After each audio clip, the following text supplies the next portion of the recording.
Hello everybody and welcome to the Redmen TV. Welcome to your Boxing Day Watchalong, Liverpool versus Leicester City. I'm Ste, joined by Errol, and over at the board we've got Dan Club. Hope everybody who celebrates had a wonderful Christmas day. You're settling down now, probably ate too much, maybe drank too much, and now you're settling down to watch Liverpool hopefully get 3 points at Anfield. Before we start, big thank you to Emre Cynic, Dr. Cynic, for sponsoring today's watch along and indeed all of our content all year here at Redmen HQ. If you go to emrecynic.com, you can have a look over there for some of the latest treatments. Maybe you've got a bit of extra dough for Christmas and you want to treat yourselves, get your hair done, get your teeth done. There is a special offer over there as well, up to €200 off.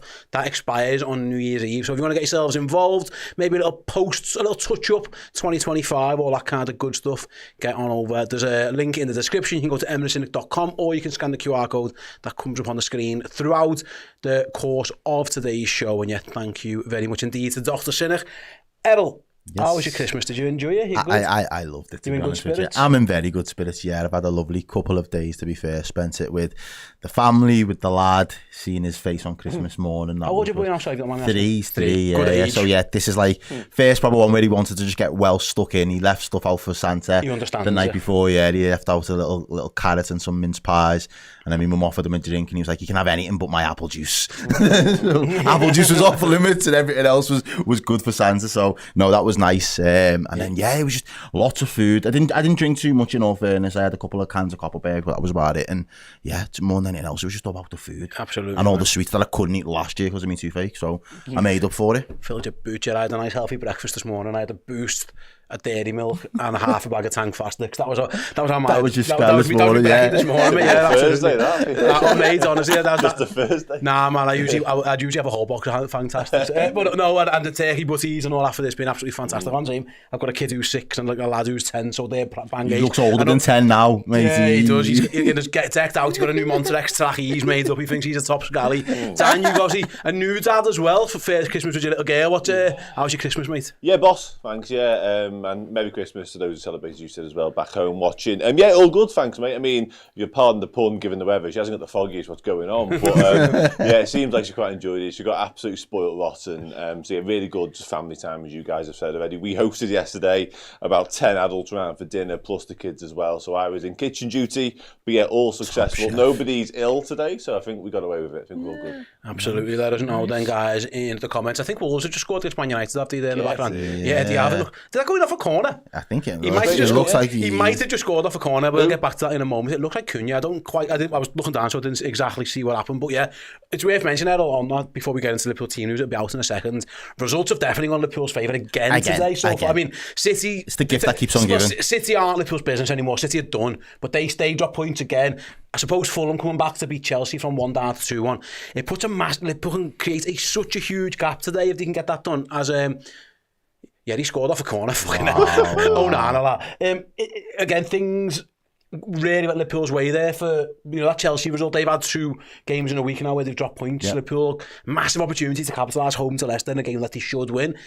Yeah, there's a chance here that Liverpool can again put more pressure onto Arsenal tomorrow. Look, that gap's getting bigger if they can win tonight. It's a real significant game, this, given what happened earlier today. Yeah, absolutely. And at the end of the day, we keep saying just take it one game at a time, and it's all well and good. But when you're starting to create such a gap at the moment, there's got to be a level of confidence when you going into these games. You're looking at the teams and thinking they're not in the best run of form. They're not doing well at the moment. They've got a new manager. They haven't really had that bounce that they would have probably desired. So you look at it, and these Liverpool lads should be thinking this is an opportunity here for us. Like, again, we made a statement on the weekend against Spurs. Great game. It was an entertaining game, but I think there will be things that Slot probably took away from that game and probably thought, outside of the scoreline, there were a few moments where it was a little bit too casual. We need to stay on it and stay focused, and the key to that is, these games coming up now, teams are going to be starting to get desperate for points again. It's going to become difficult, but I do think the more Liverpool extend their lead, the more teams look at this Liverpool side as the champions-elect, and that kind of comes with we'll take our foot off the gas. If we get out there without a hiding, it's a good result. Just don't get embarrassed at Anfield and don't let this Liverpool team steamroll you, and you'll be okay. And I'm quite up for that, because it always seems to happen to one team in the league. When the team's flying high, teams tend to just take a little 10-15% off their own performances and start to consolidate points further down the line. If Liverpool can become that team subconsciously in opposition's minds, I think it puts us in a good position, but it means that we've got to do our job. Again, there's an opportunity to put Arsenal under even more pressure because Arsenal want to try and leapfrog Chelsea in the table standing. So it's a big opportunity for Liverpool, but I think this period at the moment has been kind to us in terms of results. It's up to Liverpool to continue to do their job as well. Absolutely right. Dan, Liverpool's team is officially out. A couple of changes from the last game. Obviously a bit of a crazy game down at Tottenham. I'm going to hand you over to Dan to tell you the team and Liverpool subs. Yeah, those two subs, of course, Darwin Núñez and Curtis Jones in for Luis Diaz and Dom Szoboszlai. But the team in full is Alisson Becker in goal, of course, Trent Alexander-Arnold, Joe Gomez, Virgil van Dijk, Andy Robbo, a midfield three of Ryan Gravenberch, Alexis McAllister and Curtis Jones. A front three, therefore, of Mo Salah, Darwin Núñez, Cody Gakpo, and a bench of Kevin Kelleher, Wataru Endo, back from illness last week, Federico Chiesa, Dom Szoboszlai, Harvey Elliott, Diogo Jota, Joel Quansah, Kostas Tsimikas and Luis Diaz. Who doesn't make the bench? Trainee is the obvious one. Chiesa was ill, wasn't he? And then, listen, man, Liverpool squad's good, because if you imagine you had Kanate and... imagine you had Kanate and... Bradley as well in the mix. Like Liverpool would have, two players Liverpool there. would have a headache is what they'd have. Yeah. Well, we'd seen it last season. It was Endo that typically missed out on match squads, didn't he? And Tsimikas as well, yeah. He likes Tsimikas. He As does. evidence, though, it's a difficult one, that. Yeah, absolutely. No, it is. It will become a headache, hopefully, in the next couple of weeks, which is what we all want to see coming into that January run of things. Being able to have the whole squad to pick from is going to put us in a very strong position. Absolutely. I suppose, Errol, let's talk team news, then I'll fire over to Dan second. But only two changes now. Obviously, Thursday to Sunday. Go the way around, going Sunday into Thursday. Yeah, that's a big enough gap. It's looking ahead. Obviously, Liverpool play again on Sunday. Yeah. I thought maybe he might have made 3 or 4 changes. He's decided to just go with the 2. Obviously, the thought of Ryan Gravenberch on this yellow card where he's due a suspension maybe played into his mind. But obviously, the managers, it feels like he's doing more of his rest and rotation from his bench. So he's giving players half an hour's off rather than full games off. I guess. I don't listen, either picked his team yesterday, but get the 3 points in the bag. Pick the team anyway. We'll worry about the next games when you get them. Liverpool have got a chance here to make that gap even bigger. I understand the logic here of just going for the kill. Apply the pressure now. You know what I mean? Don't wait. Don't see what Arsenal do and see, stick or twist at that point. Apply the pressure now. And if Liverpool can go out and get the result today, it applies a massive amount of pressure. And then you're looking at that game, coming in on the weekend. West Ham, they won today. And probably not the most convincing win. It was just a 1-0 against the struggling Southampton side. You look at it and you think, yeah, we can roll the dice. If we got to go down, is it the London Stadium? If we got to go down there on the weekend, Thursday, Sunday, there's an opportunity there as well, particularly if we manage the minutes again. So Szoboszlai is going to be a big key factor in that. The likes of Jota, that's where he might get his first start in terms of, getting back into Premier League starts for us, runs of games. And again, just being able to keep things fresh at the right time, I think is going to be really important. And it was something that we questioned probably in around about the October period in terms of the rotation from Slot and how much he's willing to rotate. So far, he seems to have got quite a lot of those calls and decisions right by and large. So you just kind of hope going into the new year, we kind of had the same sort of level of luck, and he's kind of got the same luxury of being able to pick and choose the right moments to really rotate and try and play as strong a strength side as possible, as often as possible as well. It'd be interesting, Dan, to come over to you with the obviously the selection of Darwin Núñez. I thought maybe, again, I don't know how fit Diogo Jota is, but against Leicester, maybe they're going to be a team who sits deep for a little bit. Maybe that's maybe where you'd want Jota if there's a team with a low block. Now again, we don't know how fit he is, so that could be a moot point. But Núñez usually thrives against teams who give you a bit of space in behind. For what it's worth, Leicester's defence has not been great. They've done both. They've allowed teams loads of goals and loads of shots. So maybe it doesn't work out. But I thought maybe it would have been Jota over Núñez. Are you at all surprised? I tend to agree. I think it would have been a Diogo Jota game in an ideal world. I don't think there are many games that aren't Diogo Jota games, if the truth be told. I think you can pinpoint particular opposition that do allow Darwin Núñez to maybe have a little bit more joy. I think Diogo Jota is so good that pretty much any game state, any opponents are fine by him. However, it all boils down to that fitness question for me. We haven't seen him do anything like an hour, 70 minutes. And I do often worry if you are sort of pigeonhole players, particularly in Premier League games, for just an hour's worth of action. reflection, what you're actually doing, what you're giving yourself off the bench. You're almost saying, okay, he can only do a certain amount of minutes, so can he. And you just never quite know how a football game's going to pan out. There could be injuries along the way that sort of mess up your pre-made plans. So yeah, I think Jota isn't ready to start games of football for Liverpool yet. That may well come. It may even come in the weekend, who knows. But getting him some minutes off the bench is probably the best way of doing that. And as for Darwin, he's actually got a decent track record against Leicester. That might sort of play into the thinking of Arne Slot as well. But I do tend to agree. I think Leicester will sit deep. They will look to sort of soak up pressure and hit us on the counter-attack, which usually isn't Darwin Núñez's forte when teams do that. But let's hope he can prove us wrong today. No, absolutely, yeah. Hopefully, fingers crossed, Darwin. They say Leicester at this moment in time. I think not many more teams in the league, if any, are conceding more shots on goal than Leicester. I think we're going to make another change in goal. We've had issues with injuries, and yet they were booing Danny Ward the other day. We'll bring you the Leicester team in a moment, but they're having a bit of a torrid start under Ruud van Nistelrooy. Before we do look at the Leicester team, I want to give you guys a quick heads up. Later on in this very stream, we're going to be giving away these. You hold that one up for me, I'll hold this one up. Just before kick-off in the game, we are giving away these. So first of all, that is a shirt. Producer Joe, can you zoom in on that one for me, buddy? That is signed by Super Sub himself, David Fairclough, Ste Etienne, and all that good stuff. We'll be giving that away. And the Errol's got the main prize as well. That is signed by King Kenny Dalglish. We are giving both of these away later on in this stream. If you want to win or a chance to win either of those, simply go to Redmen Plus now if you haven't already. Join us as a legend subscriber, and you'll be in the draw for both of those two shirts. Basically, if you've got a spare tenner knocking around after Christmas, you got someone give you some money because you couldn't think of what to get, or whatever. Redmenplus.com. Join us as a legend subscriber. Even if you just join us for a month, that's absolutely fine. You will be in the draw. And yeah, you'll be in the hat to win those two. Also, if you stay for a month, at the end of January, we're giving away shirts signed by Ian Callaghan as well, which again, Liverpool's leading appearance maker of all time. So if you want to get yourselves involved, you've still got time. You've absolutely still got time. We were doing it just before kick-off, giving those two shirts away. Fantastic prize, really. I mean, I was saying this loads of times. If you've gone out today, Boxing Day out, and there was a raffle in the pub that you went to or the restaurant, and they said there's a tenner a ticket, you can win a Kenny shirt or a David Fairclough shirt. I reckon most people would do it. So if you want to get involved, please do feel free. And you got 2 chances to win as well. For absolutely. That tenner, you got 2 chances to win it. So yeah, listen, it's a no-brainer. Absolute no-brainer. Redmenplus.com. Join us as a legend subscriber. Get all that amazing content for a month, as well as a chance to win either of those two shirts. You can also, by the way, just sign up on a yearly subscription. And yeah, save yourself a little bit of money. If you're thinking, yeah, listen, I'm going to give it the whole year, fancy being in it, you'll be in every single prize draw we do, and you'll get a little bit of a discount as well. Important question from Youssef, who says, Steve, do you moisturise your head? Yes. It's got to be done. Yeah, of course I do. Yeah, this doesn't just happen, baby. You know what I mean? This has worked. Lou says there's talk of the match getting called off due to fog. I saw the rumours. It is very foggy out. As far as I'm aware, it's not too bad at Anfield. I think you'll be fine. Floodlights and all that kind of stuff. I even think the undersoil heating helps in a weird way, where it can help lift the fog and stuff. So apparently, I've spoken to a few people who are down there who are in the stadium already, and it's pretty misty, but they seem to think it's all right. So I think you'll be fine, Lou, as far as I'm aware. I'm just watching the United game now. Ooh, they nearly scored against Wolves, but they didn't.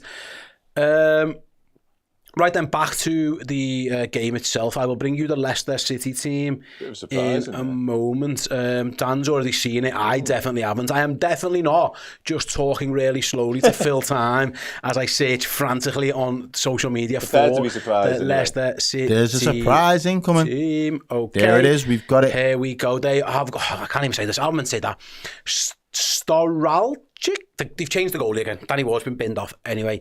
James Justin, Connor Cody, Vestergaard and Christiansen makes up, it looks like a back 4, I guess. Winks, Samari, El Canus, and then Mavadidi, Ayu and Daka. Absolutely, there's no sign of Jamie Vardy at all, not even on the bench. I'm guessing there must be an injury, or he just had a good Christmas. Either or, like, both of those things are possibilities. On Do Not Disturb, innit? He missed the coach this morning. Fuck that. So producer Joe will be fuming because our thumbnail's wrong already. Frank, change the thumbnail! Get someone else on it. Daka. Who would you choose? Probably Connor Cody. Connor Cody. Yeah, okay, Captain, yeah. Captain Connor Cody. Captain, the Everton link. He used to play for us, yeah, it's Connor Cody. Big Evertonian wool. Get him on the thumbnail. So there's the Leicester team. Yeah, I mean, again, there's some good players there, but they've been really struggling. Like they've been, obviously, the manager's been binned off. They haven't really had that new manager bounce. Nope, not at all. Yeah, again, there are a lot of good players there, or decent, I'd say probably Premier League level players. But again, and there's certainly players who can score a goal. Ayew and Daka in particular spring to mind, they can get goals and stuff. But there's not on Liverpool should be absolutely terrified of there. No, absolutely not. Like, at the end of the day, Liverpool shouldn't be terrified of anybody in the league at this moment in time, based on Liverpool's performances alone. The fact that Leicester compiling that with poor form, a lack of a new manager bounce, they've not really, someone who's been prolific for them in Jamie Vardy's not even been able to be named for the squad. There are things there when Liverpool be looking at that team sheet today thinking, yeah, this is another game for us really to put the gauntlet down and really put the team to the sword. And I'd expect Liverpool to do that now, because for me, we're entering that crucial point in the season where you really do just want to kind of, not only if you've got momentum, continue to build on that momentum, but you want to start going through the gears now yourselves. And you might not be able to play opposition every single week that's going to test you, but how can you test yourselves in games? How can you make it as competitive as possible? How can you be clinical? I thought we was ruthless for the most part against Spurs when we needed to be the other day, but it's about maintaining that now as kind of the base level. When we need to put teams to bed, we can just do it at will. Absolutely. And then Dan, come over to you with a bit more on the team then. Curtis Jones wants to make his 100th Premier League appearance. Not bad for a lad who we were told a few weeks ago isn't good enough to play for Liverpool by certain people, both on Twitter and sometimes actually on our Watchalong. Some of the stick Curtis was getting was quite ridiculous. He's about to make his 100th Premier League appearance again. Similar to yourself, Dan, first Christmas as a new dad to a little baby girl. I'm sure Curtis is feeling absolutely $1 million as well. Curtis, I suppose, like, see, that is one that I think that does make sense against Leicester. A team who you're expecting to see a lot of the ball, probably not as much space to run. We know that's probably where Szoboszlai's better than Curtis in terms of his athleticism. Jones, in theory, against that, if there is a team, like Leicester, if they do come and maybe park a bus or sit deep, you'd expect Curtis to get himself on the ball a fair bit. And like I say, we've seen already, he's got the ability to pick open stubborn back fours. Yeah, you might want that sort of additional intricacy and eye for a pass and ability in tight spaces. And that's not to say Dom Szoboszlai hasn't got those things, because I think he does have. But as you alluded to there, Steve, I think where Szoboszlai has the edge over Curtis Jones is his running power, his engine, the work ethic. But I do think on the flip side of that, I think Curtis Jones has the edge over Szoboszlai when it comes to that tight spaces, nice little pockets of space and just picking passes and allowing us to play in around him. So yeah, I think given the way Leicester are likely to set up and given the way the possession is likely to go, I think Curtis Jones is the selection for this one. And that's not before you get into the fact that, Dom Szoboszlai's played a lot of minutes and you might need to rest him anyway. And obviously there's big games incoming, not too far down the line as well. So it's a squad management thing, but it's also a game selection type thing and who's the best player for the particular job that you need. So yeah, I'm with Errol generally on the sort of the Liverpool overall perspective here, in terms of you've got to be ruthless, got to be relentless, not worry about what the teams are doing, because they are dropping points. Results are definitely going our way. But for us now, I think last weekend was a little bit of a statement victory, but I'm expecting even more of a statement here. This is a Leicester side that are bereft of confidence. They're changing the goalie left, right and centre. Test this new lad today. I don't know who he is, quite frankly. Like, test him early, make him make saves, see what he's all about, because he's getting thrown to the lions here at Anfield for me. So for Liverpool, it's about, again, taking care of business, moving forwards and doing it in a manner that tells the rest of the league that they aren't stopping. Because there's going to be Arsenal fans tonight watching this, hoping for a slip-up. Yeah. Make them turn off after 15 minutes and go, yeah, that ain't happening tonight. On that, it's interesting, so we'll bring the league table up now. As it stands at this moment in time, Liverpool are top of the league by 4 points ahead of Chelsea, only actually 5 points ahead of Nottingham Forest, who again, fourth straight Premier League win, beating Tottenham again today. Nuno's and Forest are smashing it. Arsenal, of course, play tomorrow, so they're on 17 games played, 33. So they in play theory, Ipswich though, don't they? Yeah, they play Ipswich, so they should win that. So in theory, if you give Arsenal that win, which again you'd think they would be on 36 points, 3 behind Liverpool, but Liverpool again will still have those 2 games in hand. You've got to beat if you beat Leicester today, whatever happens to Arsenal tomorrow is gravy. If they win, which they probably should, okay, whatever. If they happen to slip up, put a bit of pressure on, who knows? Mad things have happened in the Premier League before, but those 2 Chelsea results back to back, obviously the draw and the loss, on the back of Liverpool, of course, 2 draws and then winning at Spurs. It feels like, again, I go back to it, a chance here for us to put down a significant marker. Like, everybody, the average points that people are averaging isn't that high. Liverpool, start pulling away, keep pulling away. And with that team against Leicester, with all due respect to the Leicester team, who, like I say, if you look at their form at the moment, they're currently in 18th, 1 win in their last 5 Premier League games. Obviously, they lost the last 2, including, like I say, getting absolutely battered by Wolves. yeah, it just feels, I don't know, man. I never want to preempt or, I never want to be accused of being a jinx, but it's hard to look past Liverpool putting on a bit of a show, yeah. Well, that's what I'd expect, and I think we've got quite a good record when it comes to like Christmas fixtures as well, and the lads wanting to turn up and feeling up for it. And in the last couple of the weeks, you can see them. There's a level of camaraderie that's within this squad at the moment where they've got a real belief within themselves, and it might not be the grandeur gestures of being like we're going to win the league, but it is enough to say we are the best in the league at the moment. And it's until we see a team that frightens us and puts the fear of life into us a little bit, we'll keep going out onto the pitch every single week with that level of confidence. I think one of the things Slot will want from his team today is a little bit more of a defensive masterclass as well, if I'm being honest with you. I think Joe Gomez has done really well since he's come in for Konate, but I think there is a quiet reservation in him thinking, can we now get back to that defensive record that we had early part of the season where it was really well gelled. We've got Alisson back as well now, which obviously should give us more confidence, but he's not been really welcomed with clean sheets since he's come back, and I think he'll probably want that as well for his own repertoire. So there are things in the game where we as fans are probably thinking, yeah, let's drum them 4-5-0 or 4-5-0 or whatever it might be, or 4-5-1, 4-2. But I think, if Slot got back to 2-0s again, and it was controlled, and there was an element of, they can't lay a glove on us type of footy, I think he'd be very, very impressed with what his side are able to do. And as I say, at this moment in time, I think Liverpool are the best value for money in the league. I know where we are biased by nature, but there hasn't been another team that's been able to dismantle so many teams, come through the adversity. Chelsea fans were laughing. Well, we dropped points to Fulham and it was a 3-3 game or whatever it was, and we kind of got it wasn't a 3-3 game, sorry, 2-2. It was the Newcastle game, it was 3-3, but it was a 2-2 game. We got dragged into it a little bit, but yeah, we was down to 10 men after about 15 minutes. So from a Liverpool perspective now, you just got beat with them 11v11 in the last minute. Like, it's a good result for us all of a sudden. So when you start to look at things in a little bit more context, I still think this Liverpool side at the moment are the team to be feared by a lot of the league, and a team that, until another team can step up and say, actually, we're going to take it to you, I don't see another team really edging Liverpool, but it's imperative that we don't take our eye off the ball. And what you can do is, at this moment in time, again, I don't think we rule Chelsea out this yet, Dan, but it feels, if anyone's going to stop Liverpool at this moment in time, it's probably Arsenal. And the more easy, touchwood, or the more wins Liverpool stack up, just the more pressure it puts on them. We've been there before, chasing's hard. Like, you're hoping for a slip up, and then you just have to win just to hold serve again.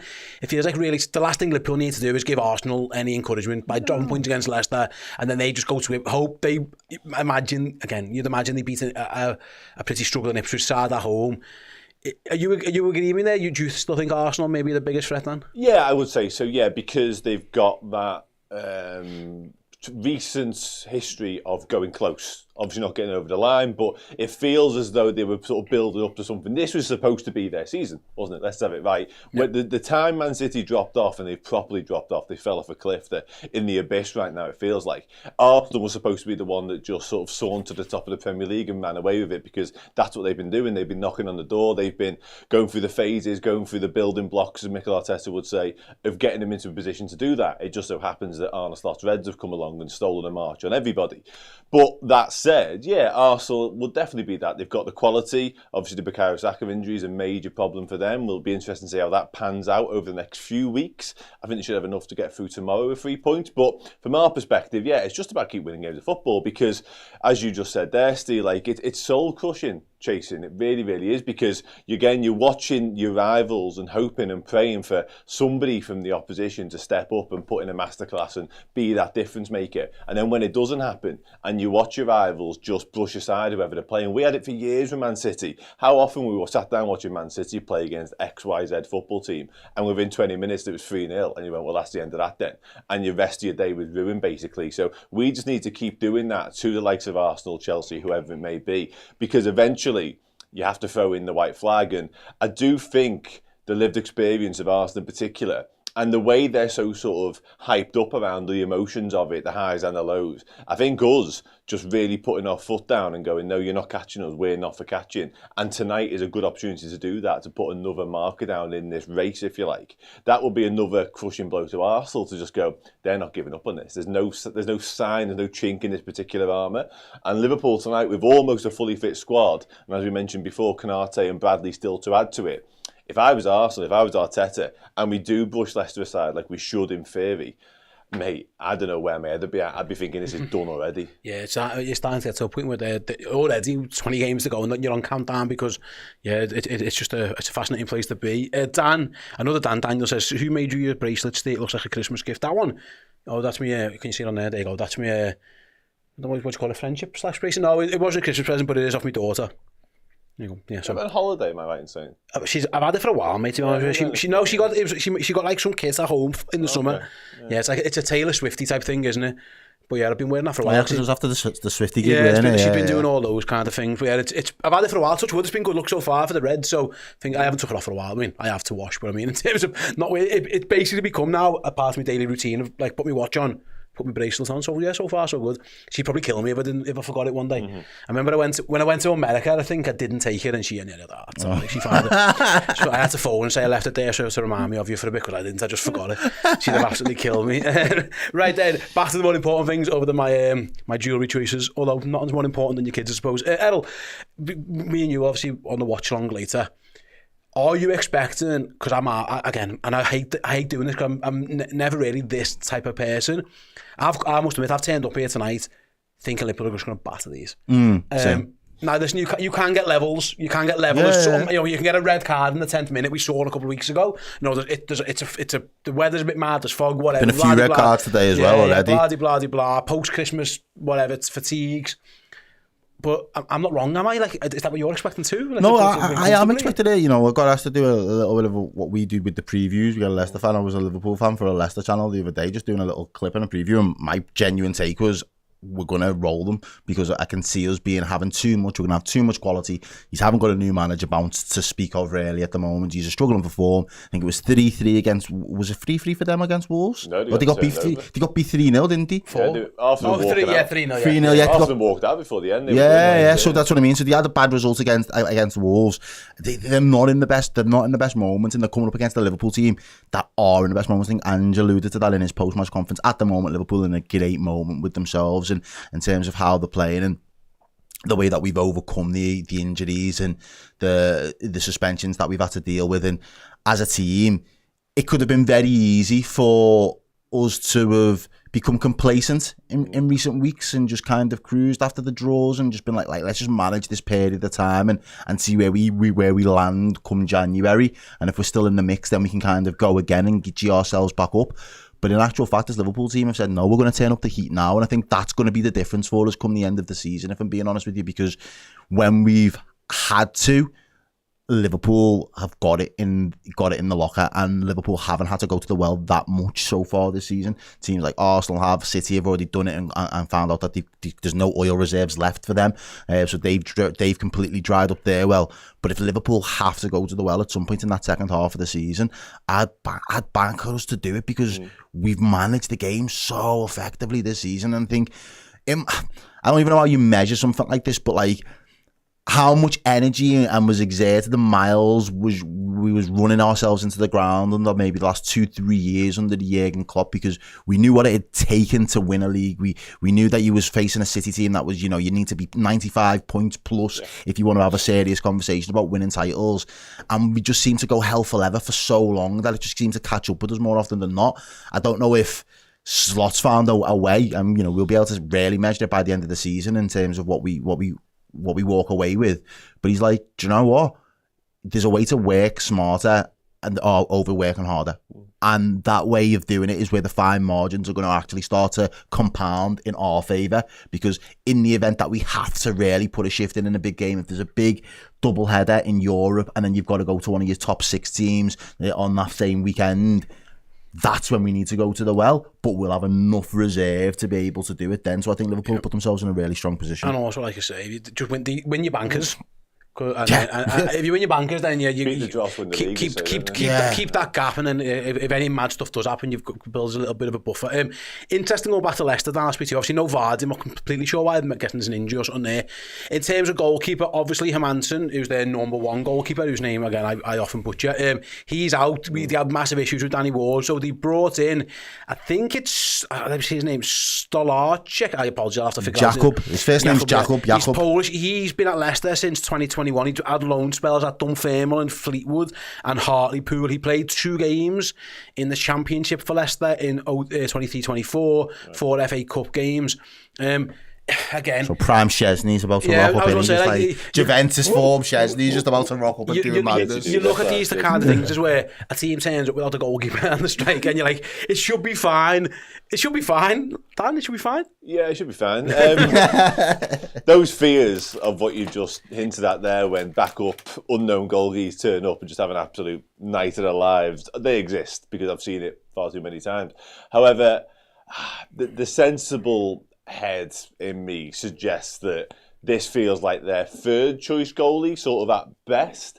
And those loan moves he's had there, with all due respect to the clubs involved, don't scream up and coming superstar to me, personally. But I said it earlier on, this is arguably, I don't know his CV particularly well, but this is arguably the biggest night of his career thus far, I would suggest, given what you've just said in there. Now that could, bring out the best of him, and he could have the best night of his life, as I just said. However, from a Liverpool perspective, Darwin Núñez, Mo Salah, Cody Gakpo, Curtis Jones, et al., test him early, see what he's all about. And if he wobbles, if he shows any sign of weakness, just be on him like a rash, because he's going to be nervous. He's going to be a little bit daunted potentially by Anfield as well, because it can do that to you. So, yeah, just make him work and make him work early. And I expect Liverpool will do that, just because I imagine this will be one-way traffic. You got no demand right to win any game of footy, but I suggested last week that Liverpool were really good against Spurs, certainly for large parts of that game, but it wasn't perfect. I still think there's room for improvement, and I'm backing us to put in a complete performance tonight, and that looks like testing and putting a few past his keeper. Yeah, test them early and often. That's literally, that should be the MO. And again, for someone like that, how many opportunities did Salah have against Spurs in the first 20 minutes? He doesn't score 5 shots in 20 minutes, I think. He didn't score any of them, but it's that kind of methodology of that's the approach you want to be putting yourselves through. And I think one of the things that I found against the Spurs game was how decisive we was with our passes into that final third. We didn't really want to overplay and overbuild things up. It was like, if we can catch them flat-footed, let's do it. And it would be the same for a unfamiliar back five for Leicester in that respect, with obviously them subbing in the third place goalkeeper. Yeah, I'm even sure. Yeah, I say where he goes in the rankings, I'm not quite sure. They've got like 4 goalies, Leicester, and but we went to Danny Ward next, and Danny Ward's been around forever at Leicester, so maybe that's why. No, it should be Eve. Is it Iverson? He's back on the bench tonight. It's you are right. It's a strange. He's trying to find an answer, isn't he? He's looking for something. Ruben Nistelrooy, and that's what I say. I'll come back to you, Dan. Is that he's in for a rude awakening? Like Danny Ward isn't even on the bench now. He got booed off, but he was rubbish. Don't get me wrong, against Wolves, the fans don't like him. He was singing his shit at him and all that kind of stuff. Like that just shows a little bit where Leicester are at. Toxic at the minute. They changed the manager. They were never big Steve Cooper people, and it was always. Well, it was a strange appointment anyway, because the Forest Leicester thing. It was always strange. They've gone to Van Nistelrooy and he's sad loads. Don't get me wrong. And listen, I think it's never easy taking over a team who are struggling at the bottom of the table, and your job is to try and perform a miracle. Ruben Nistelrooy, there hasn't really been that new manager bounce, Stan. I think he hasn't got the pedigree either, has he, Dad? Well, not in terms of what's required.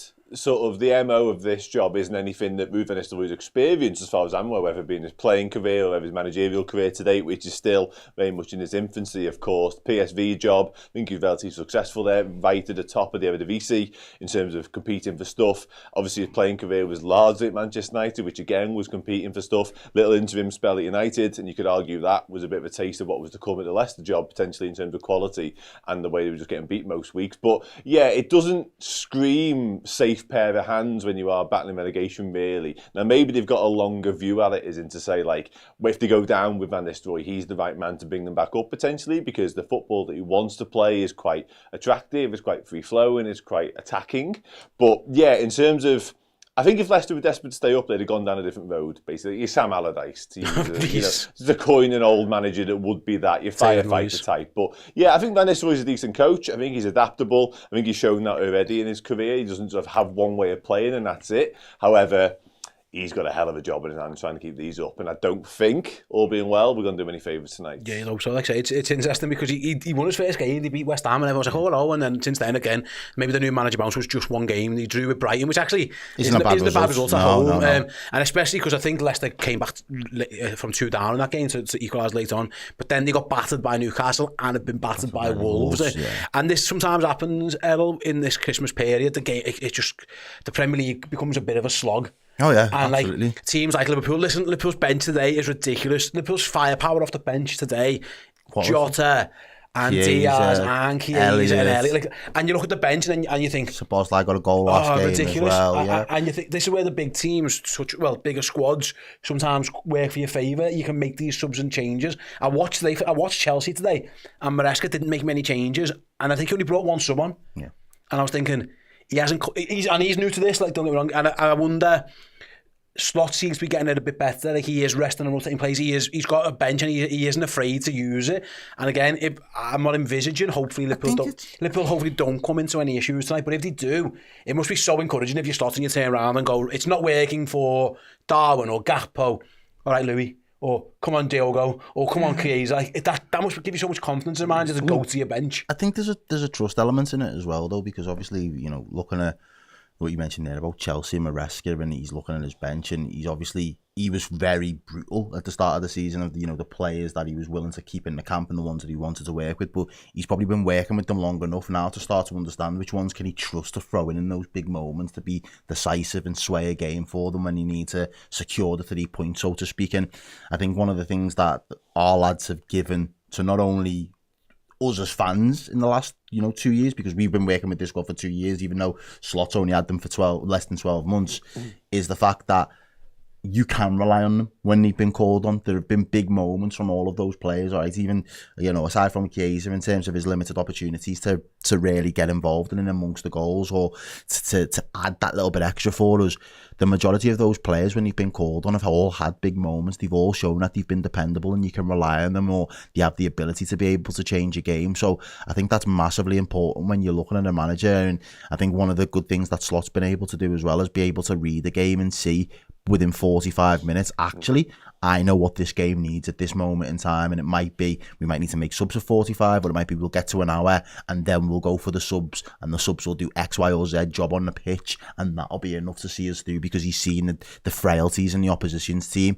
And I think at this current moment in time, he's probably out there as manager of the season so far for that reason, is in-game management for me, and enabling Liverpool to win games without necessarily having to always rotate massively or turn around and say, actually, it might be Jones, you need to occupy, you and Darwin now both just occupy that space, and Gakpo, you stay out wide, whatever it is, to just free up that little bit of space in the middle a little bit more. There might become a little pocket that becomes open and available. He seems to be able to see it in game so that we can exploit it within the best part of 20 to 30 minutes once the instruction's been given to the players. So yeah.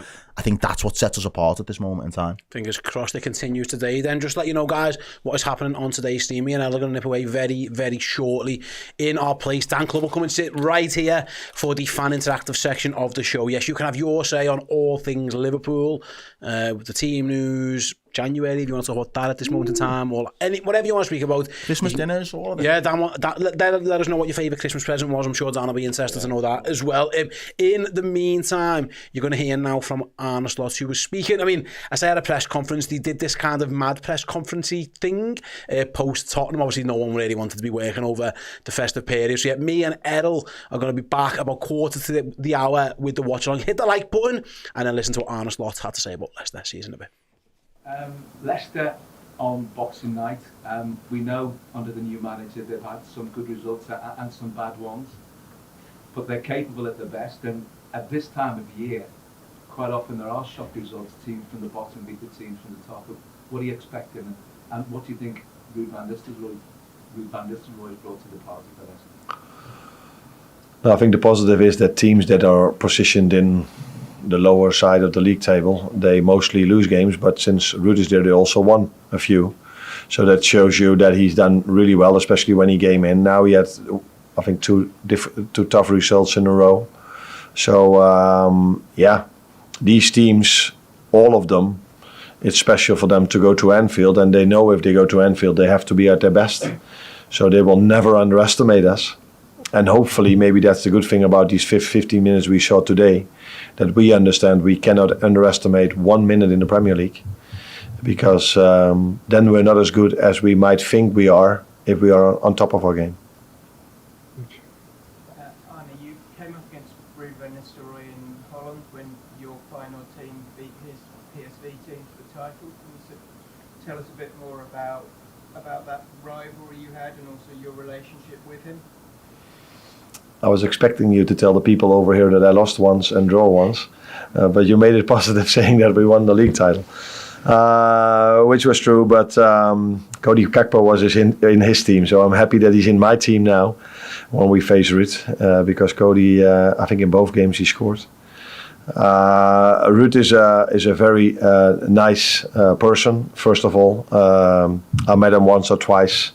And I think he did really well when he was at PSV, because PSV for the last 1.5 years, they've been on top of the league table. But if you look at the second half of Ruud's season, I think they didn't even lose anymore at all. So it wasn't a surprise that after he left and they bought so many players, because PSV started buying a few more players than they did when he was working there. Because when he was there, Cody Gakpo and Madueke were sold. But he still showed that he could compete for the title, and nice person, good manager, did well at United as well. But looking forward to see him, especially if we win. Obviously it's a quick turnaround, but any chance of Konate or Bradley being back for Leicester? No. And Chiesa, can you explain the decision not to have him in the squad today? Sick, ill, yeah. Unfortunately for him, because he had some minutes against Southampton, but unfortunately he was sick in the last 2 days and today as well, so we couldn't bring him to the game. Thank you. Hello, buddy. That was a long one, wasn't it? Welcome back to the Redmen TV and the part of the night where we have a chat about anything you want. You are very much in control of this. Tell me what we're thinking. Tell me what we're saying. How are we as well? Hope everyone's had a brilliant Christmas. Whatever you've done, however you celebrated, however you spent it, I hope it went swimmingly well, much like Liverpool's season is doing thus far. And hopefully that can continue tonight. No slip-ups, of course, at Anfield against Leicester City. All Things Disney, one of our new members here on YouTube. Thanks so much for joining. And she also said, Happy Christmas, Reds. Happy Christmas to you too. As I say, hope it's been a boss one. Really, really do. Spend with loved ones, family, friends, whatever suits you, ultimately. How are we? What are we thinking? Liverpool, strong Liverpool side tonight. Strong squad. Just Conor Bradley and Ibu Konate missing, really, which is a properly healthy place to be. Like, again, we said it a moment ago, you're not going to take anything for granted. You can't take anybody lightly in the Premier League. But if you were offered that to choose from for a game against a struggling Leicester side, given what's going on around us, you'd have bitten hands off at this stage of the season. So yeah, it's promising. Lots of people asking how my Christmas was. My Christmas was wonderful, thanks so much for asking. And the little one, I made the joke earlier on, but she didn't have a clue what was going on, but she seemed to be happy. She smiled a lot. And just carried on what is very much her set routine now, which is like sleeping. Wolves about to make it 2-0. Wolves make it 2-0 successfully. That's hilarious. Yeah, love that. Christmas just got a little bit better. But yeah, no, honestly, all good. Thanks. Yes, Jackson. Yes to all of you. And again, thanks so much for asking and caring, ultimately, which is nice. Jamin says a clean sheet's important. Yeah, I quite like that, really. And Daniel asks, I'll deal with it. I quite like the clean sheet line. I'll deal with that just quickly because, and it's made the point made here as well, I feel like that's the one thing that would have annoyed Arne Slot last week in that game at Spurs, because so much of what we did was so brilliant to watch. Like I referenced it earlier on, of being like very nearly knocking on the door of being a complete performance, because that's how I believe it was, because there were so many elements of it that he would have just adored watching. The attacking nature, the discipline in the way we attacked, and Errol made the point in terms of like we were so so on it, really. And more often than not, we wasted a few chances at times this season when it comes to counter-attacks. We weren't doing that. Every time we attacked with purpose, and it felt like we were getting a shot on goal or a big chance at the end of it every single time. However, defensively, and I know Spurs score goals, that's kind of what they do, but he'd have been annoyed by letting in those goals towards the end of the game. I'm absolutely certain of it. It didn't cost us anything, ultimately, so you can kind of just file it under who's arsed and moved on with your life. But if you're on a slot and you're trying to build a perfect team and a team that's in his image and a team that he wants to move forwards with, I'm certain, because he's such a perfectionist, he'd have got him in on Monday morning, analysed the game, and a lot of the focus would have been on those negatives of conceding, and he'd have gone, we can't do this, we can't do that. And I like that. I'm all for that. All for that. Yes, Eddie Hardy is 2-0 to Wolves, which again is fucking hilarious. We should sign Cunha. I like Mateus Cunha. I think he's a good player. And I think I made the point earlier on, through there, funnily enough, while we were waiting to come on live, that there's a lot of sort of Bobby Firmino stuff to him, which I believe to be true, because he links up the play really well, and he's got that grace and that skill with the way he does it as well. He's got lovely feet. Actually, he's got lovely feet. But I don't know if he gets the goals or he'd get the goals that would stack up. Like, I'm being proved wrong because he literally scored tonight. I think it's straight from a corner. I haven't seen it yet. But I'm not sure if he's the answer personally. I think that we could do better, is kind of what I'm saying. That's not to say we wouldn't be absolutely all over it, because why not? Like, I'm all for Liverpool signing players that might make us stronger. I'm never, ever against that. But yeah, I just feel like Cunha is definitely an option and he's definitely in the conversation. I'm just not sure he'd be my first choice. João Pedro's one of them, I'd say. He's definitely in around that conversation. Isak's brilliant. Every time somebody mentions Alexander Isak in that same sentence of potentially signing him, I just fear the injuries. I really do. Because his injury history is so checkered, literally as a Premier League footballer as well. You know what would happen. You'd sign him and he'd miss too many games, and quickly there'd be a lot of finger pointing just to say, well, obviously he's missed too many games. It's already started happening with Federico Chiesa a little bit. Like, he hasn't played much footy for us yet, and instantly people who were rightly questioning the signing because of his injury history have then got weight added to their argument to say, I told you so. So yeah, Isak's track record there would be a major concern for me. Gaz says, what a great day of results. Come on, the Redmen. Nice convincing win and a clean sheet. I do want some score predictions before I go in about 15 minutes time. So no rush. You've got some time to mull over what you may think will happen. But as ever on this part of the show, score predictions are fine, but I want goal scorers. I want some meat to the bones of these score predictions. All right. Yeah. Go for it. Tell me exactly what's going to happen. Because one thing saying we'll win 4-0, but anyone can say that. But if you tell me we're going to win 4-0 and give me the lads that are going to score the goals, then you can really milk it. You can properly tell your mates what you've done then. And I'll be doing the same before I love you and leave you as well. Don't worry. Adam kicks it off for a 3-1. Liverpool, Salah 2 and Gakpo with the other one. 7-0 with a Salah hat-trick. We're not playing Man United, you know, Joseph. I hope you realise that. Gaz says 3-0 the Egyptian King with 2. And Curtis Jones marking his 100th appearance tonight as well, by the way, ladies and gentlemen. Congratulations to him. Owar is in the Heathrow Airport. Safe travels. Flying somewhere on Boxing, unless you're picking somebody up or you just work there maybe. But yeah, flying on Boxing Day. Wow. I don't know if that's for me. I made this point yesterday, actually, when I was at home, because there's like planes passing over ours. We don't live particularly near a runway, but that was what was happening. And I basically said, like, imagine traveling on Christmas Day, which I'm aware people do. I'm sure people watching have done it before as well, but I don't think I could think of much worse. And not because I'm fine with flying, doesn't bother me in the slightest. I'm fine with airports, generally speaking. But airports are pretty boring, aren't they? They're a pretty bleak place to be, really. But imagine, like, there was a delay or something happened and you were just around for hours, like on Christmas Day of all days. No thanks. Douglas Duggar says 9-0. Nunes 3, Salah 3, Jota 3. How was your Christmas, Douglas? Full of alcohol by any chance? Yeah, listen. I'm here for it if it is, because the post-game shows will be epic. They'd be quick, so I could just whack everyone in boss and get out of here. But yeah, that'd be some night.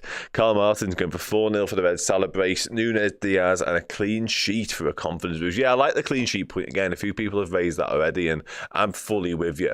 And I don't really care how the clean sheet comes about, because you can have a clean sheet whereby Alisson doesn't do anything. You can have a clean sheet whereby he's tested once or twice. Doesn't really bother me either way. I guess in terms of the confidence boosting for defence, it would be one where they are asked questions of, really. Jay Pearson, hello, my friend. Hope you are well. Hope you had a boss Christmas, mate. I will see you very soon. But you can have clean sheets and solid defensive performances together, really. They can go hand in hand. But I don't really give a shit, in a way. I think if it's a clean sheet whereby the defence has like 2 touches and Alisson makes like 1 comfortable save, that's fine. Because I think in the fullness of time, when you look back and you go, that was a clean sheet, that's something you can sort of build upon from, because there's one thing winning games of football, which we've been doing quite a lot of recently, but doing it in style and doing it in a convincing manner and doing it in a manner where you don't give your rivals a sniff. Because I've seen Arsenal fans coming out and saying, even post Spurs, saying, it's 3 points, but the manner in which they got it isn't convincing because they conceded 3. Now, ultimately, who gives a shit what our rivals think? As long as we go about our own business and keep winning games of football, it doesn't matter. It's irrelevant, literally irrelevant. But there is something to just not giving the opponents a sniff, and therefore, on top of that, not giving our rivals a bit of hope. Like players, managers, fans of our rivals, Arsenal, namely Chelsea as well, like them watching us tonight. And I'm all for making loads of our rivals' fans Boxing Day nights proper miserable and just being like 8:15 and going, well, that's the end of that then. Because we just look imperious and Leicester don't look like they're going to lay a glove on us. That's the kind of night I want. Again, I've said it a few times already, I'm not taking anything for granted. You've got no divine right to win games of football. Liverpool will have to be on it. Arne Slot's picked a team, to me, that speaks to us being absolutely on it. There's been no rotation for rotation's sake. There's been no, it's only Leicester, so I won't play Gravenberch. He's gone hell for leather. This is our best team. This is the team that I see fit to get the 3 points done in the best possible manner. And I'm absolutely, completely bought in on that. I do think there'll be changes, but what's interesting about the changes, and on this, but I don't think there will, Stephen, to be honest. It is foggy. It's proper foggy. I think it'd be an issue for the fans, certainly the fans at the back of like certain stands. I think there will be a visibility problem when it comes to watching the footy. But in terms of a ground level for the players, I don't think it'll be too bad. Like, maybe from proper long distances, you might struggle, but generally speaking, I don't think it's going to play a part personally. But the point I was going to make about the subs bench was, and the firepower that it holds really with Jota, Chiesa, obviously Diaz, Harvey Elliott, Szoboszlai. There's a lot of those lads, probably not Dom Szoboszlai and probably not Louis Diaz, actually, if truth be told, but the other 3 feel like 3 lads who, if they get on the pitch tonight, will all come onto the pitch with a point to prove, and they'll come on wanting to make an impact, because Jota's been missing for a while. He's obviously been drip-fed back in more recently, but he's been missing. So he'll want to make a statement. Plus, he fucking hates Leicester. Harvey Elliott has been fit for quite some time now, but hasn't really managed to sort of stake a claim yet when it comes to being in Arne Slot's plans to start games of footy. And Chiesa, we all know about Chiesa. So I think if changes come, let's say we're cruising in the game. Let's just live in a dream world for a moment. Let's say we're cruising 3-0 on the hour mark, something like that. And he does make 3 changes. And it might be those 3 lads that I've just spoken about. All 3 of them won't just come on and go through the motions. They'll come on and be like, right, how can I make it 4-0? How can I make it 5-0? And that is the best possible place to be in terms of your squad and in terms of the hunger and the desire and the strength of that bench, ultimately. And again, said it earlier on, that's without Conor Bradley and Ibu Konate, who Conor Bradley, off the back of one of the best performances I've seen from right back for Liverpool against Real Madrid, and Ibu Konate, who for me was the best centre-back in Europe when he got injured. So, yeah, that was a lot of talking. We go again. Back into the chat, shall we? 1-0 Joe Gomez. Now we've started the night. Damage heard. I'm not sure on this because he's been sent off before the season, but he got rescinded. It'll be a 1-game ban for his suspension tonight, but I know there's a rule where you get another game added But I'm not sure whether that's because of an accumulative yellow card thing or whether it's because you've had more than one red card. Somebody will know the answer to that, and Dara feels like he is suspended for the game at Anfield. Ultimately, I'll be brutally honest with you, I'm not that arsed. Because, listen, he has moments, Bruno Fernandes. He's a moment's play. He has quality. Let's get it out there. I've said it now. I feel sick, but I've said it. But I don't know. Is he really the man that we fear most at United? Maybe. I don't fear him that much. He's been decent at United, but he's been this as well. He sulked. He let Stefan Bajcetic fucking waltz around him and then just walked off the pitch because he'd had enough of that absolute hiding we gave him a couple of years ago. I think he's a terrible football captain. I really do. I think he's the worst possible choice. Brilliant choice from our perspective, because he's not the man you want leading any team into battle. I don't think, personally. I think he's a terrible, terrible, terrible human being. But yeah, that's just me. You decide amongst yourselves. Tawonga says, "Hey Redmen TV, hope you're well. I tune into play range after game because I'm watching the game on Prime Video." Yeah, Sam, yeah, you do what you need to do. Listen, we'd love to have you tuned in from minute 1 to minute 400 odd later on. But I'm going to be holding you to what you do in terms of your night, because it's Boxing Day. And listen, you do whatever makes you happiest in life, generally, but also for tonight. Yeah, worse than Maguire in terms of leadership, in terms of captaincy, absolutely. I would have Harry Maguire as captain any day of the week. Not as a footballer, necessarily, although there's loads to choose between the two of them, to be honest. But yeah, in terms of captain, absolutely. I don't know what he's like behind closed doors, obviously, but I've seen what he's like on a footy pitch. And his mannerisms, his attitude, the sulking, the moaning. God, I couldn't think of anything worse. Anything worse than playing for something like that. I've been quite fortunate in my sporting career that I've played with some of my captains have been now my best mates, and they were at the time, and that continues to be the case. So yeah, I'm quite lucky, I guess. But no, I couldn't play for somebody like Bruno. I'm sorry. Dom is not playing tonight. He's on the bench, my friends. Are you Hungarian? I don't want to sort of cast aspersions on you because of the name, but it does have an Hungarian vibe to it. So, and you asked about Dom Szoboszlai, so I'm just kind of putting two and two together. And if so, welcome. Who's on the watch-along, Mark? Errol and Steve will be back on the watch-along. And whilst I'm on that train of thought, they will be giving away 2 prizes before kick-off, one of which is this beautiful signed David Fairclough shirt. And I say beautiful because I've got to big it up, and also it's beautiful. Just look at it. Super Sub signed that one, of course. David Fairclough, lovely fella. Chatting to him last week. Really nice guy. And listen, a man that needs very little introduction. Kenny Dalglish signed Liverpool top as well. I mean, as prizes go, that is the absolute creme de la creme of Liverpool-related prizes, maybe even football-related prizes, if truth be told. The top in itself is a thing of beauty, but when you add Ken Dalglish's signature to the middle of it, then it's a whole different conversation. But yeah, they will be giving away them pre-kickoff. So that's terrible, Tom.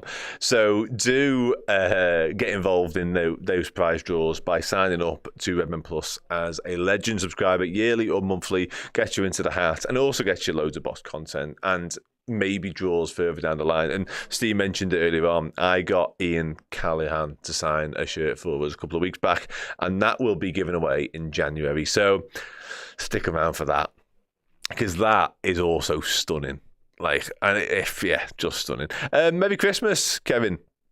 Merry Christmas to you too, my friend. Merry Christmas to Redmen. Thanks for making my drive to work less shitty with great content all year. That's really nice, for lots of reasons. You're very welcome. You're very, very welcome. It's because of people like you we can do it. So thank you for being you. And listen, sorry, Steve. I know in an ideal world, I'd just hand deliver that to your house like tomorrow. But we don't live in an ideal world, unfortunately. Life's a shitter. But good luck anyway, Steve, and to everybody else in the draw, but particularly you, Steve. Particularly you. That's a hell of a question from the Archbishop of Canterbury. And I'll be honest, I'll be dead honest, and I don't want to say this, but you're kind of asking the wrong guy, because I'm not sure what a lot of it means. If each member of the Redmen TV crew was an Avenger no, I can't afford it, I don't know. Can you decide for me? Because it's not my bag. And I'd love to be able, Paul would smash that way. Steve would probably do it. Errol would probably do it. But I'm not that guy. I'm sorry. And I hate me. Feel free to hate me. But yeah, I don't watch stuff. There's too much sport in my life. To give you an example of what I'm talking about here, I stayed up quite late, particularly for me last night, to watch the Boxing Day Test match between India and Australia. So that kind of takes over my entire life, as opposed to whatever the Avengers are, at the risk of getting loads of abuse or people no longer liking me anymore as a human being. So I apologise in advance. But yeah, sorry.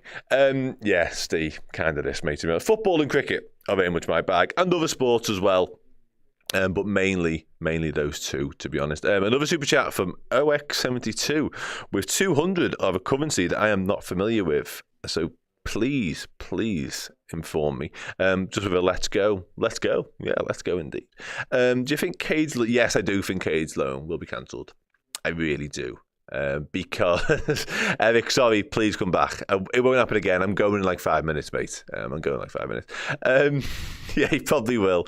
I do hate when people ask me questions like that I don't know the answer to, for lots of reasons. But particularly when it's clearly something that they love, and everyone's entitled to love what they love. You know, that's kind of how life works. Being really sort of philosophical here tonight, which is nice. It's Christmas. But yeah, thanks, Mark. But I do hate shitting on people's like passions a little bit. Shit on mine. I don't care about mine. And your opinion of mine for exactly this reason. But when somebody clearly wants an answer and wants like some proper conversation and I can't help, I do feel bad. But anyway, back to the point. Kay Gordon, I did check today. I don't know if he came on today for Norwich, but he definitely didn't start the game. So yeah, I don't think he's going to be at Norwich for much longer, to be honest. Just hasn't played. And when you look at what some of the other lone lads are doing, Bendo, Kay Gordon, Lewis Kumas, and they are playing and they are having an impact. Bendo scored today, for example. I think they'll look at them and go, well, that's what we want. The Kay Gordon one very much isn't that. And what is interesting actually about the loan stuff, thank you very much, Robert. Ty Bart, nice. What's interesting about the loan thing, I want us to sign a DM, just to throw that out there, who can be an understudy and give Ryan Gravenberch a bit of a break. And aware Wataru Endo can do that. I just think stylistically and profile-wise, he's not really what Arne Slot is looking for. Tyler Morton's not in the squad tonight. I think he should go out on loan somewhere. I do wonder whether there's a conversation to be had with Red Bull Salzburg about Stefan Pacetic. Maybe. He's played 18, 19 games, which is a decent amount of footy. You've got him back up to speed, which is good. He's been relatively impressive. He was under the wing and the tutelage of Pep Linders, which was clearly a really nice factor in allowing him to go there. That's no longer the case because Pep's, of course, been sacked. I do think maybe bringing him back to Liverpool and having him around the first team squad between now and the end of the season could work out for all parties. But yeah, aside from that, Liverpool's loans are going pretty well thus far, I must say. Vardy is not playing. He's not even in the squad at all tonight, which I know he's like 37, but it's still quite good because he's got a decent record against us and he is still probably their main danger man, I would say. I think he's their top scorer of the season with 5 or 6 so far in the Premier League. He still possesses the pace, and what he does, Jamie Vardy, to his credit, is he takes chances. If you give him a sniff once, twice, he will punish you. So him not playing tonight, or not even in the squad tonight, is a definite positive for me. So yeah, he said he's picked up a knock, did he? Okay, that makes sense. And listen, Ruud van Nistelrooy might just be picking his battles a little bit. Like, let's have it right. He might have looked at this fixture and gone, it's a bit of a free hit anyway. We're not expected to get any points at Anfield. So if Vardy is carrying something, if he is a little bit dodgy, whatever, let's save him for a game whereby we are expected or have got more likelihood of picking up some points further down the line. XII Squizzy has given us $7.99 in Australian dollars. Thank you so much for that. And he or she says, flew over from Australia for Klopp's last game. Should I book to come over? Oh, I've just read the rest of it. It's such a huge commitment, that. I mean, yeah, I guess come to Liverpool for the last game of the season anyway, because it's always a good experience, generally speaking, anyway, that. Like, it just is. But it's a big old commitment. It's a lot of money, first and foremost, to fly that. And it's a lot of hours in the air. I know, because I've done it. But yeah, I guess I would advise that you come over. I tell you what, do it, and then like DM us or something, because then I'll try and get you like a tour of the studio or something. I'll work something out. I'm not promising anything, but DM us, and then I'll try and make it worth your while, whatever happens. Yeah, just committed to a lot of stuff there, but yeah, let's do that. Let's make people happy. It's kind of what we do here, or try and do here, at least. Crystal says Vardy's probably just been given a Christmas of excess. Yeah, there's a good chance he had a good old party. Zubimendi to City forward. I think they'll definitely be in the market for Martin Zubimendi, because ultimately, having watched Rodri go off in the Euros and then Zubimendi come in and replace him in the way he did, you'd be stupid if you were Man City. And then, having said that, their recruitment in the past 18 months and the way they're playing right now might mean they are just stupid. But they should be looking at Martin Zubimendi as kind of the... And for what it's worth, I said a minute ago I want us to go and do a bit of business in that particular position, and I do. I don't know whether that is Zubimendi, because I think Zubimendi would come in with an expectancy to start games of football for us immediately, because he's of that age and he's of that calibre and he's been around. He's not going to want to come in and be an understudy to anybody. But I think Gravenberch has done enough to warrant remaining as the first choice guy, because he's fucking brilliant. He's some man for one man, is Ryan Gravenberch. To be eligible for the prize, where do I join? Head to redmenplus.com and do it quick, because I've just had the nod, and Ste and Errol are on their way back. So redmenplus.com, sign up as a legend, yearly or monthly. Head there now, get yourself boxed quickly, get in the prize draw for that Kenny Dalglish and David Fairclough signed Liverpool top, because why not? You get that plus more content plus Liverpool top of the league. So what a time to do it. What did I make of that? I thought Coley was a bit of a tit, to be honest. Anyway, that's the end of that. I'll leave you for the moment. Ste and Errol are waiting in the wings to come back. I'll leave you with a bit of Leicester Fan TV ahead of this game. Take it easy. See you soon. In terms of how Leicester approach this game, I mean, have you seen enough of Van Nistelrooy's Leicester to say 100% certainty he's going to go to Anfield and he's going to do this? Because, you know, as you said earlier on, we're playing well right now. Leicester maybe aren't confident, maybe hit from the weekend. Can he come and just put 10 men behind the ball and allow Jamie Vardy to run free behind? What do you expect?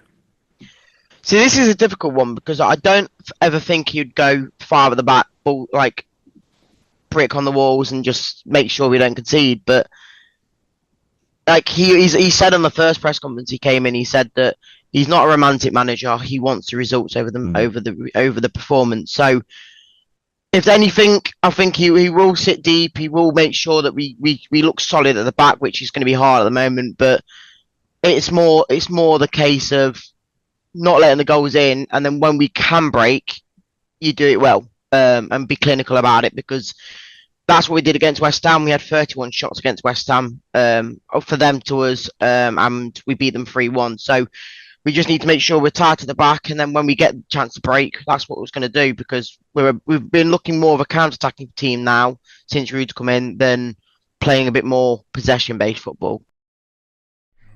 Hey everyone, welcome back to the Redmen TV and today's watch along. We are about 12 minutes away from Liverpool versus Leicester City. Oh, pardon me, burped. I'm Ste joined by Errol as we get ourselves ready for the game. I'm burping with excitement. We're going to be giving these shirts away in a moment to one of our lucky Redmen Plus Legend subscribers. If you want to be in this draw now, producer Joe is in the office behind me and he is adding the names to the wheel as we speak. If anyone does join up in about 5 minutes or so, we will be giving them away. redmenplus.com. Join as a Legend subscriber. Win yourselves either a David Fairclough or a King Kenny signed shirt. Hope you're looking forward to it all. And by the way, shout out to Errol's mum. Happy holidays, happy Christmas. She had before, didn't you? Were talking before. Yeah. I hope you're doing well. She should be watching now, won't she, Christine? She's well tuned in, well plugged in. I miss you. Merry Christmas. Have a good one, Mrs. C. You feeling good? I am. I'm still feeling good, yeah. The Man U game even put a smile on my face there. The result, goal from a corner, a little red card in the mix as well. It's not going well for Amarin. Amarin's Red Army is struggling at the moment to get marching, but we've just got to focus on our game now, focus on the task at hand. I feel like the mist, the fog has settled. Everybody now is starting to take their place at Anfield. We are taking our place here in the studio to keep you entertained, hopefully from now until well after the match as well, really. We've got content keep coming out of our ears this afternoon, well, this evening. Absolutely. We are this one continuous stream right away through the game and post-game as well. Dan will be back later on at the end of the game for the fan reaction show and the player ranking show, which Frank is over there setting up right now. Well-oiled machine here at Redmen HQ. There he is. Look at that. There you go. Frank appeared. There you go, Frank. Go. A wild Frank appeared on Boxing Day. Is that your first time on camera? I haven't seen that before. Producer Joe on the buttons as well in the back. Yeah, man. Yeah, Merry Christmas and thanks everyone for joining us here today, including, like I say, the production team working hard to make sure you guys get the content that you want, even on Boxing Day. Jack and Mate are doing a chaser and a little pulling a little. Yeah, I don't even know where they are. But I think some of them might be at the match, but I couldn't tell you for certain. Shout out, by the way, to our latest legend subscribers who are still signing up. Thank you so much. You guys are the best. Hope you're very successful in the next few minutes as you give those draws away. Simon Cook says Errol and Ste 18. That's what we do. Do you know what I mean? Winky wonky donkey. I've left it too late to upgrade. Good luck. You haven't. Get in quick. You have not. That is not true. You've still got time. But honestly, mate, you've got time. Get yourselves involved. Do it now. Let us know you've done it. Boom. And this. You have got time. You've got right. We'll be doing it before kickoff, so you've got plenty of time. Good 9 minutes. Errol. Yes. I've had a good Boxing Day. Good. Personally, as well. Spent time with the family. Had a good time. I watched Everton hold Man City, which, a really, really poor result for Everton, because Man City... Yeah, that's terrible at the moment, They probably should have beat and he probably should have beat them in they had a counter 4-on-2 with like 30 seconds to go and they're still worried about conceding. Everton will be gutted that they couldn't beat that crap team. We saw Chelsea get beat by Fulham. We just, again, not really our business, but watching Man United lose and the captain gets sent off is always fun. Never get bored of that. We're just hoping the Reds can cap it off today. There's a few upsets there. Maybe this one where the Reds can get the job done. But if there was ever, again, that's for me, that's just more motivation. When teams around you are kind of dropping needless points. And again, it's such a congested point in the season. So you kind of put it down to like mitigating circumstances when there are points dropped and you look for the context or excuses. But Liverpool should be looking to make no excuses today. At the end of the day, we are the team in form. We've got a much stronger squad now in terms of options that we can bring in and around off the bench. The manager's quite happy with his team at the moment in terms of how they're performing. Defensively, we've got Alisson back in goal for us over in recent weeks, and that's a massive boost for us. Joe Gomez has been playing really well, deputising for Ibu Konate. So there's a lot of positives from a Liverpool camp's perspective, and I think we just got to really play into that in terms of flexing our superiority. And I think we mentioned it briefly before about, how do we manage this period now? Can we make another statement? And I think that's it now. I think Liverpool are primed to start flexing the muscles. And not to say that we've left a little bit in the tank, but I do think that there's the extra miles there if needs be for Liverpool to really put the foot down. And again, teams like Leicester, when they're already kind of limping it's so far within this point of the season, you think, put your foot on the neck, watch them struggle. don't let up and be ruthless, and you could have them out of here. The same way we kind of seen the Spurs game going. At our time, you thought, it's done. It's, Salah hasn't even scored yet. We could be looking at something very similar today, and I just hope that Liverpool, in terms of the team, are really up for it, because I can imagine the crowd are going to be up for it. They're going to be merry. They're still going to be in high spirits, and we just want to top off what's been a very good Christmas period for Liverpool so far. And again, you've got another game on Sunday, and you can't think about that yet, but put ourselves a couple more points ahead of Arsenal before they even kick a ball tomorrow, and it just adds to the pressure that they're going to be feeling by now, surely. Absolutely. Fingers crossed Liverpool can get the job done. Right, we are about 6 minutes away from kick-off. I can see a foggy looking Anfield, but it looks good enough to play. I must admit, when I was driving here, it was great. It wasn't. I drove up from my Mars before. It wasn't the easiest. I mean, there was one guy who crossed the road in front of me in all black, like he was like full north faced out. I did not see that man until very late on. I was like, geez, you got lucky, I was like, mate, these lights, they are not doing the work that they usually do. So yeah, luckily it looks like the game's going to be played. So yeah, 5 minutes or so until the game kicks off. We are, by the way, streaming to over a couple of thousand of you. Wow. We haven't hit the 1,000. We haven't hit the 1,000 likes. So if you don't mind, then you could press the like button. We would really, really appreciate that as well as we get on with the stream. What we'll do when that clock gets to 3 minutes. 3 minutes before, that's when we'll do the 2 prize draws. So yeah, you've still got yourselves a couple of minutes. In the meantime, go back to the game itself, Errol. Liverpool, touch wood again, go back to it. Starting to get what they've got in terms of first team options, there's 2 defenders that are out injured. But again, the whole midfield's fit, and the whole all the forwards are fit as well.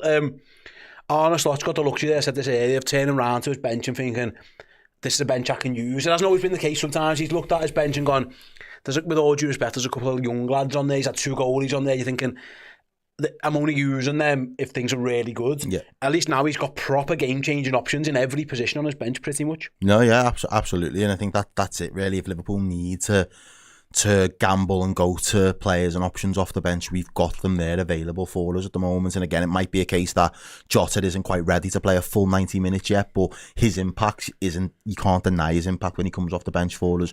Luis Diaz as well played through that false 9 role, kind of playing through the middle against Spurs. He's now kind of been rotated. Again, it's not necessarily out of bad form for anybody, because I think the likes of Szoboszlai coming off a really good game, he's probably a little bit unfortunate, but in terms of managing minutes, the fixtures that are piling up, to have all of the options available to us, I think Slot will be very happy with what he's got going on at the moment for Liverpool, and he seems to be cooking up something very special. I mean, Christmas dinner was spectacular, sitting top of the Christmas tree. He'll be looking to extend this cooking into the new year, if you ask me. Absolutely right. Then both teams are making their way out onto the Anfield pitch. Liverpool, Leicester in front of a packed Anfield. Right, we've been doing this all throughout the month of December. We've been giving away prizes. We've given 23 amazing prizes away so far. Loads of stuff ranging from posters to books to signed merchandise to other signed shirts. We've had absolutely tons and tons going on. But what we do have now is our final 2 prize draws of Advent. So first of all, Ella, could you hold that up for me if you don't mind? Sure, one of our wonderful Redmen Plus legends. Joe, can you confirm to me this wheel's up to date? Anyone who's joined in the last few minutes is in it? Yeah, there you go. There you go. Producer Confirmation. Joe, I can check that myself. Yeah, latest. I don't want to read the name out, but yeah, the latest ones are in there. So I'm going to spin the wheel for the second to last time. One of our Redmen legends is going to win this shirt, signed by super sub himself, David Fairclough. Right then, spin that wheel out. And it's making noise as well. Noisy wheel. Oh, aye. Rusty TX. Wow. Congratulations, Rusty. The shirt is on its way to you. I'm guessing that means Texas. I'm guessing that as well. The shirt's going to go all Shout the out, way. Rusty. David Fairclough signed shirt is on its way to you. But that's not all, folks. There's one left. One more. We've given away some amazing prizes, right? This might be the best prize we've ever given away. I don't want to give it up. I'll be honest. I don't want to. I was trying to tee Paul up the other day to just rescind it. Rescind the gift. A 1985-86 FA Cup winning, League Championship winning double shirt signed by King Kenny Dalglish. Liverpool prizes don't come much better than this. So for the final time this December, let's go to the wheel of names. One of our Redmen legends. Who is going to win the shirt? There's a legend amongst you. Errol, click that for me.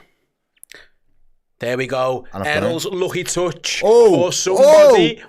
Congratulations and well done. C. Jones, 1994. Congratulations, C. Jones, 1994. A young person, 20 odd years old. It looks like 20. Probably never seen him kick a ball. You know who King Kenny is. Congratulations. I don't know if it's a boy or a girl. I can't even say the name. But thank you, C. Jones, 1994. You are the prize winner of the King Kenny Dalglish signed shirt. Thank you to all of our legends for continuing to support everything we do here at Redmen HQ. Don't go anywhere.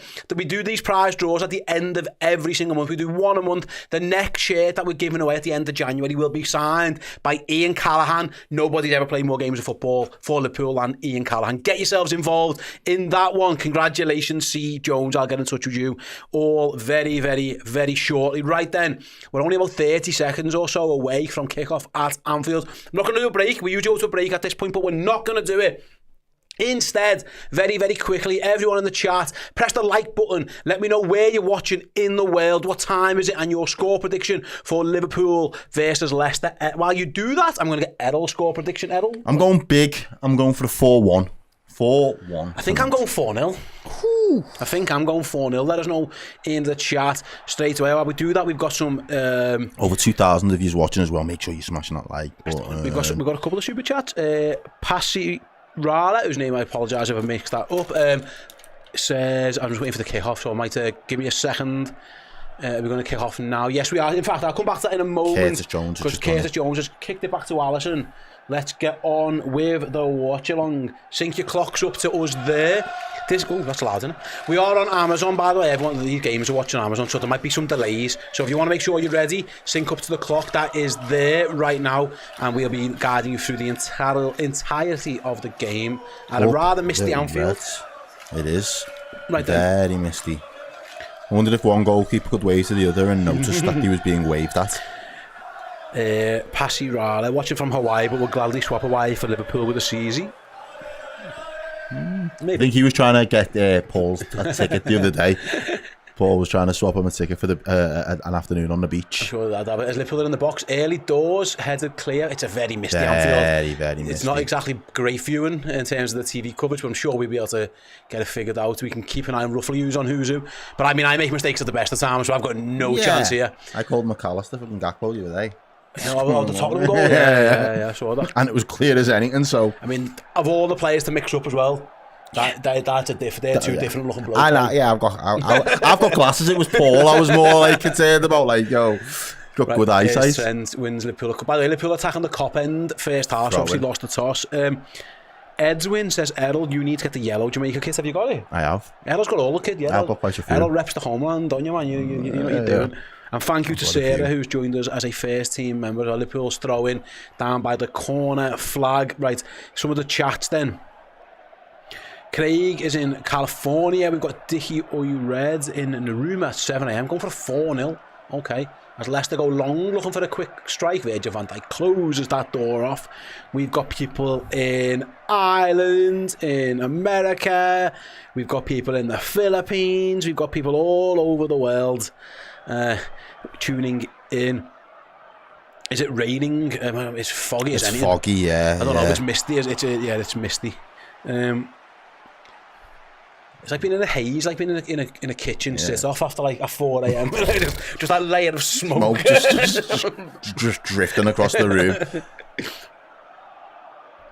Smoky settings here. Liam Bento says, Steve, do you remember what happened last time we beat these 4-0 on Boxing Day? Yeah, Liverpool come back from the Club World Cup. Ironically, similar to this, really, we had a couple of games in hand, and that wasn't due to weather. That was due to Liverpool winning the Club World Cup over in. Vince N says he's a scouser in Tashkent, Uzbekistan. Scousers all over the world, over the world. Yeah, I've never been anywhere where you haven't bumped into a scouser at some point. And you can always spot them in the wild from a mile away as well. You're like, yeah, you're defo from by ours. Yeah, Hassan says we need an early goal. We don't. It'd be nice to get one. We don't need an early goal to beat Leicester. Chill. Liverpool would like an early goal. We don't need an early goal.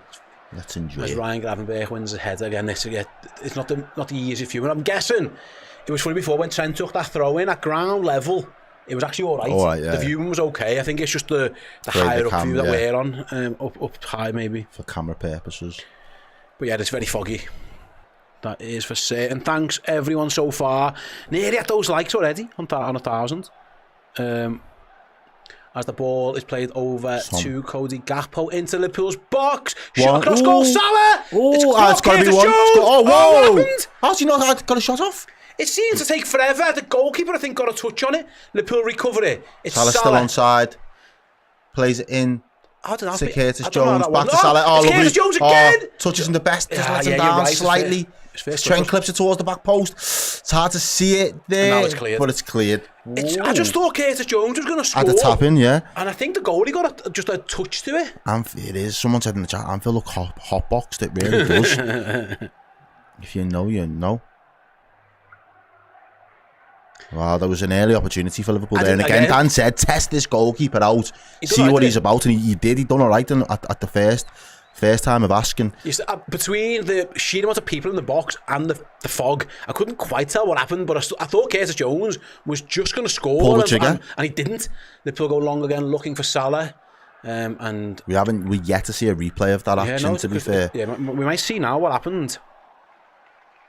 Nope. Doesn't look like. primer interested? No, we're playing on.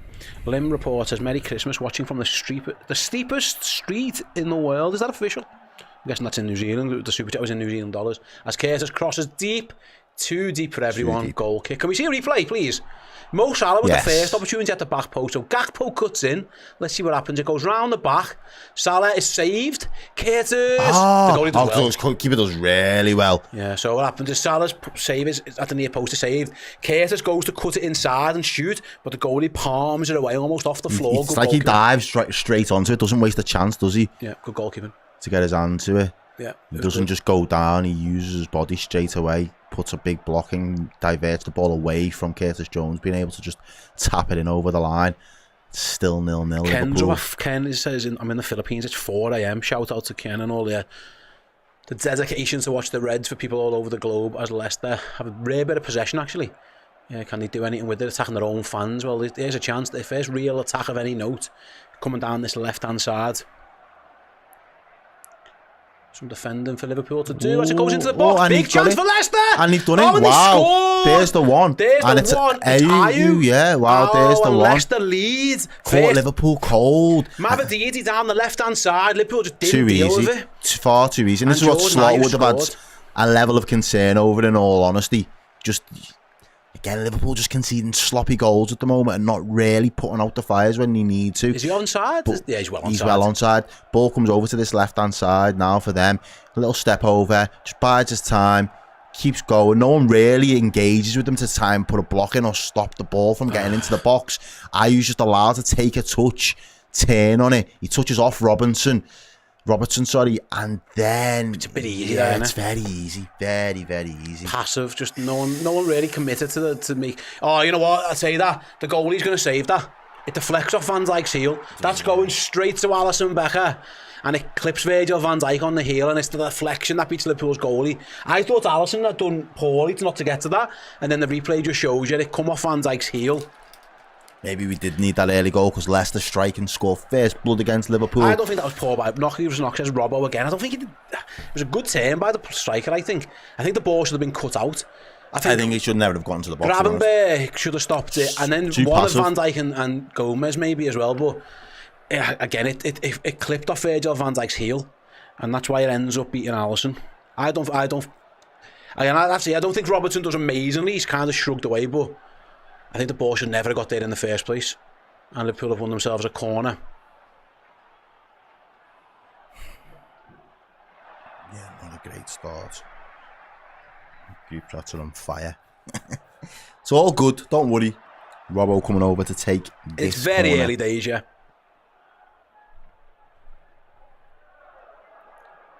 Virgil van Dijk threw up as Liverpool take the short corner. Here's Alexander-Arnold. Crosses near post. Poor cross really. Goes off for a goal kick. Shout out to Radjaz.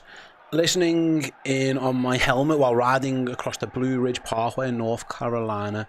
Redmen helping us travellers keep tabs on the match. Unfortunately, thanks very much, Radjaz, and thanks for the super chat. Unfortunately, I've got better news to teach you. As Ayew spins and shoots, and it's the deflection off Van Dijk that really does Liverpool in there. But anyway, loads of time left yet. No need for Liverpool to panic. Leicester have got a long time. You know what was sleepy from Liverpool? There's like 3 or 4 opportunities there. Gravenberg could have stopped the cross. I think Van Dijk could have done better to stop it before it got across. Robertson, like I say, was turned a little bit by Ayew's turn. Got too tight. It just felt like it was just a very passive, very easy. It's Robbo's man. He's got to go with him. He's from the other side. So he's got to. Leicester it might be in again, and Trent just clears that one. I think Robbo tracked the run well. He just didn't really deal with it too much when he got there. But yeah, Liverpool with a bit of a sucker punch early doors. Oh. As we're back again on the attack, Leicester going to have a corner kick in front of the Anfield Road end.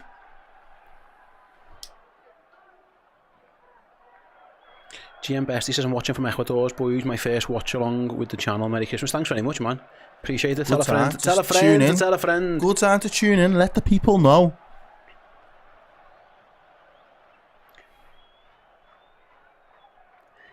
Right then, 9.5 minutes gone. Leicester City corner kick at a very foggy Anfield.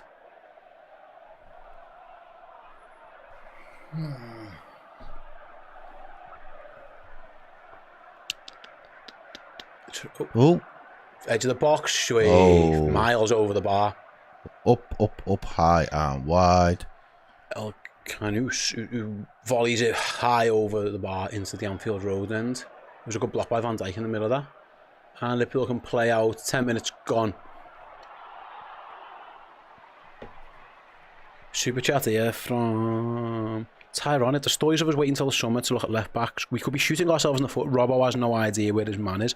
See, I think he did know where his man is. He tracked the man.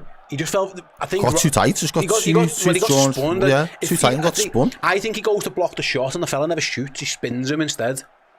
But like I say, there was like 3 or 4 Liverpool players who could have done better there. I wouldn't blame it on any one person. It was a collective, as a unit. We just didn't defend it good enough. There was like 3 or 4 open play. players. There was an opportunity there to just stop the danger. Say, put out the fire, stop the danger when it's needed. Oh, handball. But there's nothing you can do about that. It's not even looking at it. Yeah, it's one yet, I think. But again, no room to be complacent. And Liverpool clear with Gomez. Nunes, I haven't really seen too much of him, but he's in the action now. Salah loses out. Oh, it's a heavy challenge from the Leicester player on Gravenberch. Ref says play on as well. Nice. And Joe Gomez wins it back for Liverpool. No foul. With a foul. Daka goes down, he wasn't fouled. Get up. Is none of it just me, or maybe they fixed the camera settings, but the fog down that end seems to be a bit thinner. In front of our goal seems to be less. When you get down towards the cop, it seems a bit thicker. Feels like it's a bit more difficult to see.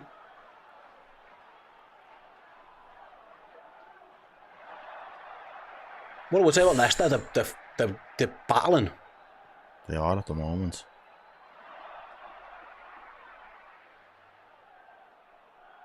Right then, Alexander Arnold on the ball, going long. Those searching balls are going to be very difficult to pick out. Again, He's done really well. Gakpo's done well to keep that in by the corner flag.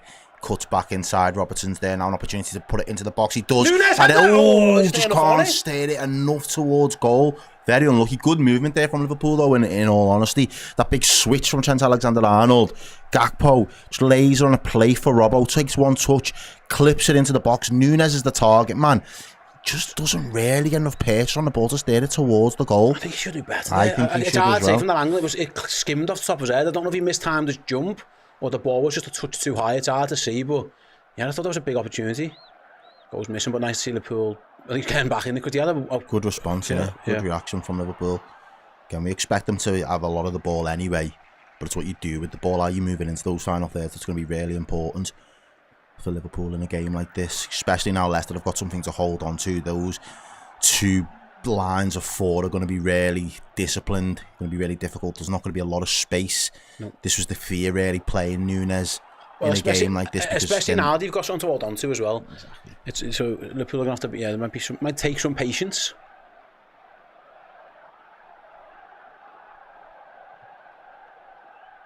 As Robertson's got the ball there. Just relax. Gravenberch on the ball. Yeah, Leicester got every single player behind it now. And why wouldn't they? We're probably going to do that anyway. Now they've got an early goal. We'll probably do even more. Oh, as Trent played a bit of a poor. Yeah, he plays that right at Mavadidi, didn't he? He did well for the goal. He's the one who did well for them. Yeah, he holds it up well. He bides his time. He's invited to continue running, get the ball in the box. Nobody really puts a foot in on him. He goes unchallenged. Gravenberch kind of just waits for him to get there. It's almost like he's just marking the space. He's just marking the space. No one ever tried to engage or really block the cross. He decides to just get into the zone and forget about the man, and the man just ended up having a little bit of quality as well. So Liverpool rightfully punished. Liverpool like that switch, Trent to Gakpo. That's certainly something they've done 3 or 4 times so far. Here is Gakpo again, cutting inside into the box, kind of clear. Trent's played that pass a few times though. It's definitely something Liverpool are trying to do. Now it's on his right. Trent again crosses back into the box again. Good defending. Good defending. That's going to be a corner. James Justin in between 2 Liverpool forwards, heads it over his own bar. Trent's passing and crossing's on point though. I say that. It's a wonderful cross. He's got the white Preds on, mate. He means business. It kind of goes above McAllister, but doesn't quite get to Gakpo because of the defending. And Liverpool have a corner that again. Trent is going to go and take.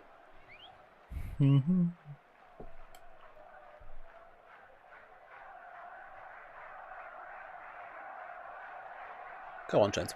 What's the ref doing here? What's going on? I tell you what, look at this. Liverpool are doing the Arsenal thing here.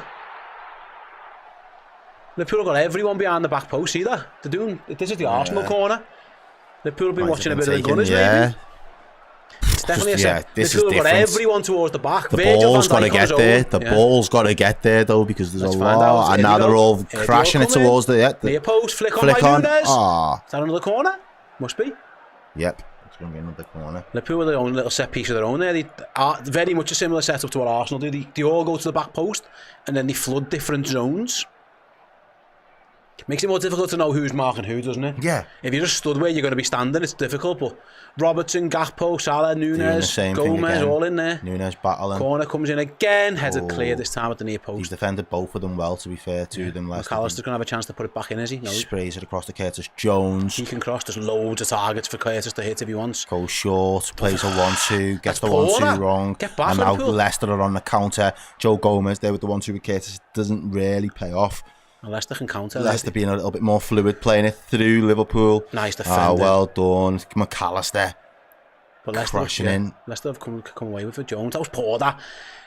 Liverpool had to play a pretty average 1-2 on the edge of the box. Just get in the box. And Leicester have got the ball around the halfway line. Now it's very foggy now. Can't really see what's going on, I'll be honest. McAllister's far, I can see that. Come away with it. I'm guessing the fog isn't as bad at ground level as it is on the cameras. As we continue with Virgil van Dijk playing into McAllister.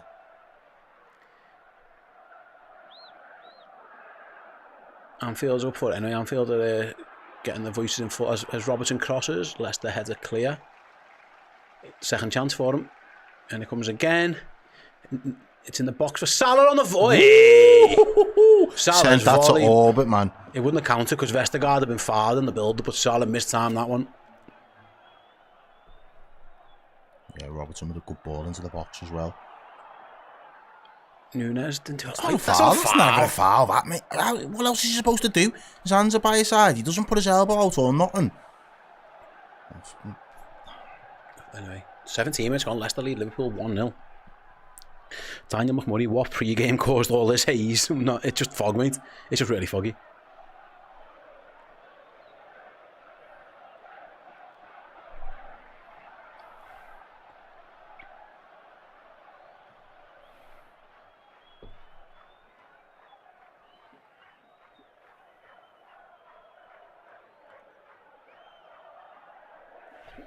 Seventeen and a half minutes played. Is that fog getting worse? It feels like it is, but again, I think our vantage point of it's just not the best. Something Liverpool are going to have to overcome. They're going to have to deal with it. Trent's gone for that switch. They must be able to see enough because Trent's done a couple of them switches now. I think it's better ground level. It usually is. He's nailed them, do you know what I mean? It's difficult. We're struggling to see Cody Gakpo with the ball, but Trent's picked them out a couple of times, pinpoint. Here's Gravenberch, loses out, and here comes another Leicester counter, maybe? No, it's going to be a foul, not a bad foul to get away. Gravenberch. Ayew just puts him down. Just a bit of a heavy touch. See, from ground level, it doesn't look that bad. See, that lower down camera it's all right.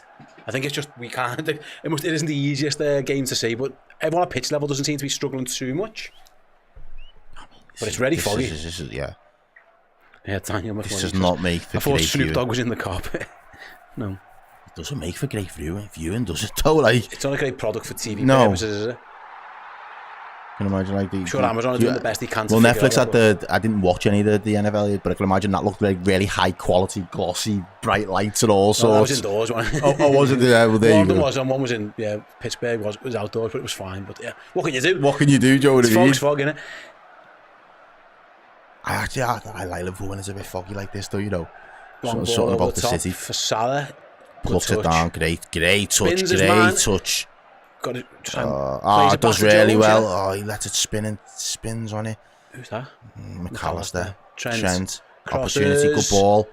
All the way through. Gakpo can recover. Liverpool trying to turn the screw a little bit as Gakpo crosses this time into the goalkeeper's hands. First 20 minutes in terms of testing him, he stood up to the first one and since hasn't really been called into action a lot. He's got white preds on as well, so he's ready to have the game of his life. It's 50-50 in terms of possession according to the Amazon stats. Like I say, it's not been all Liverpool, that's for sure. 72-28. McAllister trying to win that possession back though for the Reds in Leicester's half. Can Liverpool take it? They have. Can they? Yeah, no foul. Play on. Man, oh, it's a poor ball. And here come Leicester on the counter. It's 3 versus 3. Liverpool need to, this is exactly where they scored from before. So Liverpool needs to get back as Mavadidi runs through. Ball into the box. Ooh, And through the Daka middle. He was about tries to thread it through to Daka, doesn't he? Yeah, it was a dangerous position for that. It was a poor horizontal pass across the pitch. And Liverpool were in trouble there. And thankfully, Mavadidi's pass was poor. Daka was in. Liverpool need to wake up. I think it was Nunez's pass. I think the weight on the ball was wrong. You can't play sideways passes like that anyway, mate. That's just suicide. Salah cuts in, does one. Crosses. That's a poor ball, though. That's a poor ball. Liverpool have had a poor 20 minutes. First 5, we started all right, and then afterwards, as we've been caught out 6-7 minutes in. It's poor by it again. Look at this, mate. I think Daka's in here. He peels off Joe Gomez. Yes, because Joe Gomez is going to the man on. I'll tell you what, that pass is a yard better off. Alisson's not getting that. Liverpool fortunate, really, that the wingers pass this time wasn't good enough. And still 1-0. Right then, Jones, Salah around the corner, gives it away. It's Crossbow with the super chat. I'm not worried because we're second half FC. The super subs will save us. I think the fog is only bad for the cameras. I think it's pretty bad all over, mate, to be honest. I think at ground level it just isn't too bad. But fingers crossed, mate. I think it's crossed, you're right. No one needs to panic. Everyone gets so angry about sometimes, don't they? Like, we're just chill. Filthy games, man. Mm-hmm. Where are these likes up to? Because Alton says nearly 3,500 if he's watching. They best be liking the 1-1. Anfield still in fine voices. Gravenberch turns. It's very congested though, which we thought it would be anyway. That's where the space is out wide. That's where Mo Salah is. 2-on-1 against him, and he's done well. He's having a good start to his game, Mavadidi. He's stuck to the task, hasn't he? Both boxes. No, but he's almost guilty of giving it away. The Leicester have given it away. Can Liverpool capitalise? It's a great ball. Nunez in the box. It was just crowded out. Leicester, it seems like they've got more players than us at the minute. Virgil wins his header. I think they have at the back anyway. As Robertson goes really long looking for Gakpo. Is he onside? What a touch! Cody Gakpo can't just couldn't pull the trigger. Was he onside? Couldn't pull the trigger. Would he have been offside? I don't know. What a great ball that by Andy Robertson. Let's see. Incredible. He's just been off. I think he'd have been off. His first touch was great. Unbelievable. He just can't get his feet sorted in time. But I think he'd have been offside anyway. As Leicester play off from the back. It's very foggy now. Jeez. It's hard to see what's going on over there.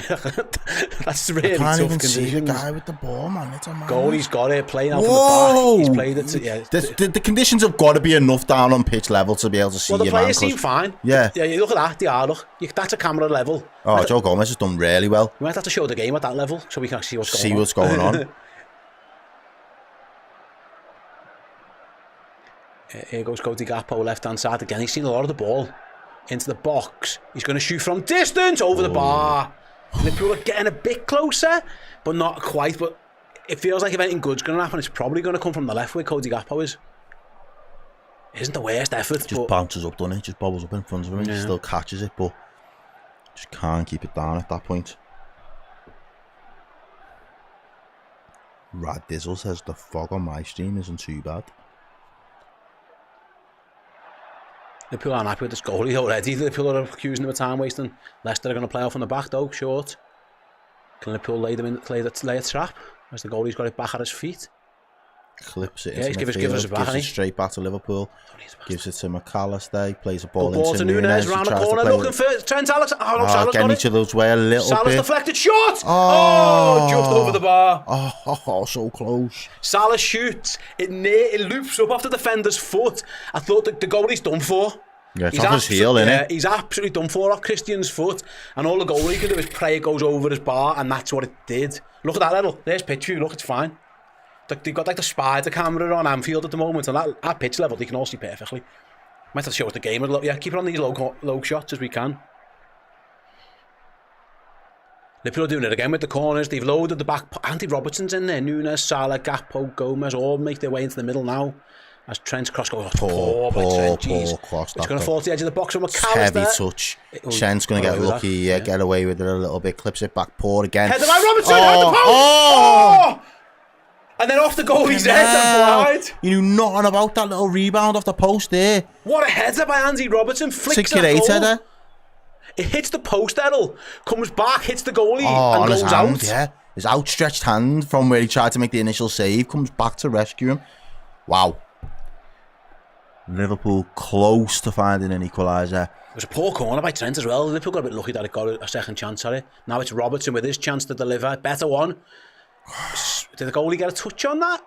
He did. But it's Leicester going to kept it stay at in. the back It's going to post, stay in. And Leicester maybe try and look at goal. They've tried to counter. Oh, come Cody. Who's that? McAllister? Alexis tried to win it back. 25 minutes gone then, Liverpool 0, Leicester City 1. It's a good... Robertson's header is so unlucky.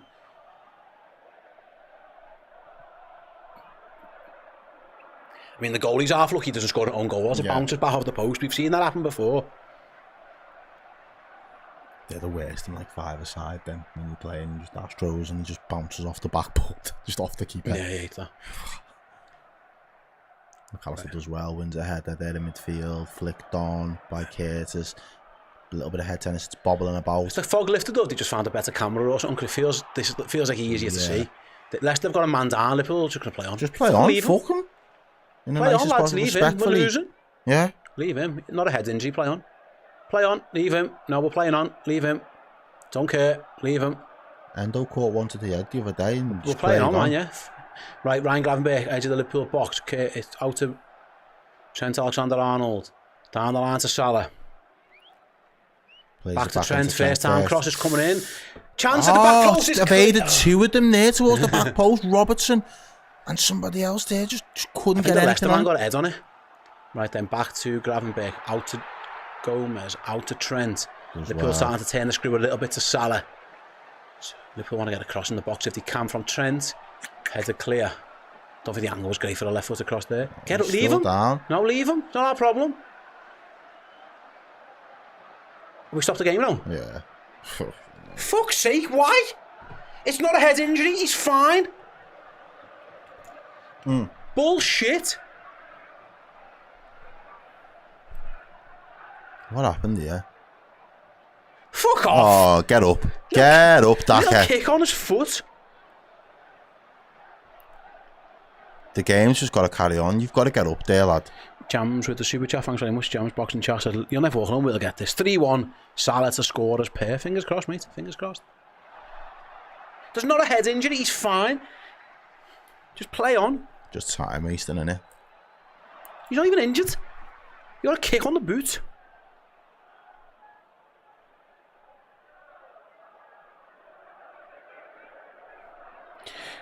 Unt, nice name. I'm stuck in the middle of Germany with a dodgy connection. How shit have we been in brief? It was a poor goal to concede. They've responded better in the last 5 or so minutes, would you say? I reckon, yeah. Last 5 minutes. Obviously hit the post, all that kind of stuff. Plenty of crosses into the box. Leicester are happy to keep it compact in the middle and want Liverpool to try and operate in the wide positions. At the moment, it looks like Cody Gakpo's quite a viable option in that respect. Trent's been trying to put a couple of crosses into the box as well. Robertson's popped up with a header. Unlucky to probably not have got ourselves back into the game. But yeah, Leicester are defending deep and defending for their lives at the moment. Right, here we go again. Here's a Gomez. Liverpool trying to find... No, they've crossed it deep again for Gakpo. That's the ball, isn't it? It is. It's what they're going to do when it gets there. Here's McAllister trying to do... He's got sideways to Gravenberch. He's got one more pass on to Gomez. He's got one to Trent if he wants to use it. No, it goes inside to Jones. Bad option. Jones Good cuts feet. across, blocked shot. Very congested there. I don't think that's the pass. I think that should go wide. I know you don't want to just spam crosses into the box all day, but I don't think kicking shots into 11 players in the middle of the box is ever going to work. Long ball again to Gakpo. He's going to have to battle for that one. Yeah, James Justin does well. That's definitely Liverpool's... I don't know what it is Liverpool have identified about Gakpo versus Justin, but that's where the ball's going all the time if they can.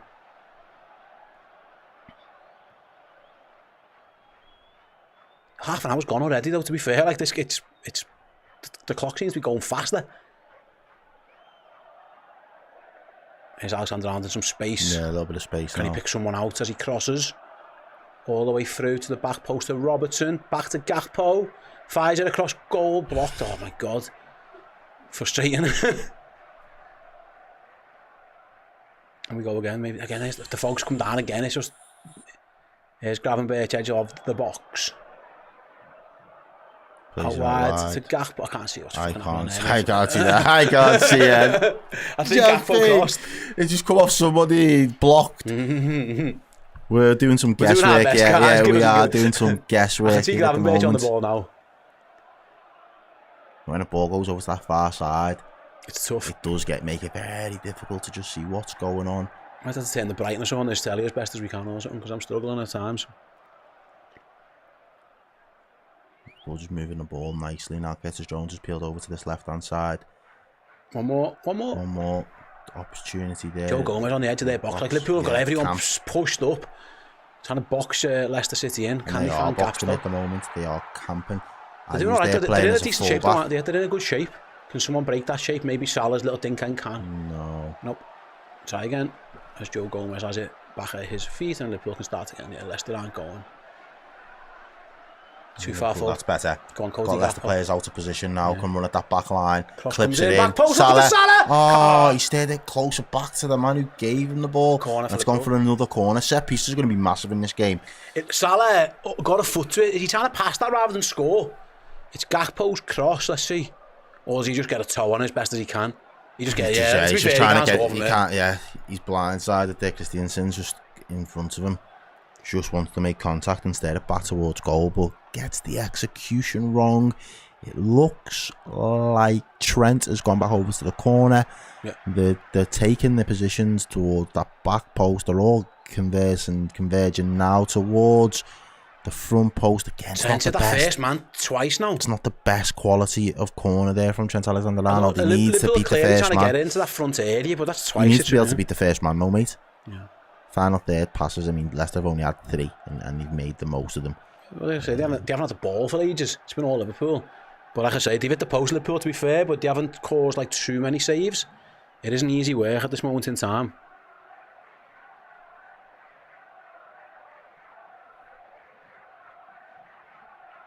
Any thoughts of an easy Boxing Day win? 32 minutes in, it's looking anything but. I said before, I thought we were just going to batter these. Well, I still think you will. I went for a 4-1, didn't I? So they got their goal out the way with. Liverpool just need to turn on now. I think Slot will be disappointed in the manner in which we conceded, but here they go, give the ball away. It's a 2-on-2. Yeah, Leicester got another counter-attack. Gomez just shuts the door, just recovers really well, does Joe Gomez. Can Liverpool capitalise on moments like this where Leicester are drawn out a little bit maybe?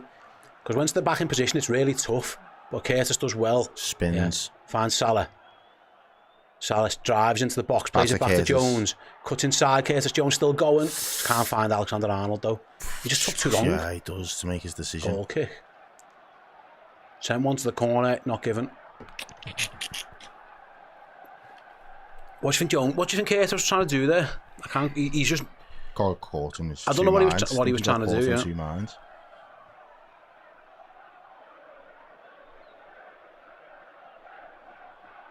As the Leicester goalkeeper is trying not to waste time, but waste time at the same time.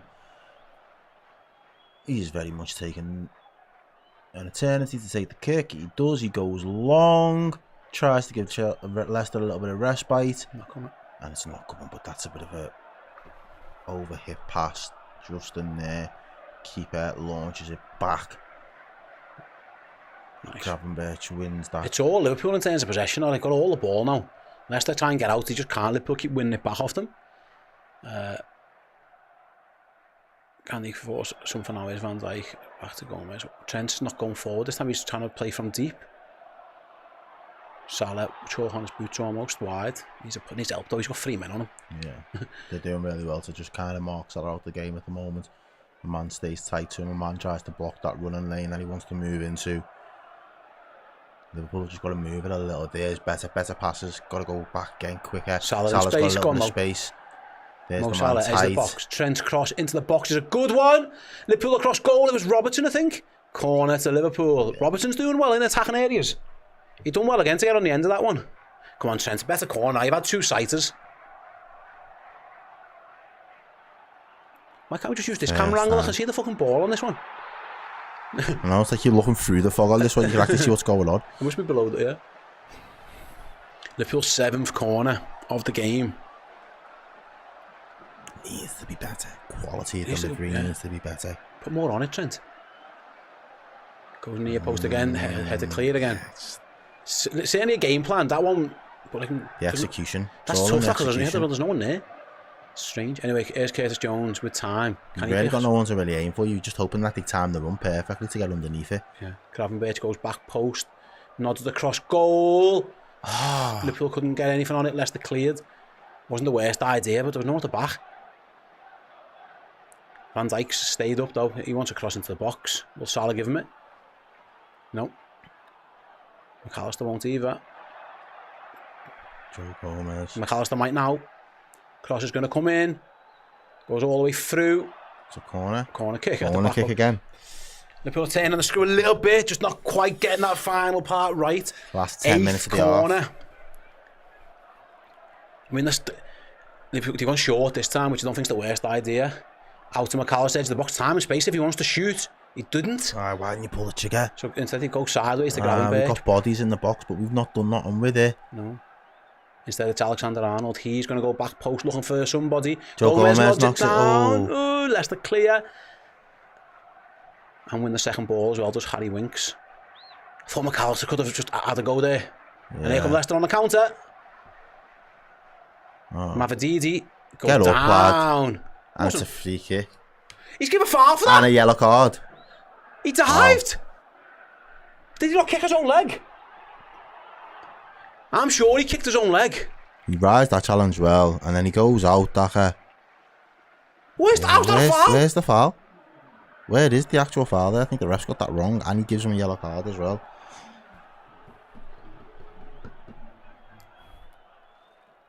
Liverpool still need a way back into the game.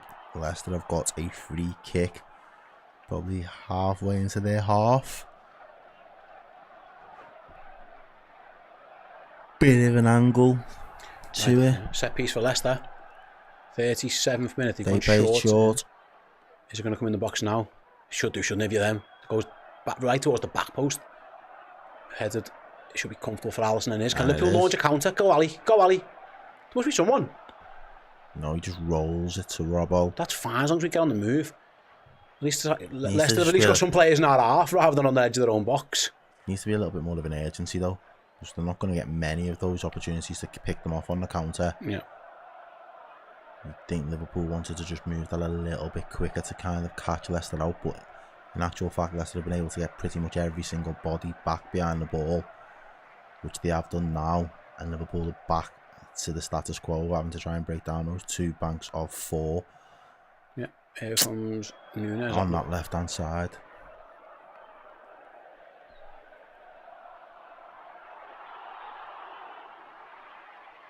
Trent's come inverted this time. He hasn't gone wide. He's trying to. Now he goes to the outside. Crosses back post. Nunes flicks it down. Did that not go out? Yeah, it did. Yeah, goal kick.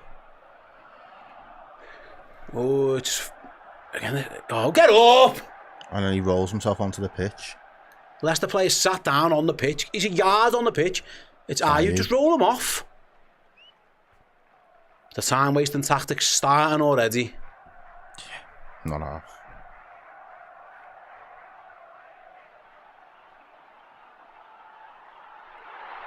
Arne Slot's already saying about the time wasting.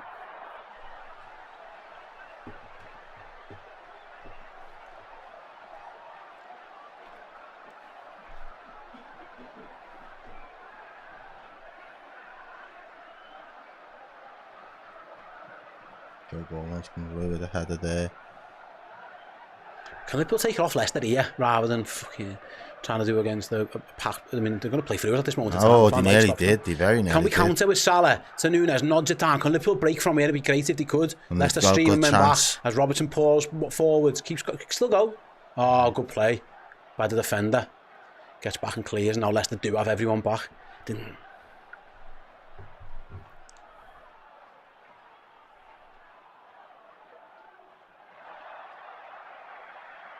Just lacking something in that final third for me at the moment, Liverpool. Can Salah provide a bit of magic? Plays it back to Curtis, back to Trent. First time ball in. Not the best delivery into the box there. Gravenberch is battling on the edge and he wins it. And Liverpool go back to Van Dijk. Van Dijk pushes the ball all the way out to Cody Gakpo. Takes it in a stride, wants to go on the outside, Justin clips a ball into the box. I think Leicester are dealing. I think too many crosses is easy for them. I understand that time is the right option, but can Liverpool be a bit more creative as well? Mix it up a little bit. It's hard because every time they do try and play centrally, Leicester have got many bodies in there. That's why I wanted McAllister to have that shot before. It was there, just something a bit different.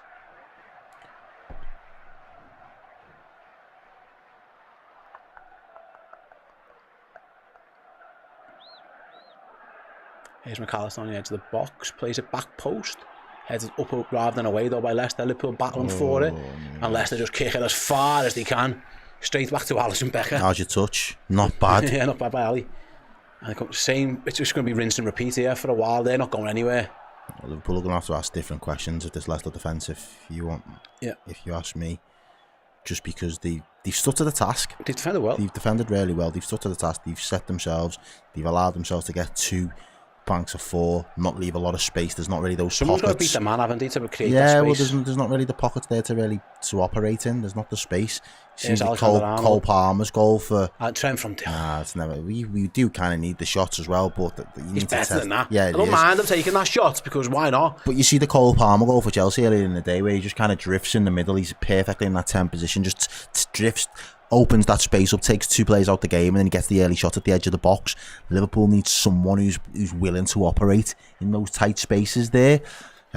You'd like to think Curtis Jones would be able to do that kind of given the chance, but we've just struggled to really pull the trigger when we've had sights of goal in this first 45 minutes so far. Liverpool, 41 minutes played so far. Right then, Leicester trying to play out on their left, go back into the centre bench. So Cody Gakpo's going to go and try and press, and Leicester have beat it. How adventurous are they going to be? Well, Ayew's running forward, and he's got James Justin on the overlap, so Leicester aren't just... I mean, they have gone back, to be fair as well, so they're showing a bit of adventure. They haven't now.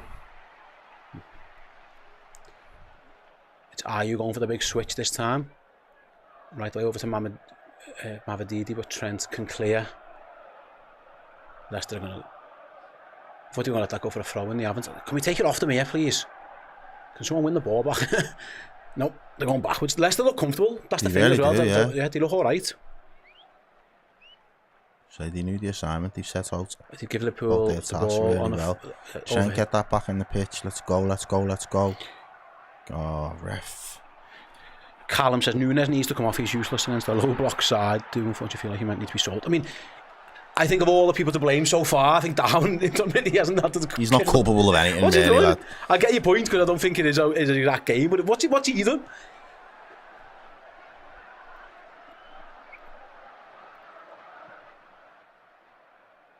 There's Gakpo now drifting back on the inside. And fouled. Taken out, fouled. This could be a better position for us to get the cross in, to be fair. And there's a yellow card there being shown. Yeah, looks that way. Set piece of Liverpool. Gakpo finally beat James Justin. Ayew just comes across. He didn't do that much wrong, to be honest. I think that's a bit of a harsh yellow. Guerrilla Power says Sosbo, please. Diaz in the 9. Inevitable says Diaz in the 9. We cook. Yeah. What the issue is, mate, the number 9 isn't getting the ball, so I understand the point, and Diaz might drop deep, I get it, but at this moment in time, Liverpool aren't finding enough. It's just crossing it into the box at this moment. Can they be a bit more cute and clever? It's Robertson with his hand up, ready to take. Set piece of Liverpool just before half-time, then Robertson's cross is poor. Straight out for a goal kick. That's crap. That was a good area. That was a good opportunity that Liverpool just did not work to the best of our advantage. At the moment, you know, we're not asking the right questions to Leicester, though, mate. We're genuinely not. And don't get me wrong, I'm not panicking by any means, but we said the other game against Spurs the other day, you know, there's more to us than just really being able to be one-dimensional in the way that we attack. We can find different ways to pick off a team, and I think Liverpool need to rediscover some of that in the second half, certainly. Yeah, but Leicester are on the attack now. Leicester are trying to get it to 2-0 before the break. Good tackle by McAllister, but Leicester, the ball Looks breaks like to they've had him. one too many mince pies. I think, what the good thing we hope is that Slot can do something at half-time. Liverpool That's put it back brilliant. on the counter. That's Let's go. brilliant. Great tackle by McAllister. Here come Liverpool. It's Nunes down the left. Plays it inside to Gravenberch, didn't quite get there. Ball to Trent. Tries to find Salah and held does. on. Salah That's got to go in. shoots. That's got to go in It's off the the ball. crossbar. It's got to go in. It's got to go in. It just looked inevitable that it was going to find its way into the back Trent of the net. does well there to keep that alive. The little deflection just puts it perfectly into so Salah's close. path. His first touch, lovely. The ball's just always spinning. If he just stops that with his first touch, instead of just flicking it a little bit, he might take some of the spin off that ball and just be able to control it Because he better. got to him on a deflection. But Liverpool, it hasn't been fantastic, but they have hit the post twice, or the woodwork twice. So there are chances being what created. a touch that is. He's having a good half, Mavididi. Oh, what a touch. What a touch. And he's off. Oh, he's off, yeah. He's Liverpool off. got some defending to do now. It's Mavididi again. Left. Well, I don't know what he was trying to do there. Ran himself into trouble in the end. And Liverpool should clear. No, throw in, yeah. It's going to be, yeah. That might be the end of the... Well, 2 minutes stoppage time, so there's still like a minute and a half left. Oh, it's a goal kick rather than a throw in. But Liverpool have it the woodwork twice now. So they're creating chances. They need to score one. I mean, we'll score two, really. It's converting them. Yeah. Here's McAllister again. Here's Gakpo. Cuts inside. Does Does well. well. Can he shoot? He does shoot. That's an effort. That's an effort. That's an effort. Yes! And just before the break, it's Cody Gakpo cuts inside and scores. It's very reminiscent to the goals he scored against Brighton in the Cup. He's making a habit of doing that. And when Liverpool needs We've said it. somebody, We've it's said Cody it. Gakpo. It's always going to be coming through him. We've and said it's the it. first time, Errol, for a while, Leicester have been caught on a little bit of a counter-attack. It was the transition. It was what a goal. What a goal. Keeper picked that out. It's beautiful. It is a beauty. Wonderful goal from Cody He just sits Gakpo. down and admires his own work there as well afterwards. Gives It's like it going, yeah, I'll hit it, and then I'll take a seat and I'll just watch it. And it's a great time to score. It's unsavable. Oh, it's brilliant. Liverpool have tried long and often to get Cody Gakpo on the ball, and this time he gets a bit of space for himself, beats his man, and scores. Just drifts off that, Justin, and doesn't just before the break, Liverpool are level. And could he score before the break again? Because here's Nunes feeding in Salah. Salah crosses. Leicester don't clear it. It's Liverpool one handball. Not given. They're never going to get it there. They're never going to get it there. But that will Let's do see it. what happens. And in terms of, again, just asking a different question, using a different skill set to try and... That's not handball. It's not, no. Kicks ours, mate. Right, yeah, just using a different skill set to try and hurt the opposition. And Liverpool do that. It's that cutting on the inside. And there it is for half-time. Oh, no. Oh. Yeah. What I don't get right, there's 2 minutes of stoppage time. We score in those stoppage time, and he blows up after 47, 20. Yeah. Liverpool are on the attack anyway. Doesn't matter now. Half time, Liverpool drawing with Leicester. Cody Gakpo was asking why couldn't we play on there when we scored a goal. I think Liverpool are happy with that. Virgil van Dijk's asking the question, and I think he's got a point. Yes, to be fair. Liverpool There should have been at least another minute added on. Yeah, there should have been at least another 30 seconds minimum. Minimum. It's half time. It is 1-1. Early goals from Jordan Ayew, and then a very, very late equaliser right on the stroke of half time by Cody Gakpo. And that brings Liverpool level in a game. Actually, to be fair, they've dominated. Leicester have one real chance and scored it, and Liverpool, Errol. Let's talk about the negative first. Yeah, go on. The defending for that was poor. It was. Collectively, though, I think we need to make that very clear from the outset. I'd say Gravenberch. Yep. I think it was Van Dijk who could have cleared it. I think Robertson doesn't do great. And the goalie I thought could have done better after first. I think the deflection doesn't. So, but stop the cross. I think 2 or 3 lads could have stopped that cross. And then Robertson probably is a bit too eager. Yeah, I think what happens too close, gets way too tight too soon. All three afford them to blame. And again, because of how tight Robertson gets, he makes Ayew's mind up for him. Once he's in that motion of spinning, there's no point trying to cut back or anything or check. You've taken your marker out of the game, pull the trigger, and he does that brilliantly in his defence and in fairness to him. But yeah, Liverpool, I think collectively as a unit, Slot would have been wanting his lads to defend better as a unit, and as a result, that first goal will be a blow for someone like Arnie Slot, really, because we touched on it, really. Just the way that Liverpool are conceding at the moment, they're not being watertight at the back. Teams will still think they can still get something as long as they can score goals and they can make it a bit of a game. And then it's always Liverpool's job to then come back. We we don't do. It's one of them. We don't have to keep working our way back into games. The more we get into the habit of doing that, the more it takes from your tank, the more energy you've got to pour into it. If Liverpool can manage games and I know we expected them to be clear by half time. If we can do something like that early in the second half, where we can extend the lead now and really put our foot down, I think Leicester will struggle. But the response from Liverpool after probably about 10 minutes, it took us a little bit of time to kind of find our rhythm, find our feet. We was trying the same thing over and over. Don't think we've been particularly good at set pieces either. There's probably a little talk around that, because quite clearly we changed something in the approach to our set pieces. The deliveries just haven't been good enough, and it took us a little bit of time before we got going. But what do you think was the positives from your perspective, Steve? Listen, I think Liverpool kept their patience. I think some of the crossing, I get, because you're trying to cause a bit of chaos. I think some of the crossing was poor. Yeah. But listen, Liverpool hit the post twice before they scored. It's worth mentioning. Liverpool were creating chances. You know, Robertson's header was really good, and he's unlucky. Salah, listen, 1 inch lower, and he scored another world just before we have. So Liverpool were creating, but also I think at times, I think that a couple of times Liverpool tried to play through the middle and it didn't work, and that kind of scared them off. So everything was going wide, and wide's fine, but I still think, and we saw it at the goal actually, I still think your wide player needs to try and beat his man before making whatever it is. If you're just crossing, I think Leicester were quite comfortable with a lot of that, but the times where Liverpool created a bit of problems was when people beat the man. And what, like I say, the goal comes because I think it's a goal kick where Leicester are out a little bit, they're not completely deep. They're transitioning, aren't they? And Liverpool are quicker than them to get back. And it's a worldie by Gakpo, but Leicester aren't quick enough to get back into the shape that had served them really well for a large part of that first half. And what Liverpool were able to do was able to shift that ball out to that left-hand side, feed Gakpo. Again, Gakpo, early, the chance before that, he goes on the outside, and then this time he comes back on the inside. So keeping that versatility to keep the defender guessing is probably what give him the benefit of doubt in that situation. He allows to skip past Justin on the inside, and then he pulls the trigger, and he's got that in his locker, though. We've seen that a number of times already in his Liverpool career, the way that he can just bend those into the far corner, cutting him from that left-hand side.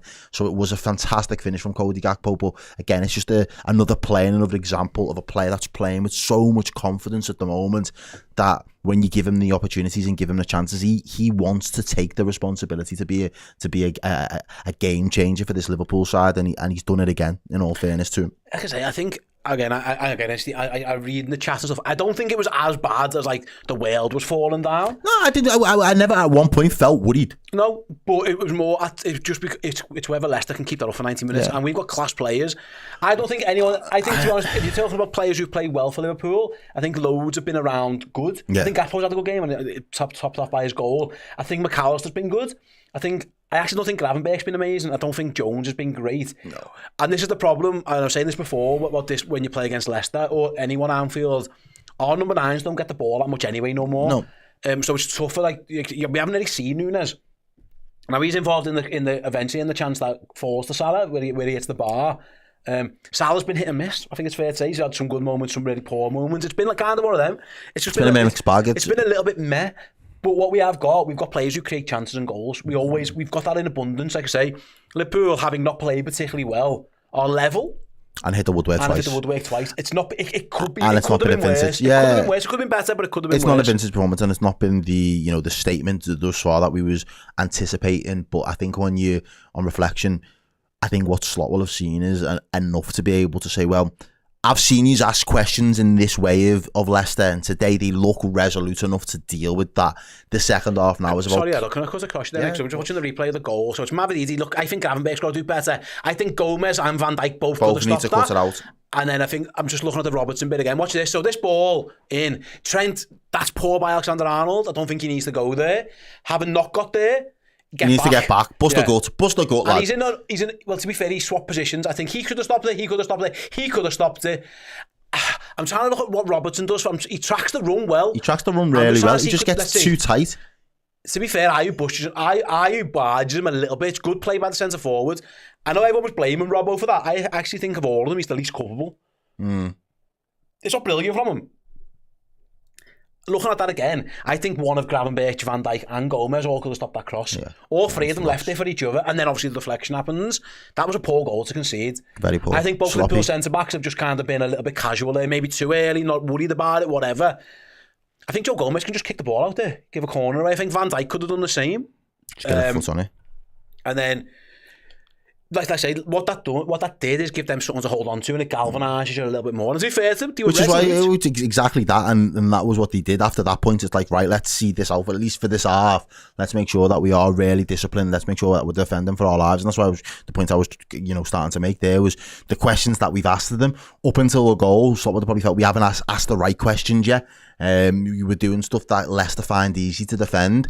We need to now start picking our moments a little bit better and trying to work areas of the pitch that Leicester don't want to be in. They want to be more uncomfortable. We want to almost draw Leicester out again, and I think that'll be the approach from the second half, is can we draw this Leicester team out? Because if we can pick the holes and operate in those half spaces, we'll have far better chance of creating better clear-cut opportunities in front of goal. Yeah. Well, we'll say as well, Liverpool, the plan is obvious, Errol, to get wide. Look, watching all these replays, I don't mind getting wide's fine. If we're going to put these crosses into the box, get your midfielders in there as well. And on this one, look at that chance they did. Obviously, it was good defending. Liverpool have 4 or 5 men in the box. That's okay. Yeah. And I actually prefer the crosses that are from deep. I think those ones to the side where they can just head it away. Yeah. The one where Robertson hits the bar is a better angle, I think, for the cross. But interesting, we see the goal. It comes from our goal kick. But there's 3 men there just jogging, trying to get back. That's 4 and 5, all in Liverpool's half. By the time Liverpool pull that pass trigger, by Gravenberch really good, actually. Does really good pass. That McAllister makes it very, again, 3 passes all forward. And Liverpool have 6 men in the box when we score. Gakpo plus 5 in and around it. So the transition's been good. But that's where we caught them cold. Caught them on the transition before there was an opportunity for them to get back into that shape. It's such a good goal. It's an unbelievable finish. It's an absolute world. It's a peeler. You can't save that. Proper peeler. I'll tell you what, with him, mate, he's a left winger. It's what he is. Yeah. Oh, yeah. Yeah. If he had a little bit more pace, he'd be more Henry-esque in it. But he's got that movement where he can just ghost off that left-hand side, and he just knows how to pick a spot in the back of the net. But I say Liverpool ending the half really strong. Obviously, we end it with the goal, and I just think now it is a case of, right, let's try and draw this Leicester team out. There's a game there for them to try and get some points from. They don't want to sit there and just be bombarded with wave after wave after wave. There's going to be opportunities, or they'd like to create opportunities for them to get more bodies further up the pitch and commit a little bit more. Can Liverpool as a whole defensively defend better so that we give ourselves the foundations to then make a good counter-attack and spring it on the break? Because, as you said then, the transition's the key for that. Because they've got bodies out of position straight away, and Liverpool don't take the time to do the build-up. It's because we know the clock's running down. Can we get as close to goal as possible in as short amount of time as physically possible as well? And we do it. And I think that is going to be the key for Liverpool in the second half. Before you think about subs and all the rest of it, can we draw this Leicester side out and get them to play a little bit more risky football for them? Time beat your man a little bit more. Right, there's about less than 5 minutes to go until the start of the second half. So we're going to go and take a quick break. We'll be back with the second half of Liverpool versus Leicester City after the aforementioned break. See you in a bit. Hey, all you wonderful Redmen Plus subscribers. I just wanted to let you know that the book written by my dad and brought to life by myself, The Man Who Stole the World Cup, is available in 2 versions to buy right now. The exclusive signed edition and exclusive cover is there on redmenmerch.com. But if you just want to order it worldwide, far more straightforward. Go to Amazon, search for The Man Who Stole the World Cup, and the hardback and Kindle versions are available there. So get yourself a boss little Prezi for a young football fan, or actually if you just enjoy fun sci-fi stories, one for yourself on either Redmen Merch or Amazon this Christmas.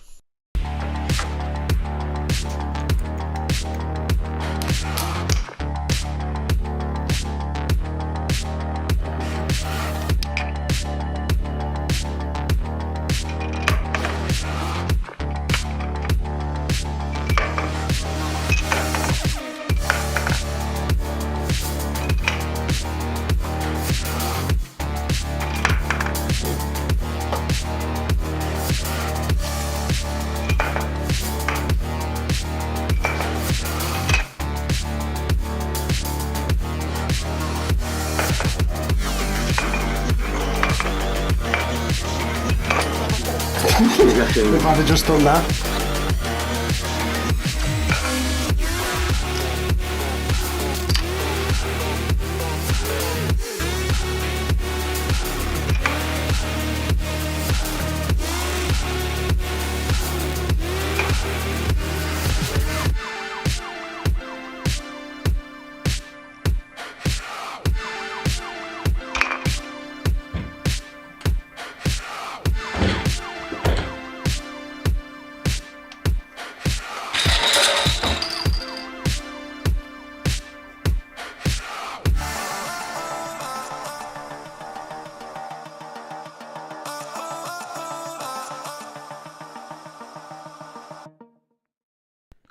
Welcome back to the Watchalong. Ste and Errol here to guide you through the second half of Liverpool versus Leicester, which will be come back to you in about 2 and a bit minutes time.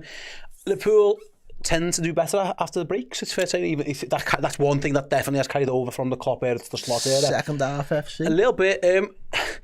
I'm wondering if he makes changes, what would he do? I think he'll wait. I don't think it's the worst option to wait. I think there's an element of waiting there. I think he'll want to see how Leicester respond. Yes. Because when they were winning, they were going to be deep. Are they going to play out a bit more? What are they going to do? Scheming for a Harvey Elliott. But he has definitely got. He's got options. He's got Diaz. Yeah. He's got loads of options on his bench. Harvey Elliott, Luis Diaz, Szoboszlai, yeah, Jota, obviously, there are options there for Slot if he wants to turn to his bench. And again, it comes back to the point we were making about Maresca before. He doesn't necessarily trust the squad as a whole, and he makes limited changes. I think, as you mentioned earlier as well, he might think it's a minute thing with certain players, and he just wants to give X player this amount of time, and then he'll bring somebody else in, and that's where he's trying to do his rest and rotation where he can. I expect Liverpool to come out in the second half and continue in the same vein, though, to be honest with you. I think, as we see when the half-time whistle was blown, we was asking questions of the ref because we probably wanted that little bit longer. We could see that, Leicester were probably on the ropes at that time. They didn't really look like they'd responded or getting a chance to respond, so they was on the ropes a little bit, and Liverpool really wanted to turn the screws while the going was good. The break comes and gives them a little bit of respite. But ultimately now, I do think there's a big 45 minutes of football to be out of Liverpool because, as I said, there's another opportunity there now to extend that gap. And I think in terms of the actual quality, Liverpool have shown, hitting the woodwork a couple of times, Cody Gakpo with an excellent finish. We have got the quality there, and there is the quality off the bench. It's just about, I think it is more about drawing them out and asking the right questions. If we do that enough in the second half, I don't see anything other than Liverpool getting. And just be a bit more precise. Like, say, I don't mind crosses, but aimless crosses where you're not picking players out. It's like when Trent picks Robertson out for the header. That's different. You're just hoping that you're gonna, you know what I mean? I think if you're picking players out, that works. Set pieces need to be better as well. Yeah, absolutely. Yeah. Liverpool have clearly taken over the Arsenal thing of players at the back and all that. But they haven't really got it right. Couple of super chats by like Owen says, Slot not putting in Diaz after last week's performance is a disgrace. He has that dynamic ability to break down a low block, unlike Nunes. Poor Darwin taking strays. Mate, it's squad rotation. Like Diaz will probably, well, he will come on and he'll probably start on Sunday. Like he's the man. It's this period. People are always in and out. You know what I mean? It's one of them. And actually, got to manage minutes over Christmas. Yeah, exactly. Got to be done. Exactly. So I see your point. I would have played. I'd probably started Jota, to be honest with you, against these, but I'd say this. I don't think it's no slight on Diaz that he's not playing. We will see him at some point. I am RTB, nice name. That move was so fluid. I knew we'd score as soon as it left Ali's boot. He was confident. Well, that goes back to your point of drawing them out a little bit. Liam says, Gakpo's reminded me of Iron Robin recently. Dutch cuts in and everyone knows it's going to happen, but there's nothing you can do. Does it so much from the other side, but I see your point. That's tough to stop. Yeah. There's not much you can do. If he had that little bit more pace about him, he would have that. There's just not much you can do about that, really. Once he's past James Justin, second half is underway. No changes. I didn't play enough songs, actually, so I'm going to play one now. And how are we doing on like the 3,500 if he's watching 1.3? He's a slacking. Liverpool need to win. You just want to get 2,000 likes. What's happened there? You know, bread and butter. What's happened? What? Someone's offside. I think Nunes was offside. He was waiting for the ref to freaking put the flag on. Yeah, that was confusing. Strange. Confusing.com. Right then. Here's Gakpo again. Takes the ball with him. They nearly lost it, but plays it well. Over to Salah. It's Nunes now. They've swapped positions. Back post looking for Nunes. Nods it across goal. Good header. It's a very good header. Can Liverpool get on the end of it? Still. Doesn't quite. Can Robertson keep that in? He does. Cross comes in. Leicester clear. Gravenberch just puts it straight in the air and goalie catches it. Safe hands from the goalkeeper there. Liverpool, by the way, just to let you a point of clarity, is attacking the Anfield Road end. Hawks with the super shot. Didn't Diaz's dad have a heart attack? Says, I think we can't get angry about him not starting. Hopefully, an improved second half. We take this game away. There are some reports coming out about Luis Diaz's dad being ill, but again, nothing's been quite confirmed yet. But I hope he's well, if indeed that is the case.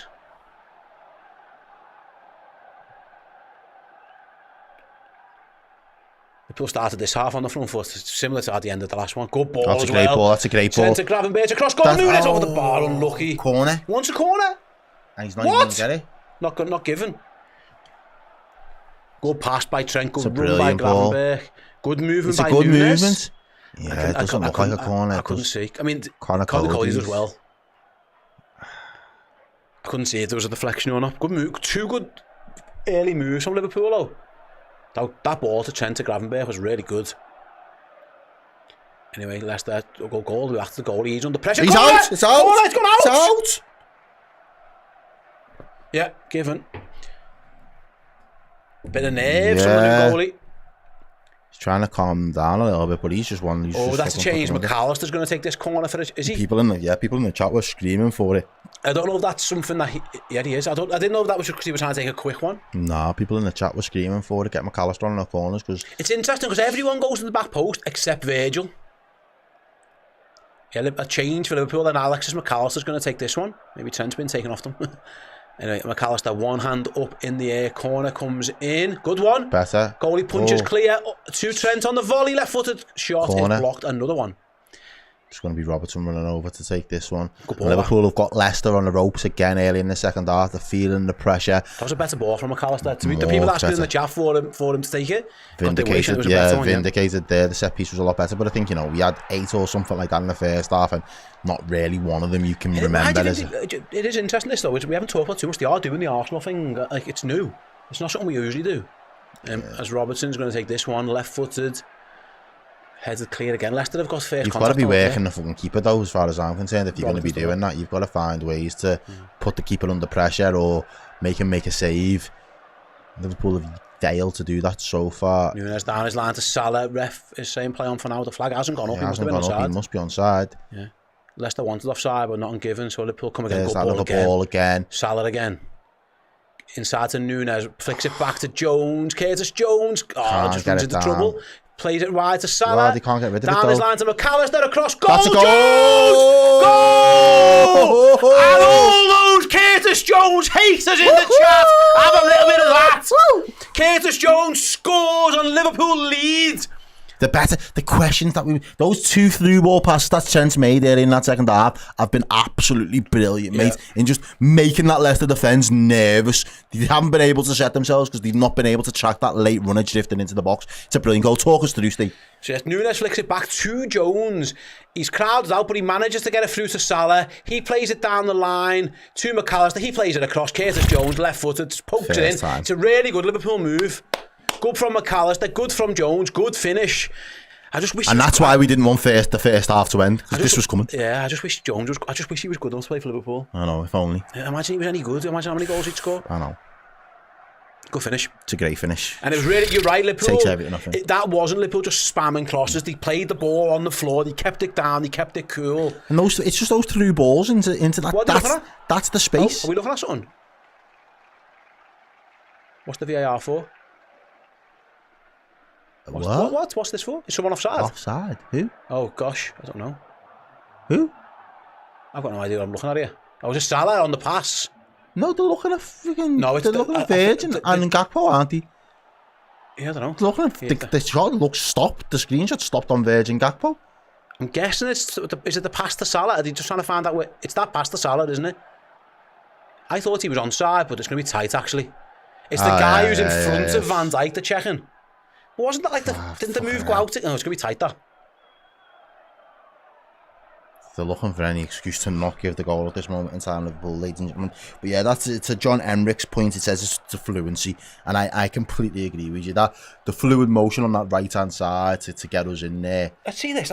He looks on to me. In the fog, mate. Are you drawing lines in this?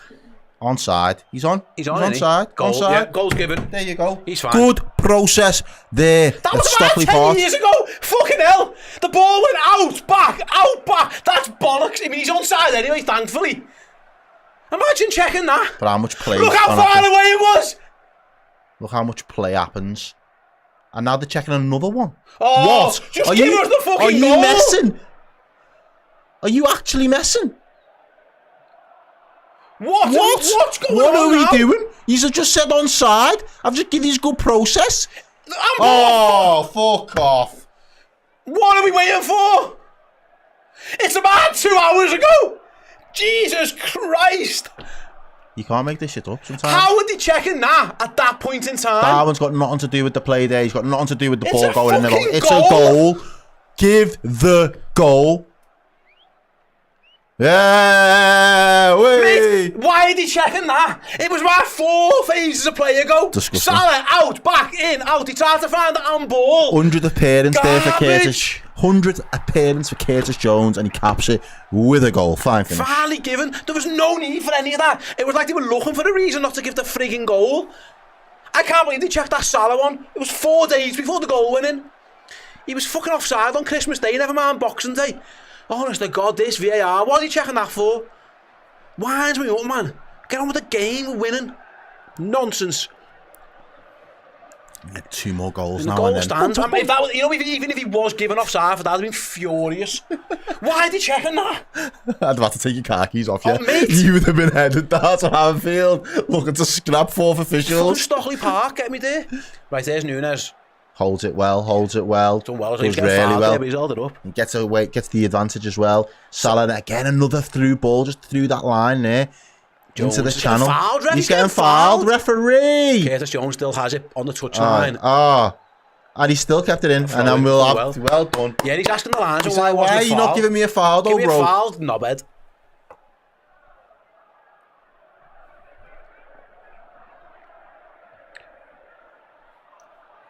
It was like they were trying to find a reason not to give that goal.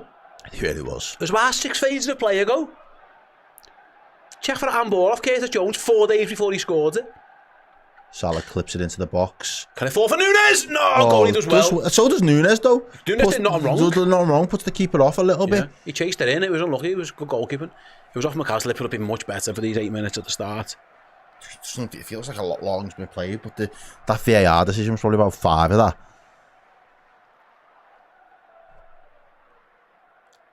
Yeah. And again, the questions that Liverpool asked early in that second half have been much better. Working their way into the box, finding late runners. Wonder how long they're going to take the goal kicks now, lads. Anyone going to fall on the floor for no reason? I doubt it. We want more, says Nigel in the chat, yeah. 2 more goals and my prediction comes true. I'll take it.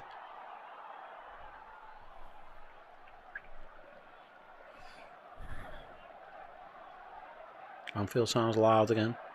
That's our ball, isn't it? Yeah. Throw into Liverpool in the left back position. Then Andy Robertson will take quickly to Joe Gomez. That's where the fog is, down the cop end. Hopefully the ball's at the other end all the game so we can see the game. It seems alright by the Annie Road. I don't know why, like. Here's Alexander Arnold in time and space. Going to go for that ping to Gakpo again, is he? Yeah.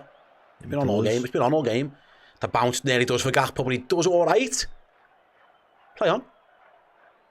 James Justin, get up, you knobhead. He wants a foul, isn't there? No foul. Holding his head now as well. Poor. What did Gakpo do wrong? Did he catch him? Where's the foul here? Yeah. Oh, behave. You've got, like, he's got a family. Imagine going down on the back of your head like that and like your kids or your missus or your someone you know sees you do that. You'd be embarrassed, wouldn't you? You can't respect it, man. How can you protect your home, mate? I'd be thinking, you know, if I'm his missus or whoever, his partner, how can I trust this man when he gets tapped on the back of the head and falls over? Show some self-respect for yourself. Have some dignity. Imagine your kids seeing. I mean, I've done some stupid things on the internet that I've never done. I don't think I've ever just fell over for no reason.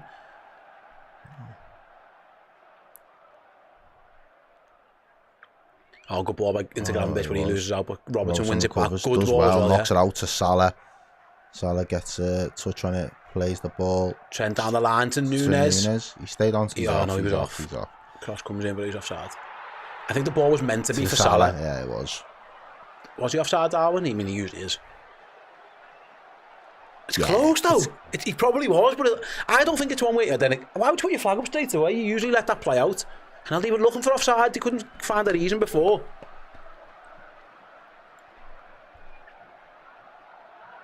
I love that Gakpo didn't get his goal against Spurs on the weekend, and to just pop up with one today. Make it when it counts, man. Yeah, man. Just share them about. Leicester now going to be forced to go long. See, now they're all up. Oh, someone's gone down there. McAllister's hurt. He's always, you know, there's 2 a game where he just looks like he's never going to play footy again. Yeah. He just gets back up and just deals with it. I don't know what he's made of. He's like, he's got like... It's like a bad guy on a game where you lose a life, but then you just carry on. Yeah, he looks like the most injured player ever, and then he's just fine. Ball inside. Almost a great ball. I think a couple of them had walked offside. Like, yeah, but, solid delay, but it didn't count. Yeah. It's like he's got Wolverine's healing facilities because he just comes back 5 minutes later and he's sad. You think, man, you on your last legs? I was playing 2 with my son this morning, like you die and then you just respawn. Like, he's fine. No, he's fine. You press a button to heal yourself. It's just that. Liverpool have given it away to James Justin now. Oh, Robbo's absolutely taking him out. Liverpool are going to play on for a while though. Refs, they're not going to love that. They're not going to love that. And now Liverpool are going to get the free kick. I mean, Robbo should be booked for this challenge too. Yeah, he's like, oh God, I've got it. Just wait. Leicester were not happy. Curtis Jones is pissing himself. Curtis just ran across laughing. Andy Robbo, he's probably going to get booked. It's Liverpool's foul though in the end. Because let's say the ref, it was Vestergaard who just takes him out, and he just comes right across him. It was interesting because Robertson smashed into Justin, but the ball played to a Leicester player, so they played the advantage. I wouldn't be shocked if Robbo gets booked for that, if the ref goes back and books him. Did he? No. Oh, Liverpool taking it quick, so maybe he didn't. I don't know. Anyway, here's Cody Gakpo down the line to Robertson. Oh, Justin does well. Just enough, just about does Did enough. Robbo get booked for that? He must have. You'd think so, would you? You'd think so. Yeah, he did. Liverpool, yeah. Yeah, that sounds about right. But they're going back to their formations. It's McAllister again, setting the ball up. Let's get those likes in. There's 4,000 of us watching. Press the like button right now. Right now. As Liverpool go short to McAllister. Oh, that's a great ball. Good well defended up into the sky, and goalie claims good defender now. You're right, it was a great cross by McAllister. Such a good ball. What I would say to Leicester at times, they've got a lot of head on the ball. Like, you know, they've attacked it well. I know Liverpool's crossing hasn't been good. That was a good ball in, and Leicester defended it well. Now they're trying to play out though. Can Liverpool catch them in a trap? Harry Winks does well. Plays around the corner. Take it off him. Virgil van Dijk does well. Nice, Virg. Oh, well done. That was excellent. Excellent. The urgency to win that ball back, not allow Leicester to try and break on Liverpool. It's a ball played in. It's not the best. Ooh, it's going to go the other way. I think that's a bit harsh. I think that is a little bit harsh on Nunes. Nunes, just put a lid on your emotions, but I think that is a little bit of a harsh one. They both put the body in to try and get it. Hey, I mean, the defender kicks him. Yeah, didn't do wrong. That was harsh. Thanks. Oh. There it is, though. That's lovely. That's Salah just couldn't get it under control, could he? And Leicester can try and launch a counter, and they got it's. Oh, be careful here, Reds. Man in the box. It's Mavididi over on the left hand side. Plays it into the box. Daka makes a meal of it. Do you know what? Me and my uncle literally was having a conversation about stuff like that earlier today. When the ball just goes right through to a striker, not all strikers are going to get it right, and then you just do that, get your studs on it, and just stop the ball in its tracks. Big up Hunk, man. If Leicester are going to do anything, it's going to be with Mavididi. So at this point in time, David with the super chat. Thanks very much, David. LFC96. Hi lads, I've only just got in from a family dinner. Topping the nights off with a Reds win. Alan Jones asks for a song as well. Says, have we got a song? I think we can hook you up, pal. I think we can hook you up. Right then, an hour gone. Liverpool lead 2-1, but they want to be hunting for more. That one's for you as well, Lee Guy. Hope you enjoy it. Enjoy the bangers. Yeah, Aisha Williams says, concentrate, lads. We need to stay switched on. Caught napping. It'd have been a good goal if Daka scored from there, because he had Van Dijk on him and Alisson in front of him, but it was certainly half a chance. Just didn't get any real connection with the ball. No.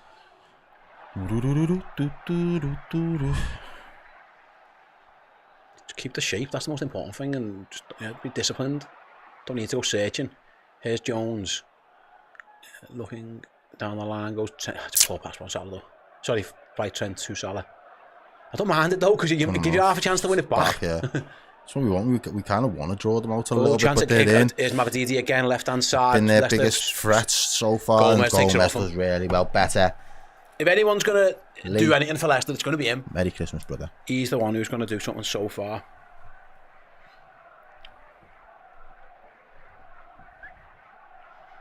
Leicester are about to make their first change of the day. We're going to make the wait after it's Buonanotte is going to come on. But first, Liverpool have won it back from Leicester in Liverpool's half, and McAllister's gone for the big switch to Gakpo. Nice little back heel to Robertson. Liverpool on the counter, definitely. Good ball as well. It's good from Liverpool. Two of them. Oh, lovely. It's Mo Salah inside for Nunes. Lovely. What a save! And it was a wonderful Liverpool counter-attack. And Darwin Nunes did everything right. And he looked so frustrated. What a pass by Salah. I wanted that to go in for him so bad, you know. He does everything right. He does everything. Good and save. the keeper just gets a big hand to it. Good save. He does such times to run Salah loves that perfectly. pass. It was like the pass he played to Gakpo against Man United. Yeah. When he chipped the goal. He loves that little inside pass. But the goalie, just good stood hand. strong, just stayed big. Great move from Liverpool. Started with the player from the back, a little back heel from Gakpo, switch from Robbo. Salah's touch, everything was perfect. Again on the transition, though, Leicester just stood no chance when Liverpool got into full. No, you're right. Yeah. When we draw them out, they're struggling to cope on the transition. Anyway, another corner. This time Robertson. It's a great one. Goalie gets a punch to it, doesn't get too much on it though. It's going to fall back to Trent, who's going to not whip it in first time. Instead, goes onto his right foot. Not a bad effort. That goal of Gomez, I think it was. It might have been Gakpo actually. Straight at the goalie. Picks it up. It was Gakpo. Leicester are playing out from the back with the goalkeeper. Diane says, I'm watching him. He Trent Christmas jumper. Go Reds. Go Liverpool. That was last year's jumper. That was that one. It's a good jumper, though. Good, Diane. Liverpool out just over an hour played. 2-1 up against Leicester in a very foggy, misty Anfield. People I can see people in the chat having got Nunes for that goal. He did not. He did not wrong. He did not wrong there. Bless him. I mean, there's time and a place to have a go at him. There's nothing else he could possibly have done. Poor lads have a little bit of light in the ball sometimes. Here come Leicester. Down the right for once. They haven't really got towards it. Foul by McAllister. It's not really a foul. It's shoulder to shoulder. It's a body check, isn't it? They've replaced awful baldy refs with awful grey-haired refs. Like, you just can't catch a break with the officiating in the Premier League, ladies and gents. You really can't. Leicester making two changes. Buonanotte's coming on, and so is Ollie Skip. They're going to take off... I didn't see who come off the first one. I think it was Harry Winks was coming off. Couldn't quite see. Yeah, it was. And Alcanus goes off as well. Skip and Buonanotte on. Liverpool not going to their bench just yet.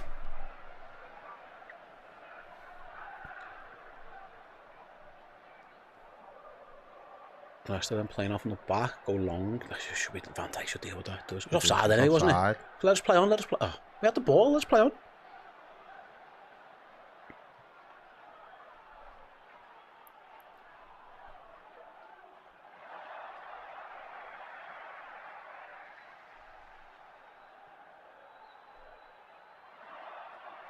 Right, then 64, nearly 65 minutes gone. Liverpool leading at home, coming from behind again. It's Crossbow says, I want a Nunes goal to shut the haters up. Anyone who hates a Liverpool player who's a Liverpool supporter isn't a supporter. It's just a fucking clown. Don't hate your own team. You can criticise, that's fine, but people who just don't like players, hate them, bit merch. So if there is any of them, yeah, shut them up.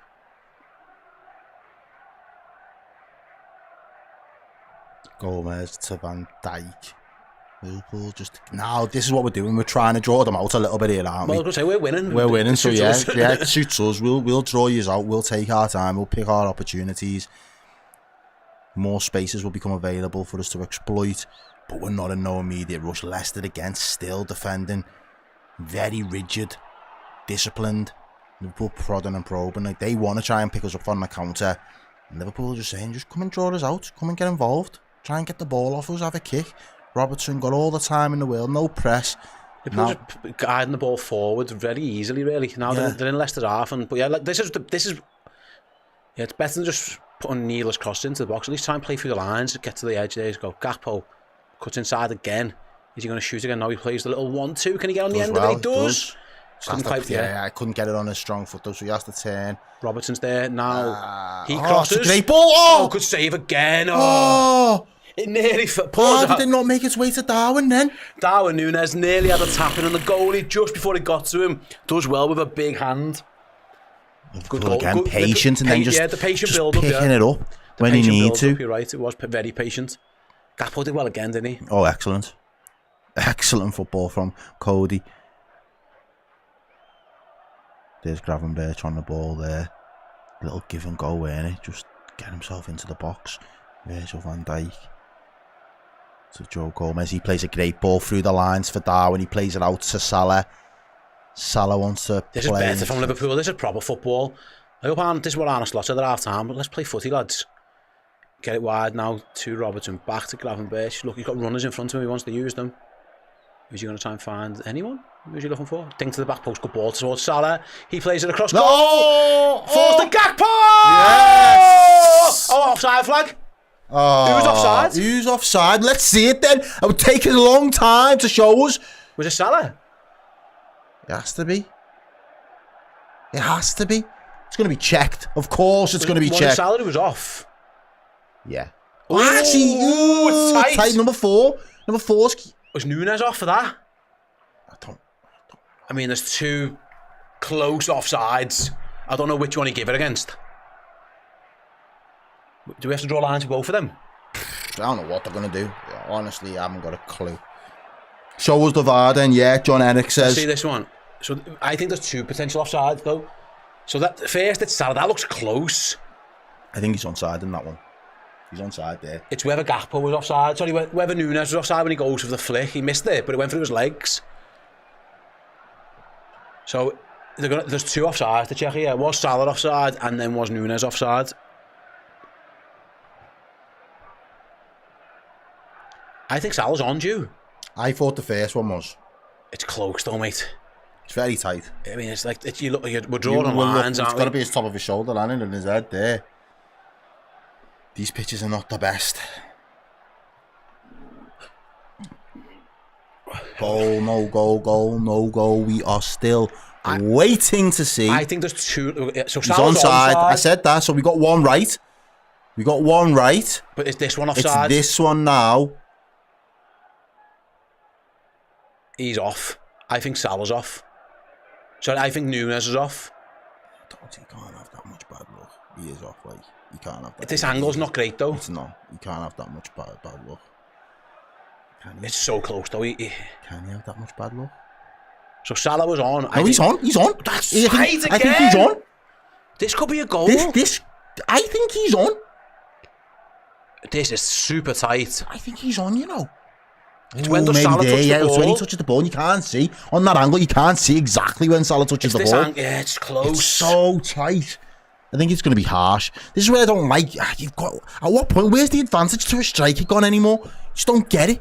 It's going to be tight. This. I think he might just be offside. My guess is he's just off. He is. But it's so fine. He doesn't look off. He does. Soapy McLavish says he looks on. It's hard to tell. People are saying that's on. Is he behind Salah? The camera angles. I hate the PGMLO. It's a goal. You never walk alone. The chat can't make up their mind. How are they ever supposed to make up their mind? It's taking ages. We've got to have at least 10 minutes added on because these two goals that we've had, either adjudged to be goals or offside, have taken an absolute lifetime to decide. He's behind Salah though, isn't he?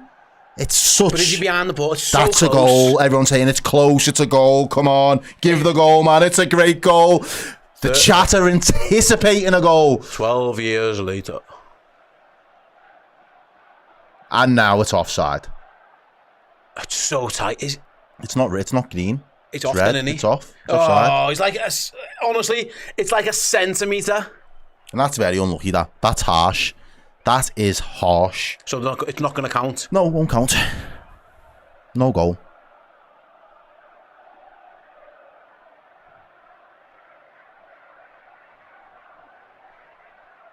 Yeah, it's going to be ruled out. Sorry, ladies and gents. We was anticipating it, but it still remains 2-1.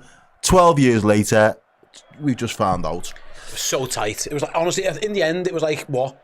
a centimetre offside. We need them frigging semi-automatic offsides. The sooner the better, because that's just taking the sting, the rhythm. So you say the players are time wasting for Leicester, the fucking officials are just time wasted for them as well. They said 19 minutes to go, guys. It's going to be way more than that. Yeah. Those two decisions have got 5 minutes each. You're looking at 10 minutes at a time, yeah. It's got to be, because there's still 20 minutes to play and we haven't made a substitution yet. They've made 2. There's got to be at least 9 minutes to play just on that alone. He didn't play the full 2 minutes anyway from when we scored in the first half. Nunes looked odd as well. Like it was even. I don't know. Yeah. Anyway, it's not given. That's the ultimate. That was weird. It took ages. Yeah, not a massive lover of those VAR decisions, but yeah, mad. Leicester get away with one. If you ask me, he's played well for them. What's his name? Mavadidi, yeah. Anyway, it's 2-1 still, and Leicester got the ball back with their goalkeeper, who's kicked it straight out of play. No, James Justin's kept it in, so it's going to be and then Cody Back will just throw him on the floor. And again, his missus will be fuming. Fold, he says the refs must have done lines with Coot. You can say that, we can't. I'm not. People saying, why are they checking if Salah passed backwards? I'm not sure he did.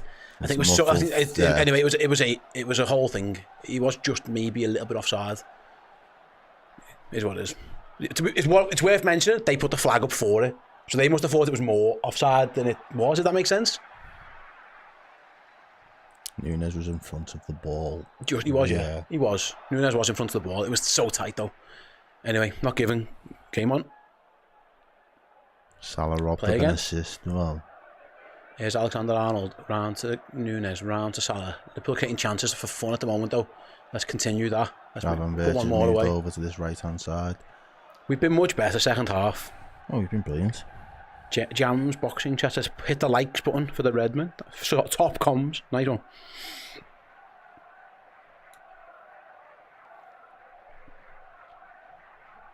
Liverpool being more patient though, like this is better. Don't need to go gun go. But we don't need to just panic, do we? And we don't need to stretch the game. That's what we got into with Spurs. They turned it into a bit of a basketball game. We've got no intention of doing that here. We'll just keep him controlled, managing the game, trying to draw them out, being patient with a little bit of build up. We'll find it. See, Trent finds Jones on the right touchline. That's something that's changed a bit. Curtis has found himself drifting way more to the right. We've missed 2 super chats from Floydie. We'll have a little look for them now as well. Give us a sorry, mate. There was a team taking an ease, that didn't. I'll get back to you. We will come back. I will get to them in a minute, guys. Don't worry. Here's McAllister on the edge of Leicester's box. Plays it wide to Trent. He's got Salah to. No, he's got Curtis to his right. Jones back to Trent. His shot is blocked. They've given a goal kick. And you've given a goal kick. What super chats did they get? Missed then. Scareface, Nunes ain't an out-and-out striker. I'd drop him to the bench behind Szoboszlai. In centre midfield, bring in Isak. People keep telling me about Isak. He's a good player, but it's just not going to happen. No, not for the money that he wants for him. He won about 90 odd mil for him. It's not going to happen. Knock, we should use the Dutch VAR. They have thicker on-screen lines. If there's an overlap, the attacker is given an advantage. Yeah. I rate that. But we just need to semi-automate stuff in. It's meant to be here by that soon, isn't it? When's that coming in? Next But yeah, listen, I'd always say attacker should get an advantage where you can. I do. I think they should. But at some point, yeah, it's one of them, innit? You've got 4 defenders, and typically, usually in the modern day, you've got 1 attacker going forward. If your 4 defenders aren't on job, you should be given an advantage to that one lone striker. Here come Leicester. He's got a hard enough job as it is. A rare foray forward, but it's the same man again. It's Mavadidi who they're going through. Leicester He's been their threat. Yeah, he has. He's been the one who's added a little Charlotte's bit of right quality. with the super chat. The VAR has been ridiculous tonight. It's just taking all the rhythm out of the game. Excuse me. Thank you very much. Great commentary. Thank you. Hit the like button. Cheers, everyone. 4,500 of he's watching. If he's haven't already liked it, he's at all Scrooges, because what are you doing? Liverpool are winning, sitting top of the league. The maths ain't mathsing. The maths ain't mathsing, baby. Come on. Here's Liverpool then 75 minutes. I mean, there's going to be so much injury time, so don't even think about that. I couldn't even. There should be.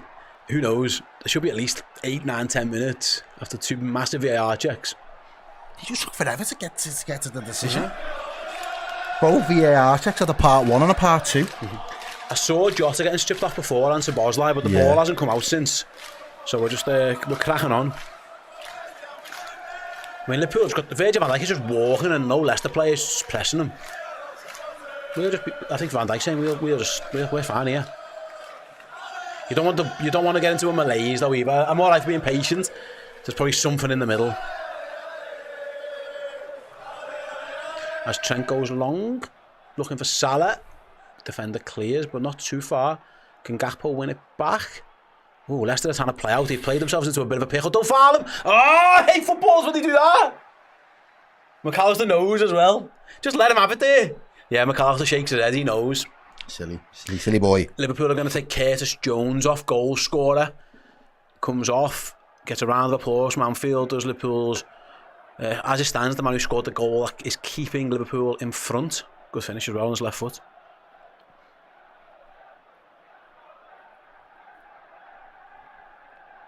So Curtis goes off, round of applause from Anfield. On for Szoboszlai comes on.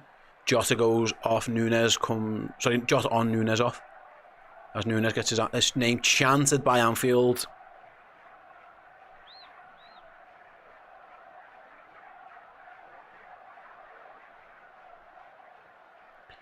So 77.5 minutes gone. Liverpool bring on Jota and Dominic Szoboszlai. And Leicester play off in the back again. They're keen to do it. Out to Christensen at left back. Trent's high up the pitch there. Why not? Goes all the way back to the goalkeeper. Leicester going to play out from the back again. Over on this right hand side. Justin on the ball there now, number 2. They've done well there. Around the corner to Ayew. They've done well to get out of there, to be fair. And now they just give it away. Trent's got it. Man on, Trent. Does he know? Yeah. Oh, good ball. Down the line to Salah. Mo Salah shoots! Straight at the goal. He had a bit of a toe poke. He looked for a pass, to be fair to him. There was nothing on.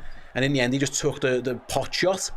And he just fires it straight into the goalie. Good ball from Trent. It's a good run by Salah and a great ball by Trent. Is there a pass on? No, Jota makes the wrong run. Why is Jota going back there? Should have went near post. Jota ran away from him. Gomez, Szoboszlai, first involvement for him. To McAllister. Jota. It's been much better second half. I mean, it couldn't have been much worse in terms of like keeping the ball. Liverpool have been better though. Liverpool had all the ball in the first half. They just kind of didn't know what to do doing with it a little bit. But we've stopped all them pointless crosses. Yeah, that was we've hardly put any of them into the box. There's been a bit more purpose. Everything's been on the deck. I don't mind crosses if you're trying to pick a man out. If you just no, for no reason. Yeah, I don't mind them either. But again, it's different questions. It's going into your tool bag and asking if you got different equipment to try and deal with this team. And Liverpool have found it. Gravenberch so far gives it anyway. Away on the edge of Leicester's box, and Leicester can escape with Ayew. I think Szoboszlai. He's going to get a yellow card. I don't think that's a yellow card. Yeah, he's going to get it. He's going to get it though. He's only just walked onto the pitch. It's his first full involvement. He can tell it. He can blame Ryan Gravenberch for that one. Yeah. Just leans on him. It's shoulder to shoulder. It is harsh.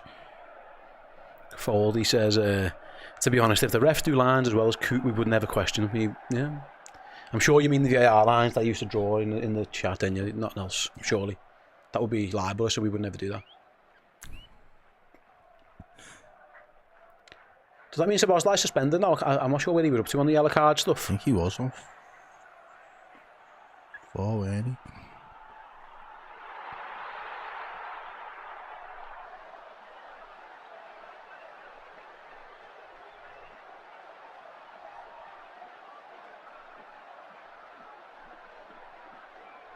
Misses the next game, people are saying. Yeah. Misses West Ham. Szoboszlai does. Yeah. Let's not get Gravenberch booked then, because he's in the same boat, isn't he? Right, then Leicester throw. Headed clear by Liverpool. Only to the edge of the box, though. Can Liverpool win it back off them and break? No, ball goes to Alisson. Can Liverpool go long? I'm sure Ali's looking for it. I would. Ali goes, big kick. Who's he trying to find? He's found him as well. He's found Szoboszlai. Down the line. Back to him. Liverpool on the break to Szoboszlai, edge of the box, goes across goal. Good tackle in the end though. Brilliant tackle. I think it was Ollie Skip who took it off him. No, get up. Ref said no foul. Come on, get up, play on, blood. Liverpool are playing on, right hand side with Salah. Mo Salah puts inside, runs into trouble. Just ran into the bodies. Oh, get up! He didn't touch him either. Get up, lad. He just dived. This performative bullshit, mate. This is not the Olympics. We are not diving right now. He should have been booked for that, Mavididi. He just dived. Liverpool play on though with Trent's cross, headed clear by Leicester. Ryan Gravenberch wins it back. That winds me up, that, you know. Gravenberch still trying to win it back. Leicester half clear. He should be booked for diving and we should have had a free kick there. It was a clear dive. Verge just make sure.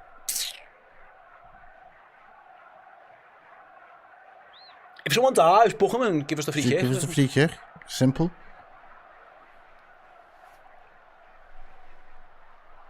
Yeah, Motor Ali reckons that should be the yellow for simulation, telling you. Yeah, should have been. Yeah, and Joe McKenna says we've had 2 yellows for 2 shoulders to shoulders. Completely agree with that as well, to be honest. They say stopping the counters, that, don't they? Yeah.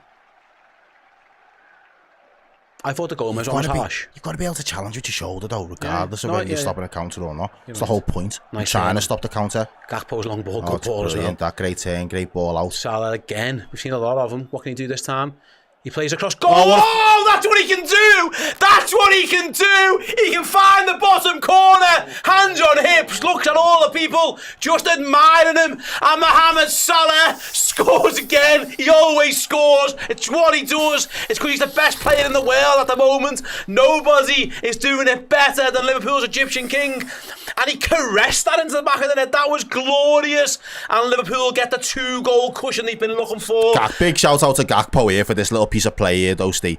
Look at that. Bink, turns, twists. Check for your onside all you want, because he is onside.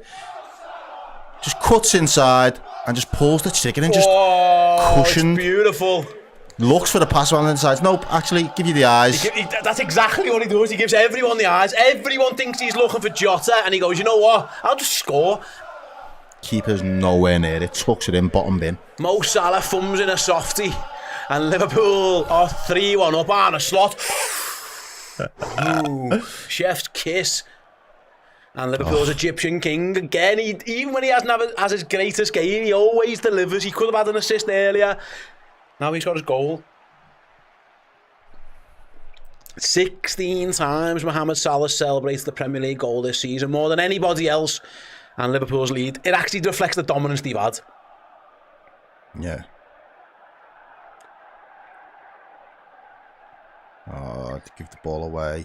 Jota's done well again there to win it back. Liverpool are about to ring on with Taro Endo. I think that is for Gravenberch. Yeah. I think Liverpool know he's on a yellow. And with Szoboszlai suspended for next week, they can't afford to have Gravenberch suspended as well.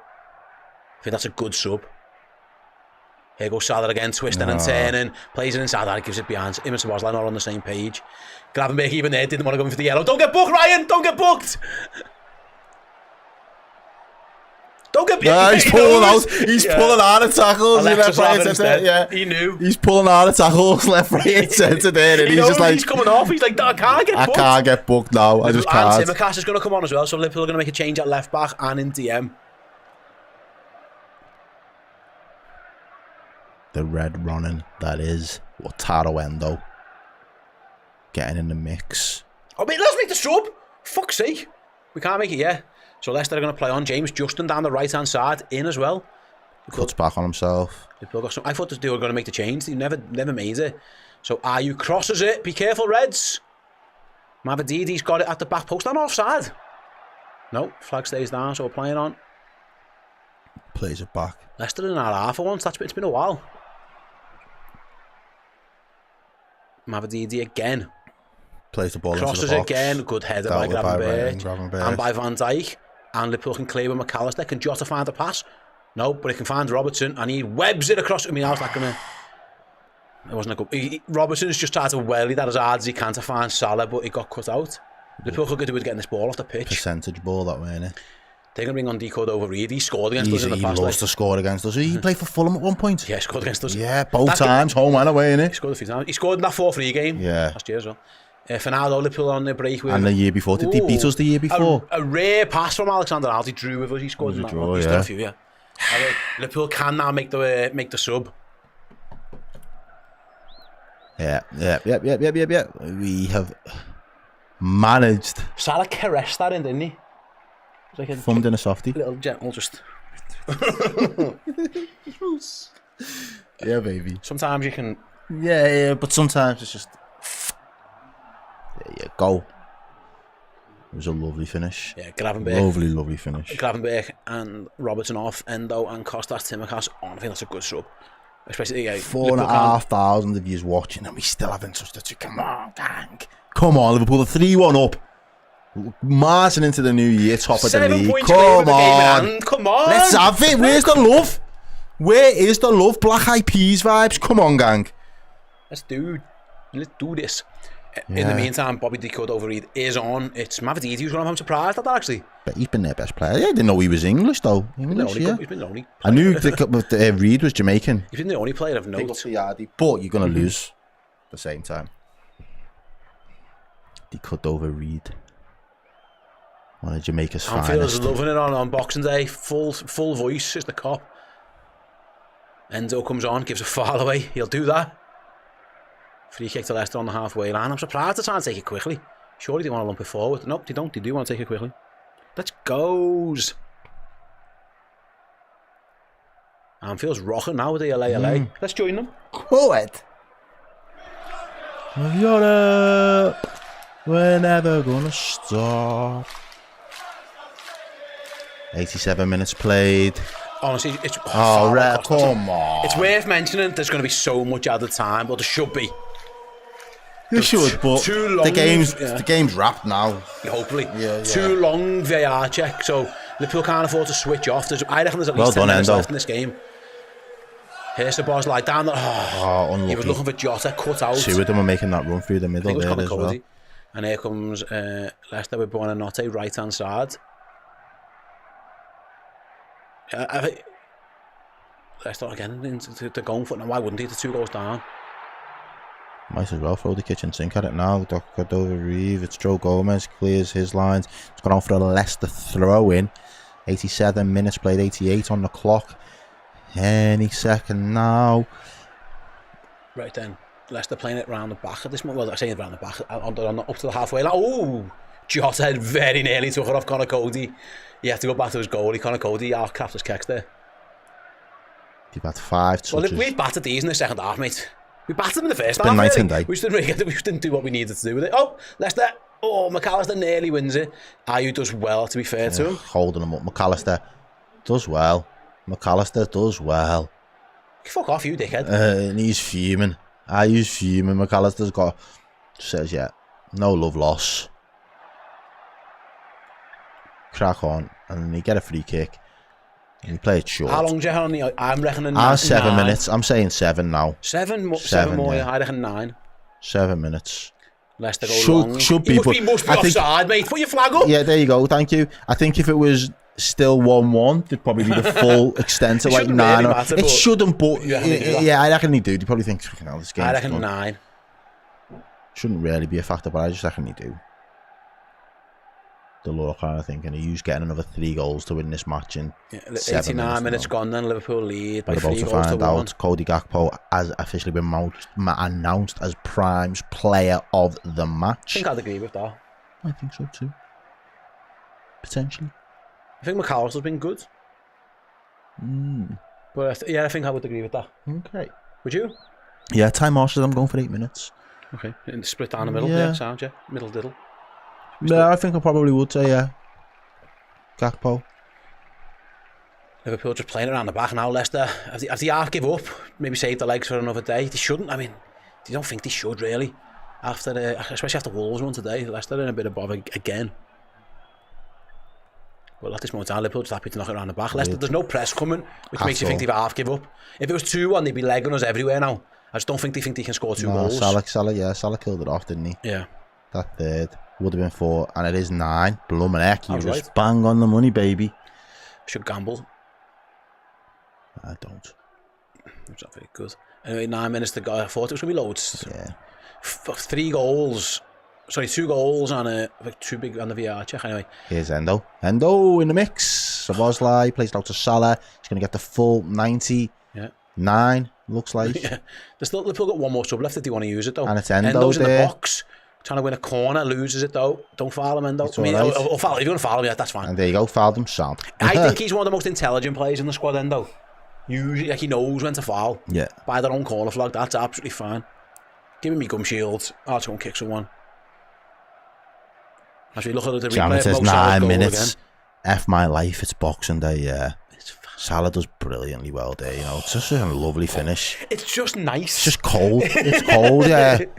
There's sometimes like Cole Palmer scores that and everybody's absolutely going mental. Salah does it and it's just the norm. Nice. Yeah, just nice sound. Liverpool are also going to take off Alexis McAllister. Yeah, I think Tim's right there. That is 9 minutes courtesy of VAR's ridiculousness. That's what it's for. The VAR checks for both took ages. There was part 1 and part 2. There was in Chronicles. They tried to rule Curtis Jones' goal out for 7 different things. Yeah, the Chronicles of VAR tonight. That's what we've been watching for half the game. Anyway, an hour of footy, half an hour of VAR. We are into the 92nd minute now of 9 added on here on Boxing Day. 100-minute game of Prems. It's just ridiculous. I just hope it gets to the 80 or the 98th minute with 40 seconds on it and he just blows. Like he did in the first half. Like he did in the first half, yeah. Leicester have given me, look at this, there's no press coming out there. They're not interested. They're just thinking, we're going to save our legs. So Liverpool are just passing this round. It's like a Christmas Day game where you're just having a laugh. Like they've got it's an exhibition. It's an exhibition. You might as well blow the whistle now. It's Whose testimonial is it? You might as well blow the whistle now. It's going to be like this. Joe Gomez is saying, come press me, lads. And they're going, nope. Jacob Van Nistelrooy's just told them, save your legs, lads. It's a bit shit house if you had, isn't it? I don't think I'd want that if I was a manager. You play to the whistle, don't you? You play till the end. But you can score 2 goals in 7 minutes. Yeah, absolutely. Anything can happen. I'm surprised that they've half waved the white flag here. Fulham did it earlier today. Their goals came within in that space of time. So you've got to have that belief, though. You've got to be set up to play to. You never say die attitude. He hasn't instilled that in their team yet. They've half waved the white flag. Szoboszlai comes away with the ball in the middle of the park there as well. Yeah, this Liverpool team, he shouldn't be frightened, even going behind the goal to a side at the moment. They're saving the legs for City at home. That's an easy win. No one City aren't going to beat us. City are the worst team in the league, I think, at the minute. What form? No, they're in there. They're in the bottom 3. They're genuinely in the bottom 3. Relegation zone, City at the moment. Salah. Oh, lovely. Plays it inside the Jota. Oh, careful. Can't get their corner. I hate when he does stuff like that, you know. He's going to get hit, doesn't he? Vestergaard clears corner to Liverpool. Shout out to Josh, who says Mo Salah, just the 8th Stephen wonder. Yeah, what a goal. What a legend. What a man. Right. 90th. I mean, you know what? I had some things that I want to do late on the game. It's so long before full time. I'll hang on to it. We've got plenty of time. We've just to let you guys know, as before Liverpool take this corner, stick around at full time. Dan will be here with the fan reaction show. You can have your say on the game and the player ranking show as well. As Kostas Tsimikas goes low with his corner, bounces to Jota. He sets up Szoboszlai. He sets up Trent. He said Liverpool can't get it clear. Kostas is forced wide. Someone needed to shoot there. Couldn't really. No, we've kept all of it. We're fine. Just recycling it. Where's Gomez? Give him a go. Yeah. Harvey Elliott. Elliott thinks it back post. Van Dijk. Who's on the floor? Who's on the deck there? Trying to get an head on it. It was McAllister, it looked like. No, it's Kostas again. He loves doing that. He loves heading it on the floor, doesn't he? And Liverpool give away a foul. Oh, you messing? He's shit, this ref, man. This grey head. Come on, lad. He stinks of poo. You stink of poo, man. You stink of poo. You stink. Your decisions stink, man. Have a good hard look at yourself, bro, because you stink. In the chat now for a couple of minutes, let me know your most childish insult that you'd like to say about this referee. Childish, though. Childish. I won't read them out. No rude language. Got to be childish. I need your most childish insult. Juvenile insults. Yeah. He's a bad meth. Bad meth's a good one. He's a meth. Yeah, he's a bad one. Right then, with like 4 minutes still to go in this game that never ends. As Darcel's Avon, he's a big bum. Yeah, there we go. Class. Ball refs are better than him. Yep. Stinky poo bum. Yeah, smells of wheat. Yeah. He's a poo head. Yeah, scallywag. Yeah. What a rotter. Ooh, Richie. I like that. That's spicy, that one. What a rotter. You can say that with proper vim as well. You can get proper. His dar's ugly. His dog's ugly. Even worse. Oh. He's a wet wipe. A yogurt, a wet wipe. Plonker. Dipstick. Oh, I love it. Definitely a Tory. You know what? I love this one. Wetty. I love Wetty. Absolute Wetty.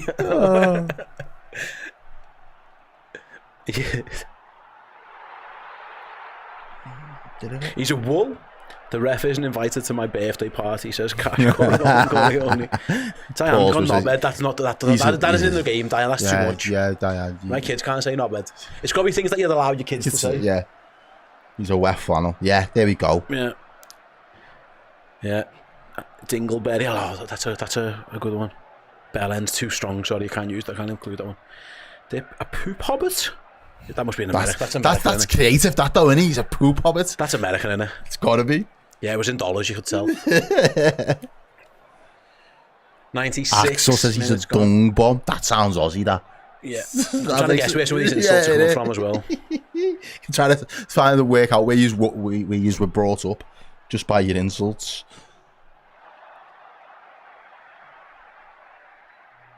96 minutes played. We've still got ages. Honestly, we'll see it on New Year's Eve. This game will still be getting played. There might be a goal. Are Liverpool going to try and get a foot? Why not? Harvey Elliott might fancy trying to do something. The rest of them are just like, let's just say, they're bored, innit now? They're bored of toying with them. Yeah. Men versus boys the second half. Here's Gakpo cutting inside. Foul, ref. Yes. And there's an opportunity for someone to have one last pop at it. Who's it going to be? Oh, a bonehead. I tell you what, mate, you're not bad. The sizes, look at them. And listen, I understand me talking about haircuts. I get it. You got people in glass houses and that, but them sizes, lah. Throwback there, some proper 70s, 80s vibes. He listens to The Clash. Radio 5 Live or whatever it is, innit? On the drive home with these really boring radio hosts and presenters. He's got a Morrissey picture on his room. Yeah. Wall. Big poster.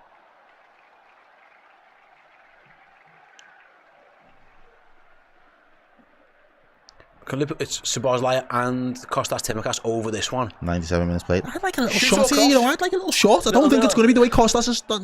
It looks like Tsimikas is going to cross it, doesn't it? Yeah, but I wouldn't mind a little Szoboszlai shot, little dummy shot. No, it's Kostas' cross. Not a bad one. It's a deep one. Head of the cross. Goal! Oh, Verge just it was Jota. That's very odd. It was Jota trying to tee up Van Dijk. You don't really see that often. Should be usually the other way around, innit? It nearly worked as well.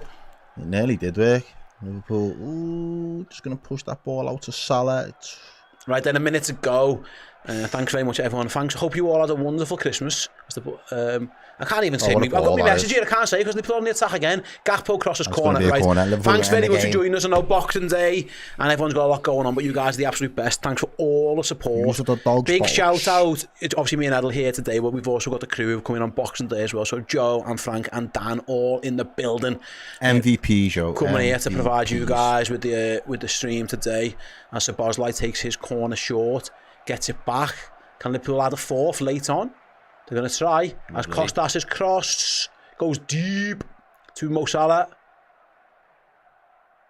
Oh, good feet by Salah. Crosses it. Can Liverpool get a fourth? No, the goalie catches it. Well. And that should be that. Go on, ref. Blow your whistle.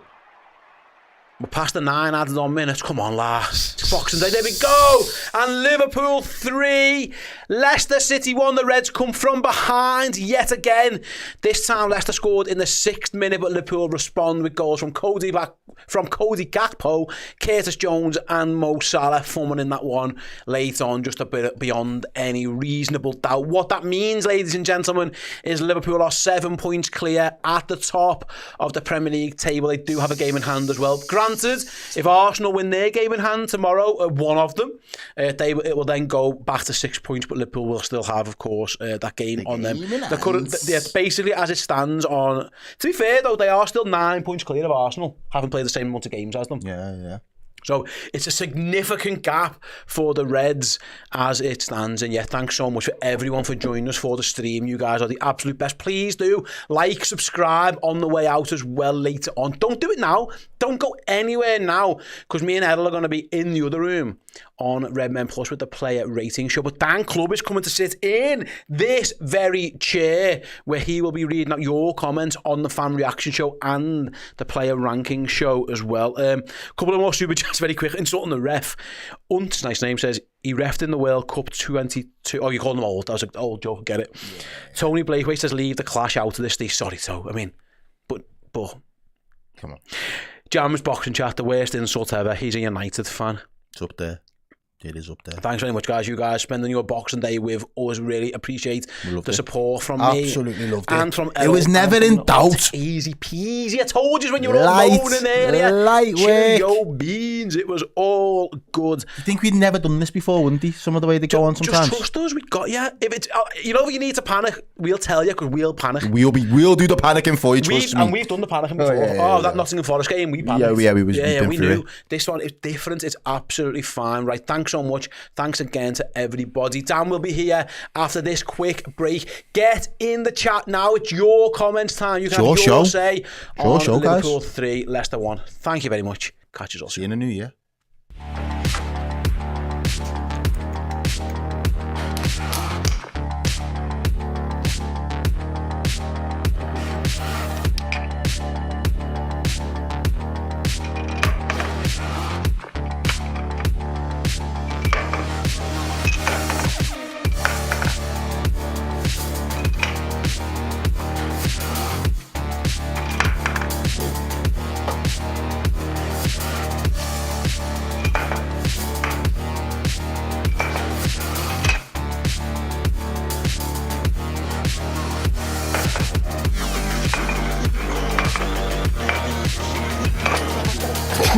We've had just done that.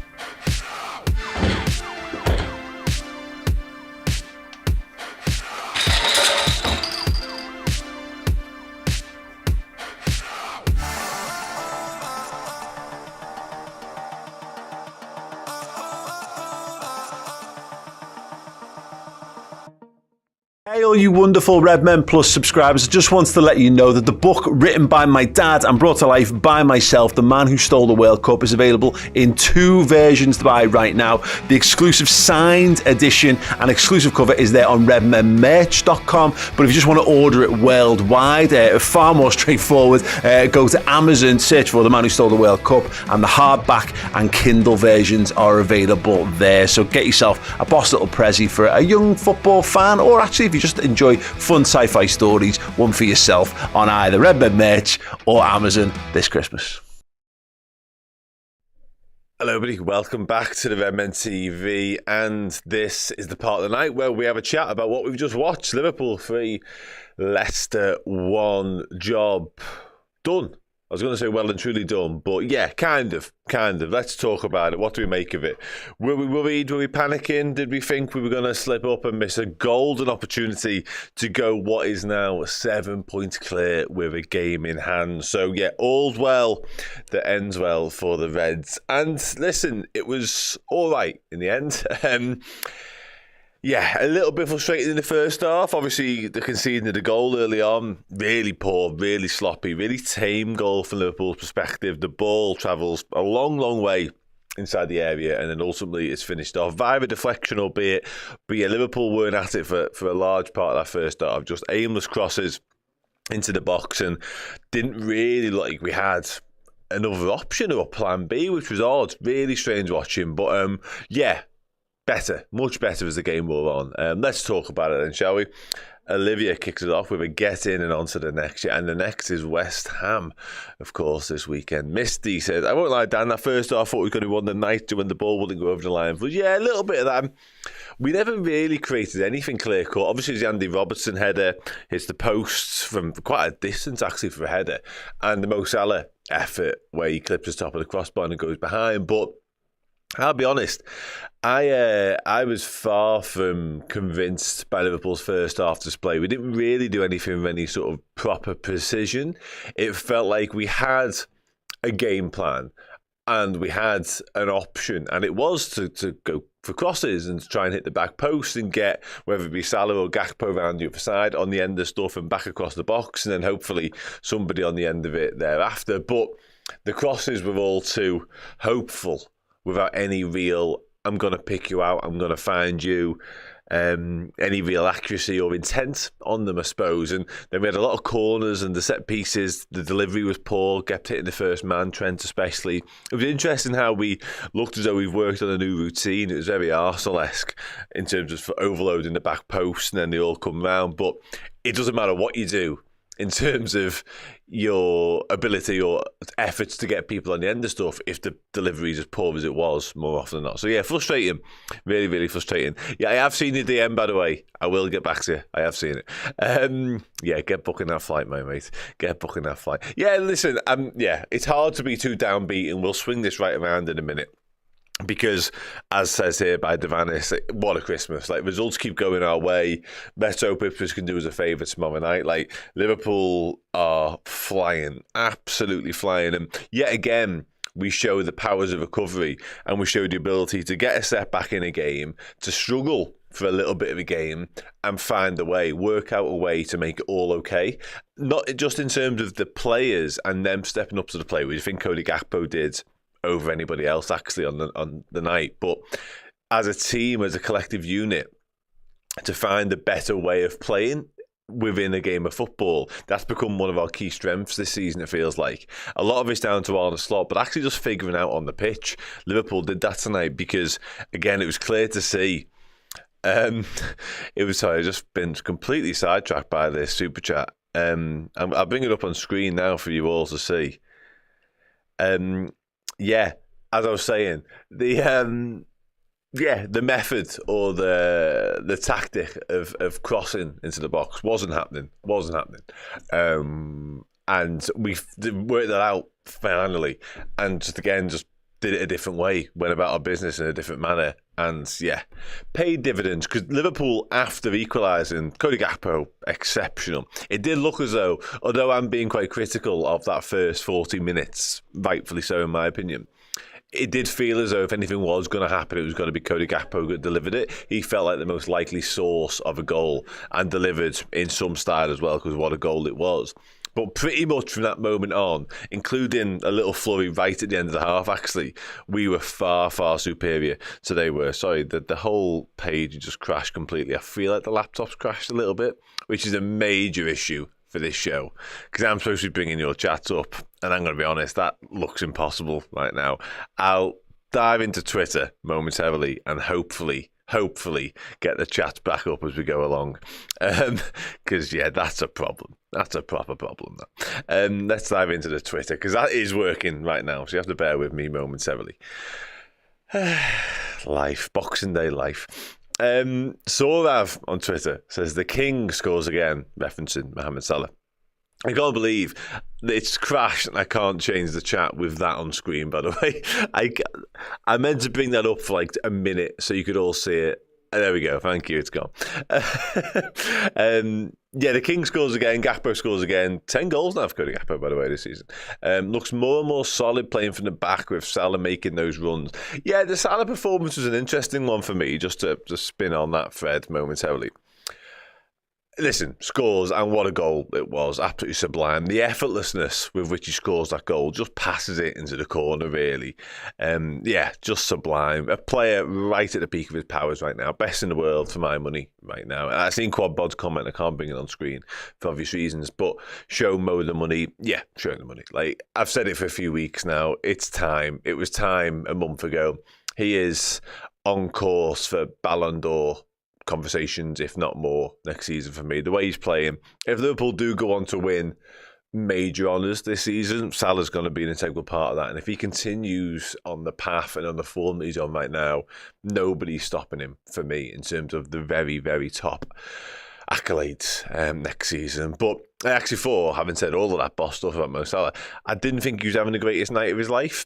There was one or two nearly moments. I mentioned the crossbar one a second ago, but he couldn't quite get it under his spell from time to time. He had seemingly had an opportunity, but couldn't quite control the ball in a timely manner, and then Leicester players were getting in the way. And to be fair to Leicester, to give them 1 ounce of credit, they took the goal well, I guess, although I do think Liverpool could have done miles better. Again, that ball, I hate goals where you see the ball just pretty tamely just runs across the entirety of our defence for a good, what felt like 2-3 seconds.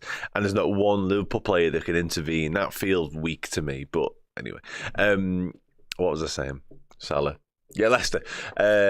They did defend well. They were quite resolute. They were quite compact. They flooded the central areas, which I guess is why we did go out wide and cross. But that just played into their hands. Like, if you're not absolutely pinpoint precision with those crosses, Vestergaard, et al. At the back will just eat them up. And we were miles from being pinpoint with the crosses. There was one or two that felt like something could come off the back of them, but realistically speaking, it wasn't the right approach from us. And Thankfully, we worked it out. Glyn on Twitter says, it was Boxing Day 2019 when I knew we were going to win the league. It's how I feel now. Once we scored, there's only one result. 7 points clear of a game in hand the day after Christmas. It's only going to get better. Listen, Glyn, I wish I shared your confidence. I don't not share your confidence, but I'm also not willing to say it out loud either. So, yeah, take from that what you will. But in terms of sort of where we're at, there's no denying just how strong a position we find ourselves in. And again, with our rivals, in inverted commas, continuing to not really look like our rivals, I guess, yeah, it's hard to argue that we are properly in the ascendancy. I've got the chat back, guys. I think you'll be glad to hear. After a little bit of messing around, we are back online. Quad bod. Are we? There we go. God, I'm good at this sometimes. Yeah, listen. Yeah, he is. I think he was involved in that Palace defeat at Anfield, wasn't he, last year? He's decent, and he took his goal well. Again, I'm just a little bit frustrated with how we defended that first goal, and I think I'm a bit hard to slot, really, in terms of I am somewhat of a perfectionist. I just want to see Liverpool be like untouchably boss, like we were in that game. Glyn mentioned on Twitter a moment ago, like that Leicester game, the Boxing Day one he's referring to, when he believed we were going to go on to win the league. We were absolutely imperious. I know you're not going to do that every time you step onto a football pitch. It's pretty much not possible. Very few teams in history have managed that. I just think there's a degree to which things can happen in games of football, in my opinion. Opponents are allowed to be good and they're allowed to have moments of quality because, listen, this is the Premier League. The Premier League is stacked full of top-class players. But goals can be conceded, but it's how you concede them. And it just felt like that first one to me, well, the only one that Leicester scored, the only chance Leicester really had in the whole game, it's just too straightforward. Yeah, and we're better than that, is kind of my point. That shouldn't happen to us because we're too good for that, in my opinion. But anyway, yeah, let's move on. Gary says, our only loss doesn't look too bad now considering where Favre is. No, it's a good point, and that's kind of been the case for a little while, to be honest, hasn't it? Like, at first, it looked like a huge red cross against our name because I think we all imagined Forest would be in around the 15th, 16th, 17th sort of position. But now, given what Forest have done to a lot of teams, they're more than handing out bloody noses now. They're actually a force to be reckoned with a little bit. You're right. Even though it was at home and it'll still sting, and it'll sting for a while, it doesn't look like the worst. It doesn't look as bad as it once did. Anyway, let's put it that way. Paolo says, how good is Gomez? Not sure Ibu comes straight in. No, maybe not. I don't know though. Ibu, I said it pre-game. I felt like he was probably the best centre half in Europe when he got injured, to be honest. So I do agree with the Gomez point. It's similar to the Alisson Kelleher argument for me, in so much as I think there's levels to this game. And I know Joe Gomez is brilliant. I know Joe Gomez, literally in the year we won the league, was absolutely outstanding. I just feel like Gomez's ability and ceiling is sort of here, fucking high. But Konate on his day is higher. And I felt this when Quanta had the shirt over Konate. Like, I love Joel Quanta, and Joel Quanta's doing a brilliant job. But Ibu, when he's right and when everything's proper in the world, Konate's up here. And the same, again, the goalkeeper situation. Kelleher's boss, and Kelleher has been more than able deputy, and I'm so thankful we've got him because he's here. But then as soon as Alisson Becker's available, you know what I mean? I've stopped doing things with my hands now because I look like a dick. But you get my point. Edward, I think we'll be imperious when Ibu and Bradley return. Merry Xmas, buddy. And Merry Xmas to you, my mates. Hope you had a good one and made all the better by Liverpool winning once again. But yeah, the Konate point, it kind of spins off what I was saying there. Like, yeah, I think we're boss, clearly. And that will be reflected when we do the player ranking show in a moment. But yeah, throw Ibu Konate back into the mix, throw Conor Bradley. I referenced it right at the start of the night. Like, Arne Slott's made some big calls tonight when it comes to team selection, in terms of the whole squad, I mean. Because he's left out Tre Naoni, who's a wonderfully talented player, clearly a player that Arne Slot likes a lot, because he keeps picking him, he keeps having him in around the squads. Tyler Morton's not involved tonight. Now, you may look at them two and go, well, that's straightforward. One's 17, one's very much on the periphery. But you add Konate back into the mix and Conor Bradley back into the mix and don't lose anybody else, which hopefully will be the case in a couple of weeks' time, all of a sudden, you've got a major, major selection headache. Like, you got Chiesa on the bench, hasn't come on tonight. Interesting. I know he's been ill, but yeah. And there's a couple of lads there who'll be looking over their shoulder on that bench, thinking, when Bradley and Konate are back, am I the one that's going to miss out? It's that such fierce competition for places is an absolute blessing. And I just hope to God we can be there, because if we are in that situation, it means we've got a full complement to pick from and nobody else is absent, which is brilliant. Yeah, but how many goals have we conceded since Ibu's out? Yeah, a few. And obviously another one to add to that tally tonight. Ibu's absence might be part of that. I just think it's difficult, that, because Gomez hasn't really been at fault for any of the goals at the same time, as far as I can remember. So it's hard to pinpoint. And listen, as a unit, collectively, we might have just defended slightly poorer since Konate got injured. But yeah, it's hard to say, well, Ibu's there, not there, therefore Gomez is, or therefore there's the reason. I'm not quite sure that plays out in practice as well as you may think. Slot is a master of team management. He's proven to be a master in lots of things right now. The replicators, how do we get Harvey into this team? Difficult, that. Really, really difficult, to be honest. And right now, it's hard to see a way. What Harvey's going to have to do is A, be patient, and B, make an impact when he does get an opportunity, whether it be from the bench or whether it be from starting games such as the Carabao Cup games that are coming up maybe, and probably the Accrington Stanley game, because a lot of people will look at the Accrington Stanley game and be like, play the kids, Tre Naoni, Jayden Dans, James Norris, Amar Rinaldo, Vitislav Yaros in goal. The list goes on in terms of what that might look like. But actually, in reality, it's probably more likely to be Federico Chiesa, Harvey Elliott, Wataru Endo, Tyler Morton, Kostas Tsimikas, maybe, depending on who's playing instead of Robertson. Conor Bradley, if he's back available. Joel Quansah comes in for that one as well. So they're the sort of games that, like to Harvey Elliott. Does it matter what he does against Accrington Stanley? Maybe not. But still, he's going to want to play, and he's going to want to play well, because every single time he steps on the footy pitch for Liverpool right now, he wants to do that. But now, they're mini auditions to Arne Slot, and it's kind of like a nod to say, don't forget about me, because he's not in danger of becoming the forgotten man, but in terms of starting games for Liverpool, it's hard to see where the opportunity comes when it comes to these big games, which again is a brilliant position to be in, because I think Harvey Elliott's boss, absolutely boss.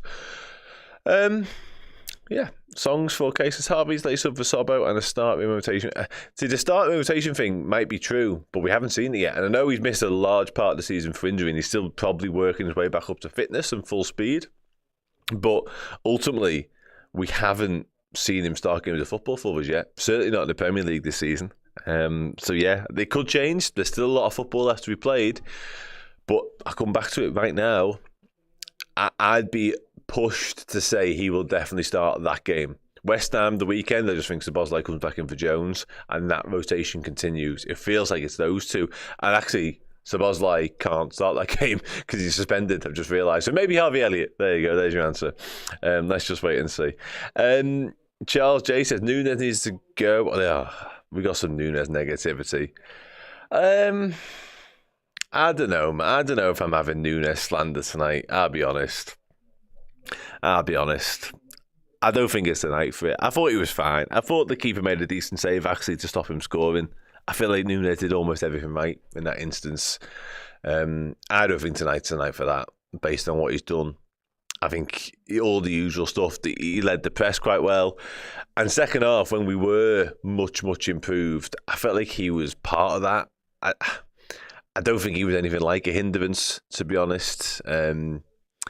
Yeah, listen, as I'm talking, I can see the contrasting comments coming in.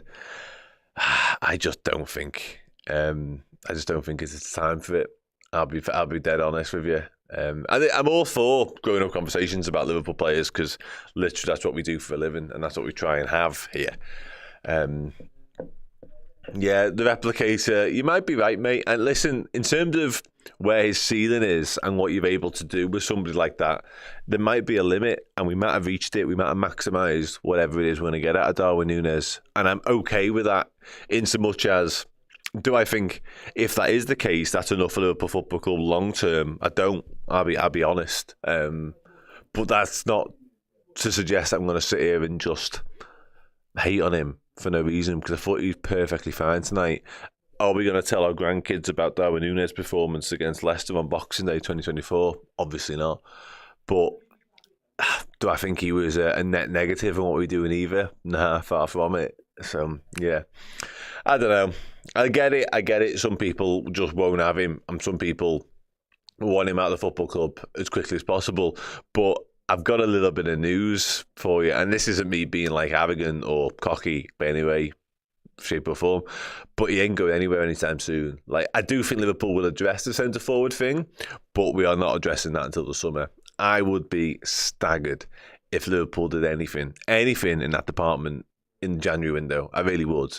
But yeah, let's wait and see. But again, I do think there is definitely an upgrade to be had there. And that upgrade, by the way, could be Darwin Núñez getting better, or it could be buying a different centre forward who fits better into what Arne Slot wants, but more importantly, has more of an end product and has more output than Darwin. But listen, we're 7 points clear top of the Premier League. We have a game in hand. It's all going pretty well. And I'm not saying Darwin Núñez is a key contributing factor as to why that's the case, but he's definitely a part of it. Anyway, I will stop talking about Darwin Núñez right now because it's just not the time nor the place. What do we think then tonight in terms of man the match? Who are we saying? And you're going to have a better say on that in the player ranking show in just a moment when you get to tell me exactly what you thought of every player. So after me saying I don't want to talk about the players individually, you'll get the chance to do that. But yeah, I thought, honestly, that second half performance tonight was so much more like what we expected from Liverpool. A lot of people say McAllister man the match as well, which is nice. I like giving McAllister his flowers because for me, he can do everything, can't he, Alexis McAllister? He can do absolutely everything. And I'm a huge fan of his. And in a weird way, I often say that, like, obviously you've got your big hitters, your game changers at Liverpool. You've got your Virgil van Dijk, Alisson Becker, Mohamed Salah, Trent Alexander-Arnold. Hate me for it all you want, but he's one of them. In terms of the lads who are just on the team sheet, come hell or high water, they're nailed on to start. I actually think, and Gravenberch may well have forced away into that conversation as well, by the way, I actually think quietly both Jurgen Klopp and Arne Slot would have Alexis McAllister in that bracket. And he doesn't always come out of games having shone or lit the place up or, like, you know, been a real talking point or a star of the show, etc., etc., etc. However, he's just so integral to everything that we do. And I reckon he's one of those sort of players, you know, you think a player's player award. I reckon his teammates absolutely adore him for all the work he does the dirty work, keeps it simple, keeps us ticking, wins his duels. Just a boss teammate and just a boss player to play with. The type of lad who, like, on a Sunday, you'd just be made up he's on your team, because he puts a shift in every single time and he just goes about his business, often quietly under the radar, but just boss. Yeah, and King Katie's there says, Macca does the heart where nobody knows. But again, nobody notices it, but what his teammates would absolutely notice it. Like, he's one of them lads that, like, when you're talking to your man the match, Cody Gakpo tonight for me, by the way, but when you're talking to Cody Gakpo, sort of very behind closed doors or in the interview, he'd be the first person to probably turn to McAllister and say, yeah, but this lad, like, don't forget about this lad. Just a proper, team player type vibe. Love him. Absolutely love him. One of my favourites. Formula Mia says, our version of Odegaard. It's interesting, isn't it? Because I actually think he does have those sort of levels in him in terms of what he does in possession. I just don't think we see it very often. He just, again, quite unassuming, goes about his business. But I think if he needed to, and as Liverpool needed him to come to the fore, whether it be with a goal or an assist or whatever, we needed that creative spark from McAllister. He can absolutely produce it. So, yeah, just again, proper Swiss Army knife, all-round midfielder, and really, really important. Really, really, really important to us. And one of the ones who I think will have a key say in what we're able to achieve this season. Just somebody we need to keep fit, needs to keep available to us. Edwin Gonzalez says, Núñez always works hard. He might not be the long-term solution, but at least he has effort when he isn't scoring. His passing is also improving. Yeah, I agree. And once again, I don't think he is a long-term solution. If I had to sort of put my cards on the table regarding Darwin, I do think Liverpool should and maybe will look elsewhere. However, I've made my feelings on this quite clear in recent times. I think, how am I going to phrase this? I think there's a conversation in terms of which centre-forward it is. Now, bear with me here, because Darwin Núñez has got 5 months to show a real upturn in performances and form and probably output when it comes to his numbers as well. And listen, Rohan, this could be a good point, and I do still think there are question marks as to what an Arne Slot centre-forward looks like. Because obviously it was Santiago Jimenez previously, and we don't really own anything exactly in the same sort of mould right now. But with Núñez, it needs to be that upturn, like I say. With Jota, he needs to stay fit. Like, if he can stay fit between now and the end of the season and score the usual level of goals that Diogo Jota will score in that period of time, which is usually quite impressive, then Diogo Jota stays. There isn't really a conversation, and you go and buy an upgrade on Darwin Núñez for my money. However, however, if Jota can't do that, and I hope to God he can, because I've said this about 15 times in the past 5 minutes, yet another member of the Liverpool squad who feels like he'll be integral to whatever we can achieve this season in Europe, in the Premier League, domestically, in cups, whatever. If he can't do that, and there is another long-term injury between now and the end of the season, I think you have to then have a serious sit-down chat about what you're doing with him. Because if you can't rely on him to stay fit and available to you, with all due respect, what use is he? And then you look at Jota and maybe upgrading something on him, and you keep Darwin. It's a fascinating one. What would be the flip side of all of that, and the next option would be neither things come true and Darwin doesn't improve, you don't get the upturn in performances and goals, and Jota can't stay fit either, at which point you've then got to maybe look at doing both, which is a huge wholesale change in the centre-forward department, but possibly a necessity, possibly one that's needed. Because I still maintain, and it's crazy to say because we're top of all the leagues and we're flying, I still maintain there's a lot of work to be done before we are the finished article in Arne Slot's eyes. Like, in terms of his lab-built football team, I don't think we're there yet. And we shouldn't be there yet because he's only been working with us for 6 months, whatever it's been, and that hasn't all been plain sailing. He's had unavailability, he's had pre-season problems along the way, setbacks, etc., etc., etc. But yeah, considering all of that, we're doing fucking all right. And considering seemingly Darwin Núñez is no good at football, according to most people, yeah, we seem to be ticking along nicely. Which is nice, isn't it? Which is nice. Back to tonight's game. I'll quickly start to wrap up before I do the player ranking show. This often descends into a Darwin Núñez chat. Baldwin is worried about Gravenberch needing another rotator ASAP in January. Play so many minutes. Yeah, the minutes point is... did I miss something? Sorry, I'll try and find that now. I had to restart the chat. So maybe that's what happened, because there's a period of time whereby the chat was down. So I can only apologise. If it was even on my part of the show, is another point to all of this. But either way, the Gravenberch points, yeah, he's played a lot of minutes. And there's 2 ways this can go, really, in terms of the minutes he's amassed so far. Because you could look at it as a positive that he hasn't really done this for 2 seasons now. One at Bayern Munich and one at Liverpool last year, where he never really got up and running, if we're going to be brutally honest about it. So you could look at that and go, well, he's got minutes to play then. He's got minutes in the tank. He should be able to go and go and go and go. However, there's another way of looking at it, and that is, he hasn't got sort of the robustness, and he hasn't got those minutes in his legs, really, and he hasn't been there and done it. Therefore, does he have the durability? Does he have the ability in his body to go and go and go? I would err on the second side, as negative and as crappy as that could be, but I just err on the side of caution. And therefore, I would very much like to see us go into the market in January and buy somebody just to take a bit of the burden and a bit of the pressure off Ryan Gravenberch. Now, I'm aware, once again, Wataru Endo can do that, but in a very different way. I just think for now, sent over an hour ago, mate, that's not on me, that. For now, too much of that falls on Ryan Gravenberch, basically, because I don't really envisage a world whereby a big game comes around. Let's say it's Manchester United in a couple of weeks, and whatever you think of them, fucking big game. I don't see Arne Slot choosing Wataru Endo over Ryan Gravenberch, which sounds fucking obvious, by the way. But because of the stylistic difference and seemingly the difference of Arne Slot's opinion of the two of them, Gravenberch isn't going to get a day off there. You know what I mean? And that's probably going to happen and happen and happen because the magnitude of the games isn't really going to diminish because we're getting towards the business end of the season with Liverpool at the forefront but still in the title race. So I just worry that the demands that we're putting on Gravenberch could come back and bite us in the arse come March.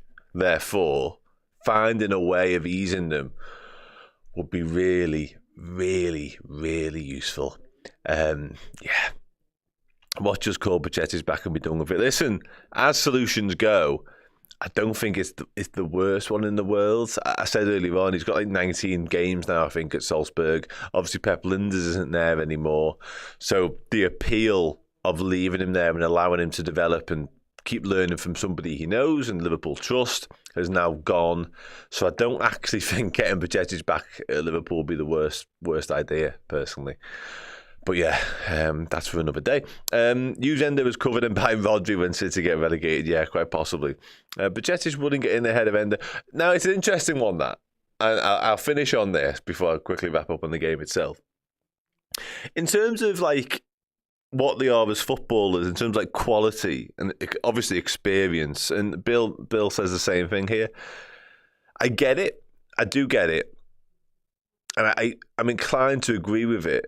However, profile-wise, I do think Arne Slot will prefer Stefan Bochettic. I can't really get away from that fact, to be honest. So yeah, he doesn't like shin pads. No interest in shin pads. Yeah, listen, you're entitled to your opinion on that. I just think Wataru Endo is a certain type, and I might be pigeonholing him, and I've been pleasantly surprised by his ability. He's scored goals since you've had the football club, and he can play. He absolutely can play. I'm not suggesting he can't whatsoever.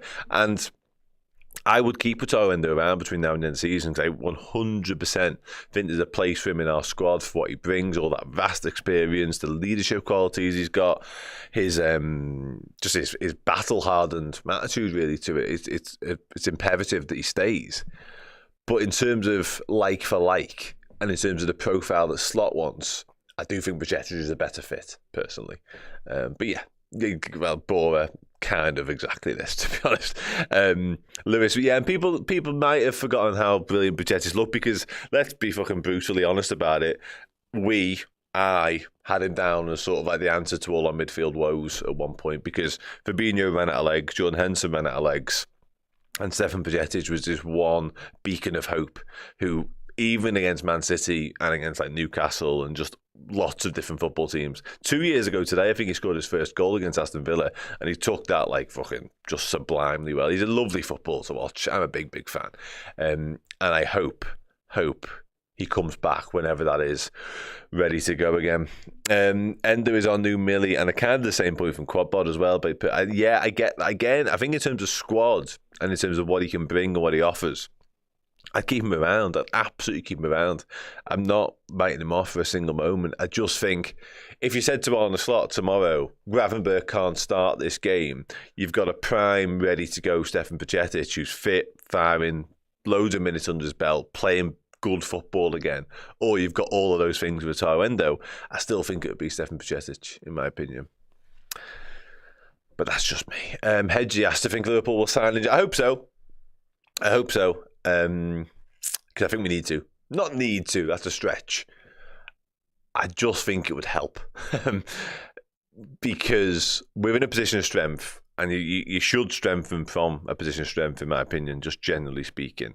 But I just think there are one or two areas in the squad that are a little bit undercooked right now. The main one being DM, actually, to be honest. Quad Bob makes the point, it will be Maka before Endo or Stefan. Yeah, I think so. In fact, yeah, it probably would. However, for instance, take this weekend coming up as an example. You've got no Szoboszlai, he's suspended. So if you then have to do McAllister in the 6, you've then created a problem further up the pitch anyway. Like, because then you've only got Curtis Jones, Harvey Elliott, really to call upon if it's Maka, you know what I mean? So I get where you're coming from. I just think if you have to shift one of them back, you create a problem further up, you know what I mean? There's no perfect solution to that. I actually think the solution might be allowing Tyler Morton's leave and bringing either Bajcetic back or one in my opinion, because I like Tyler Morton, but I don't think he's quite at the level required to be involved in the Premier League title race, which sounds fucking brutal, but, you know, I think he's a very good footballer. He's very tidy, very accomplished footballer who I like to see play for Liverpool. But I don't see him playing a huge role between now and the end of the season. And then, yeah, of course. But you know what I mean. Because you're only then, like, Harvey Elliott has got to knock away, God forbid, from him not being available. You know, and it happens. It sounds doomsday, but it happens. We've fucking seen it with Liverpool fans. We've seen what injury issues look like, you know what I mean? Having said all of that, hopefully none of this comes to fruition and we just continue beating teams left, right and centre every time we take on the football pitch, because that's just a better way of doing it. But anyway, he doesn't play in no Dicky, does he really? You know what I mean? I'm really positive. I don't know why we've gone down this rabbit hole. I do take a little bit of umbrage with that. I don't think he does play him. You know what I mean? Like, has he started a Premier League game this season? And I know Ryan Gravenberch has been excellent, so obviously. But yeah, I think playing him is a stretch. I'll check how many minutes he's played now with Endo in the league. Look, 1 second. Again, I don't quite know why I'm here, but we're talking, so you know. With Endo player profile. I will come back onto tonight's game in a moment, trust me. Let me just check. Current season. Here we go. What's he played? He has played... Jesus. I don't know if this includes tonight or not.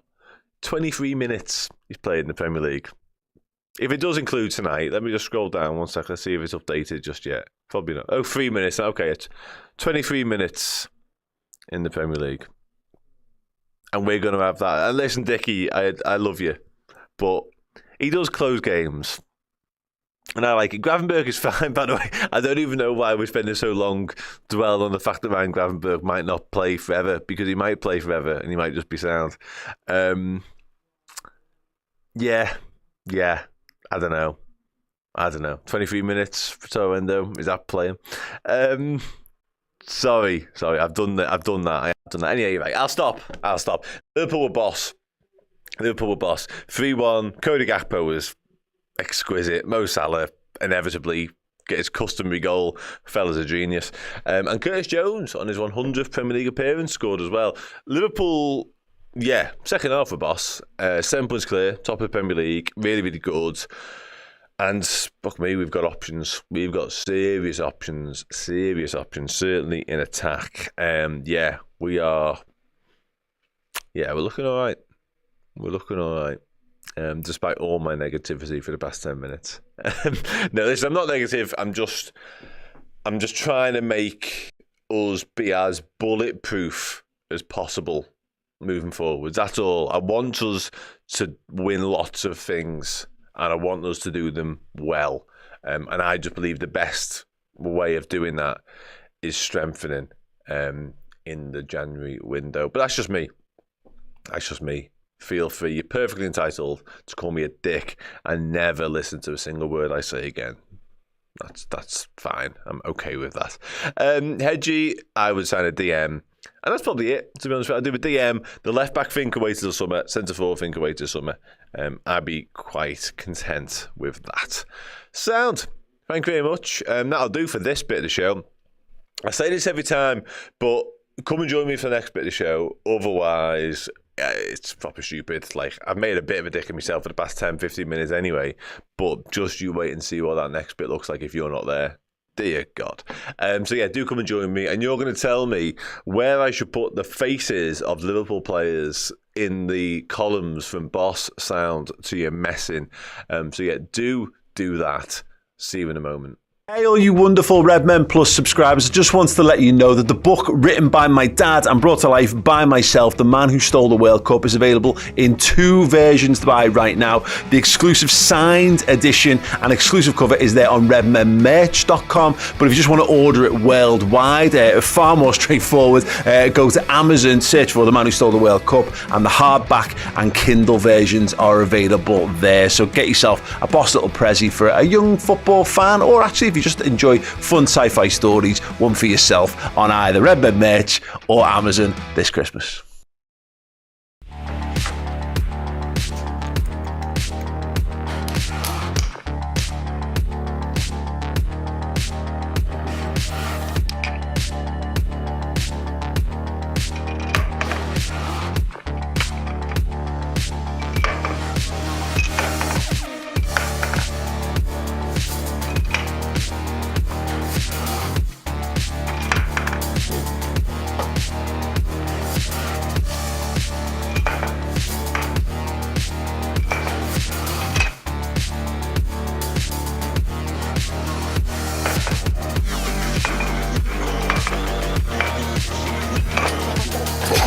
We've had just done that.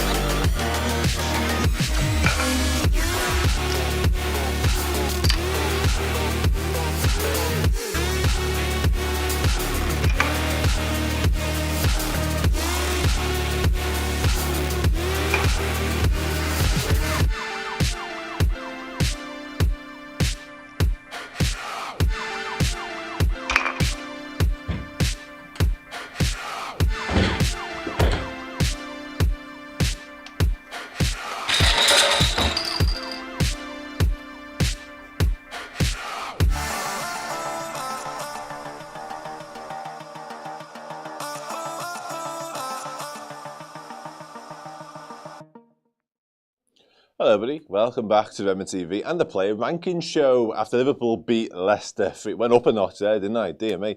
Liverpool beat Leicester 3-1 to very much stay very much top of the Premier League on Boxing Day. 7 points clear, game in hand. Boss, good, sound, not you messing. Cody Gakpo, brilliant. Cody Gakpo, brilliant. We'll talk about him in more detail as we go along. Mo Salah, doing Mo Salah things, and Curtis Jones, nice, very nice. We weren't great for a bit, actually, just loads of fucking shit crosses, and then we were much better second half, much better. So yeah, good. Let's talk about it, shall we? And we shall begin with Alisson Becker. So anybody who's new to this bit, welcome, happy Christmas. But basically, I pick up a player's face, you tell me where to put him in boss sound or you're messing. Now, you tell me where, but then when I do it, you then say higher or lower. It's like anyone watched Bruce Forsyth's Play Your Cards Right years ago? It's a little bit like that, but there's no scantily clad women walking in every 5 minutes, which in some ways is a shame. But yeah, once I've done it, if you're not happy, tell me in the chat. Harry Wilson, boss, yeah. I'm going to have to dig out an old Harry Wilson car from somewhere.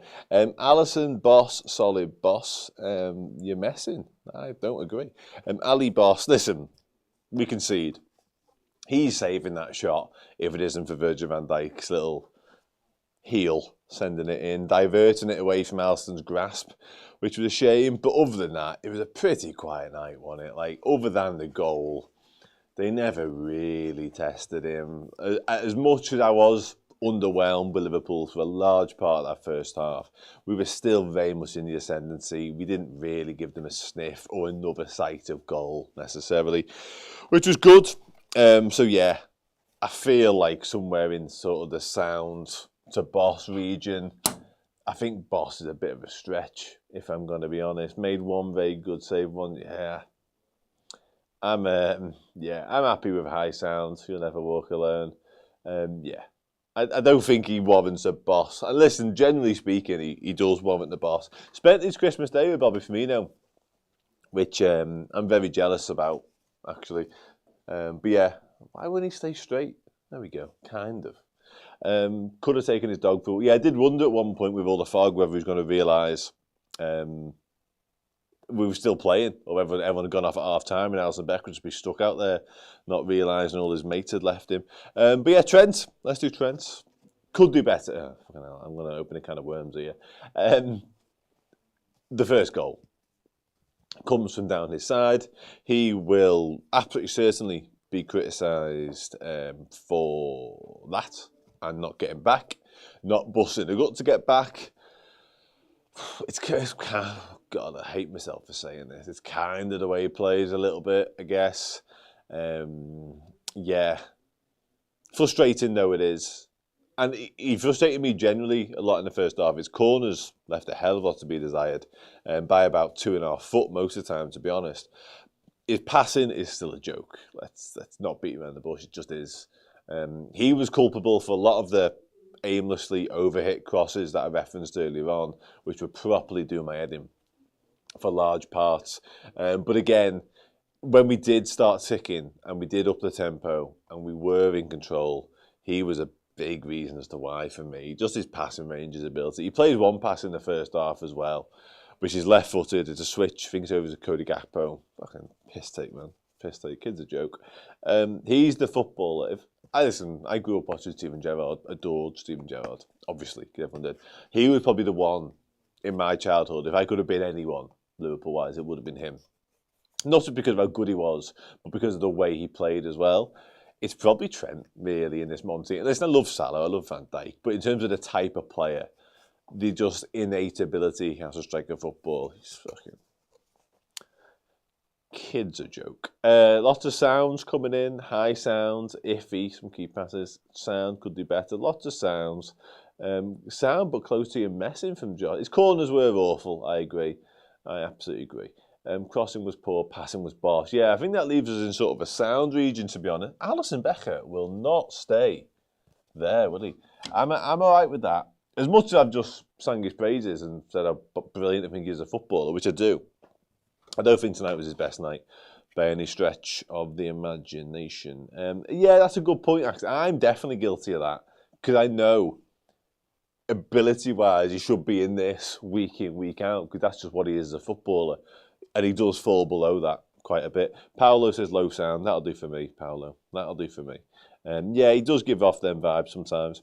Joe Gomez, a couple of decent defensive interventions, rather, from Joe Gomez, I thought tonight. A couple of big tackles, too.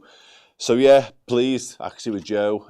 Again, we concede. It's kind of down his side as much as it is Trent's, I guess, really.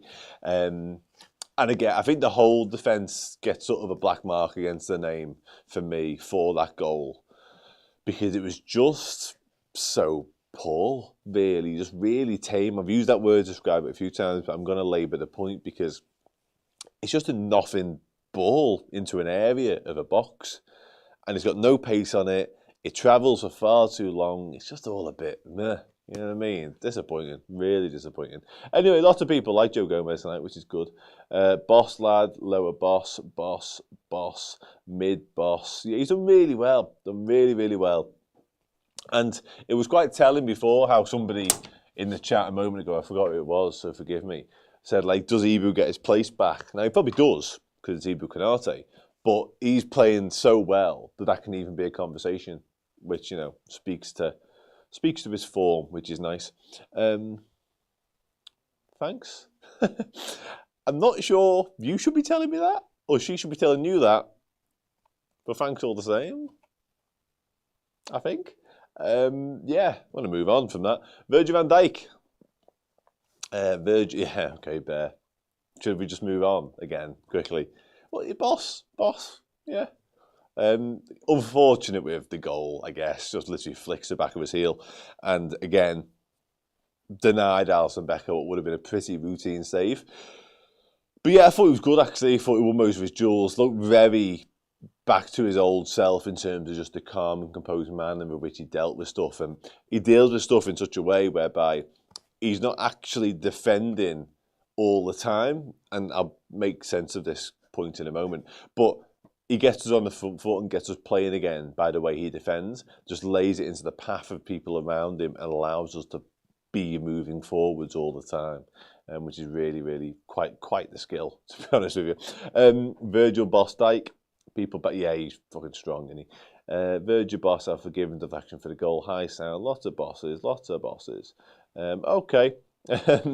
Yeah, that was a thing. Listen, I'm fine with it.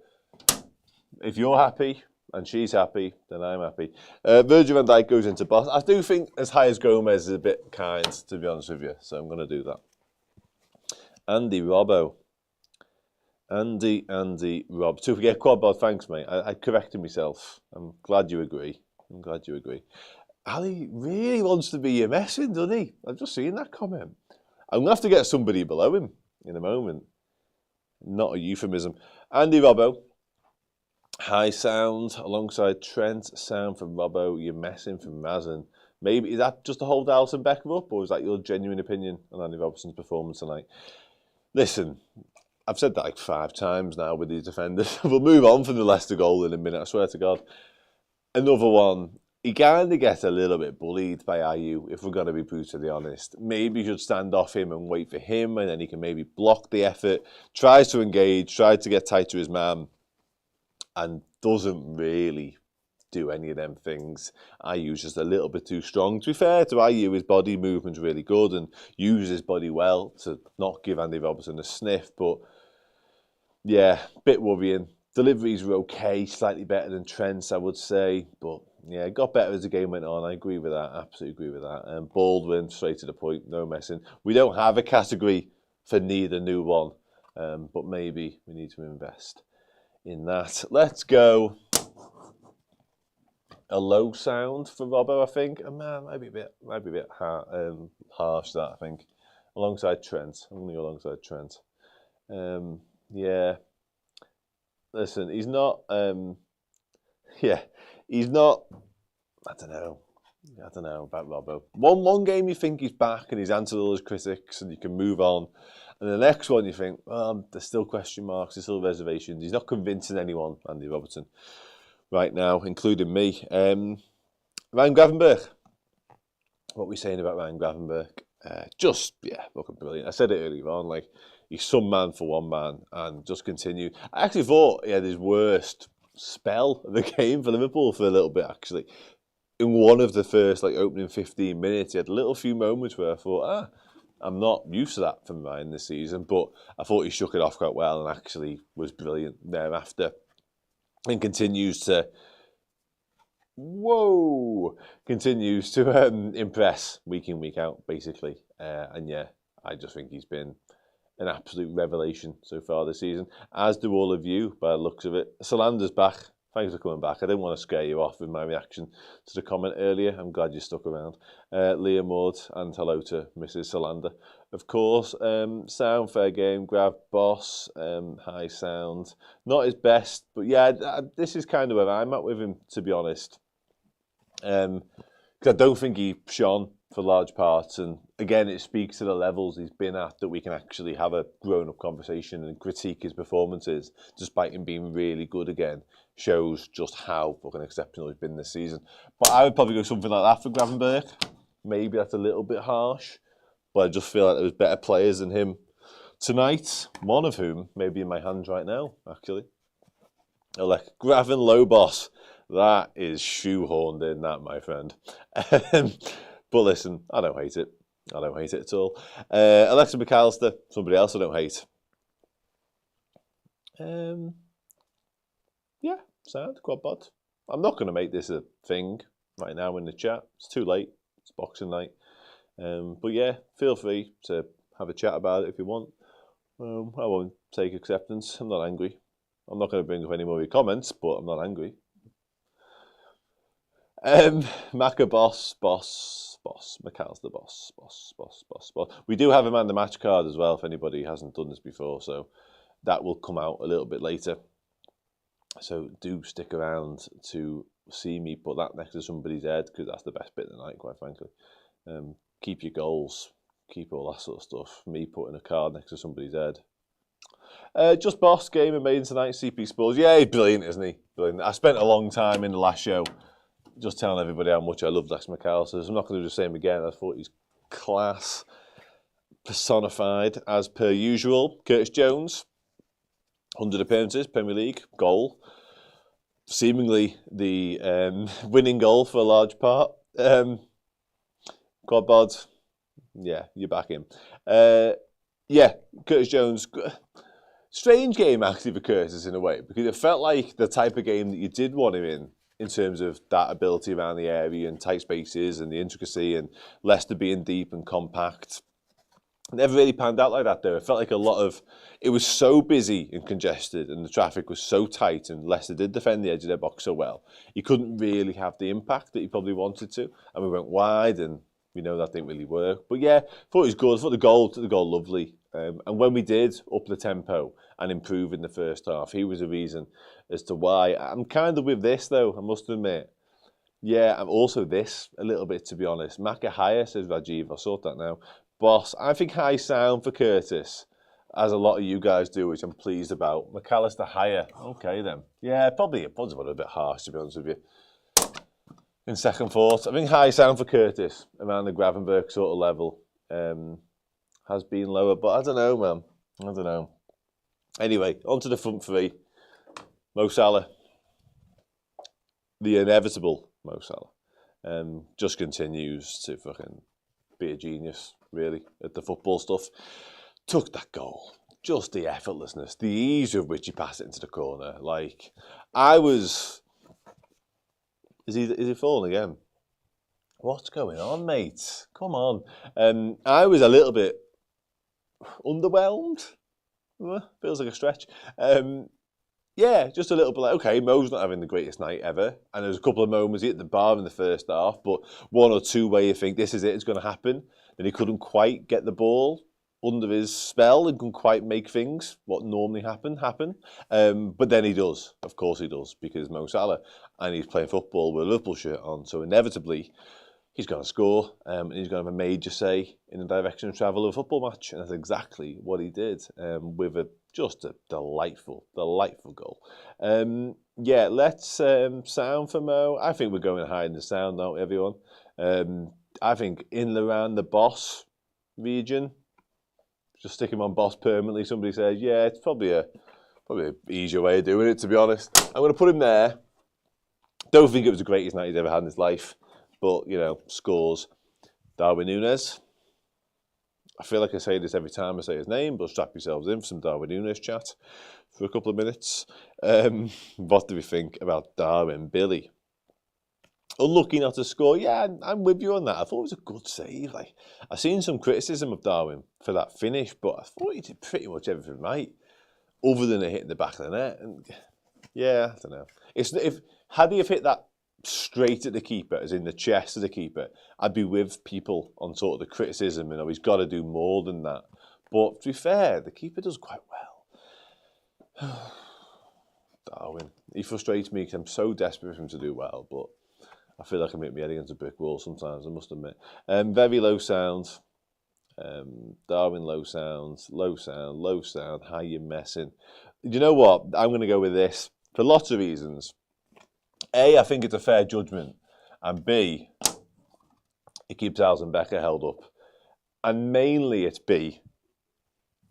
And it gets me off him nice and quick as well, which is good. Cody Gakpo. Tony Brophy is not having Darwin Núñez at all. It was quite funny because there's like two VAR things, wasn't there? And they both took fucking ages, by the way. How many phases were they going back? I made this joke on Twitter, so if anyone's seen it, switch off for a minute. But they went so far back on one of them, Muzzy Izzet was literally keeping somebody on side. Like, it was an absolute farce. Like refereeing so often is in this country. We haven't actually dwelled on it because we don't like doing that when we win, especially because it doesn't feel necessary.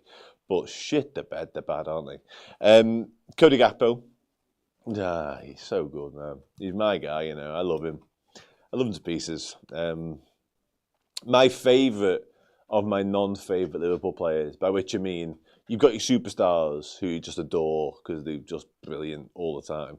But Gakpo's the one where you think, people weren't sure about you but I've always stood by you, and now look at you. Where were you lot? I am showing my age, though, you're right. I could have gone further back, to be honest, but I felt I'd keep it at least half relevant to some people. Yeah, he's boss, isn't he?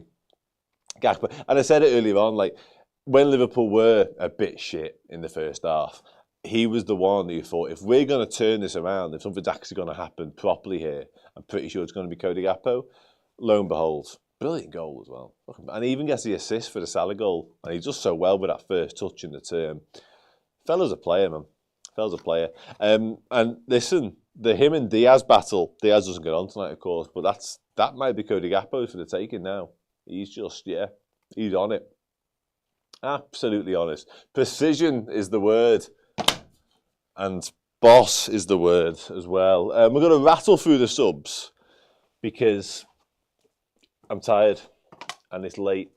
So I'm going to get all 5 of them and we're going to do them proper quick.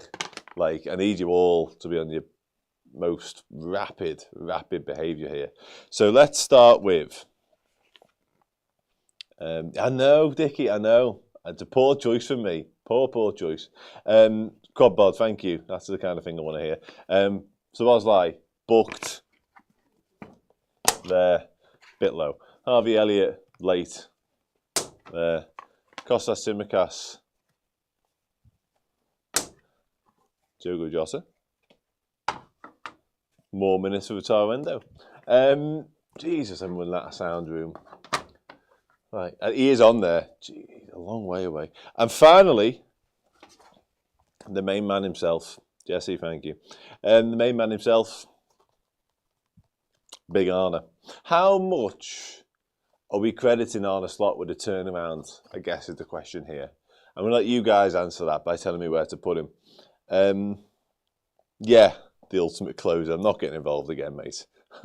I'm not getting involved again. Yeah, what do we think? Literally the boss, Slot boss, high boss, boss for the boss. Needs to make the subs early. Okay, a little bit of criticism there. That's fine. That's what we're doing. Boss. What do we think? Yeah. Okay. Let's go. Unreal tactician. That's a good. I can't talk more about Endo. I haven't got it in me. Slot boss. Why do we doubt it needs more? It does need more sound space, particularly nights like tonight. Okay, let's go boss. Again, we'll never know unless he comes out and tells us. Obviously, I haven't seen the press conference stuff post-match, but we'll never know just how much of the difference in Liverpool is down to Arne Slot and what he said at half-time. But the turnaround and the way in which we attacked that second half compared to the first, you'd have to say you've got to credit a lot of it to Arne Slot because we were a different beast altogether. Now, the goal before the break helps because the game state's different and we've got the momentum, we've got the wind beneath our wing and all that sort of stuff. So that's great. But just a different team altogether. Like the way we wanted to go at Leicester, the way we went at them, the tempo of it all, just, miles better. So, Arne Slot deserves all the credit in the world for that. That's why I'm happy to see him there. He's fucking high, though. Shit, man. Finally.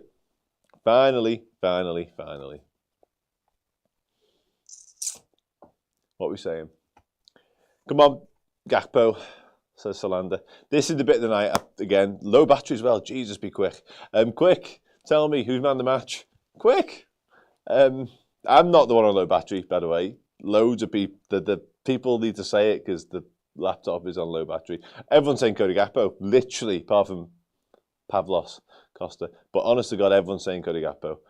So that looks like it's good enough for me. Thank you. Gakpo, big Gak.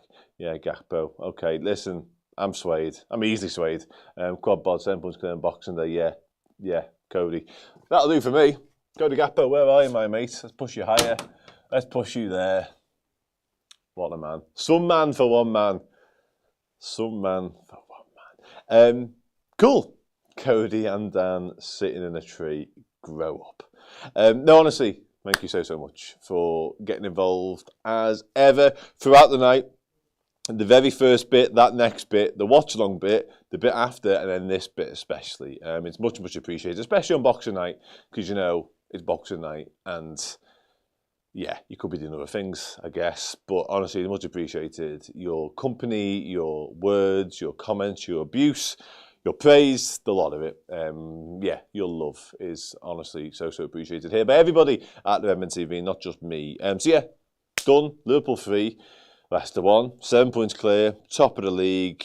Back on Sunday to take on Leicester. Fuck it, we just played them. West Ham. Yeah, I will be here for that. Hopefully you can join us. We'll be doing the whole thing all over again, start to finish, as ever. Thank you so much. Enjoy the rest of your Boxing Day, stroke night. Enjoy the rest of your Christmas and festive period. I will see you then. Thank you so much. Take care.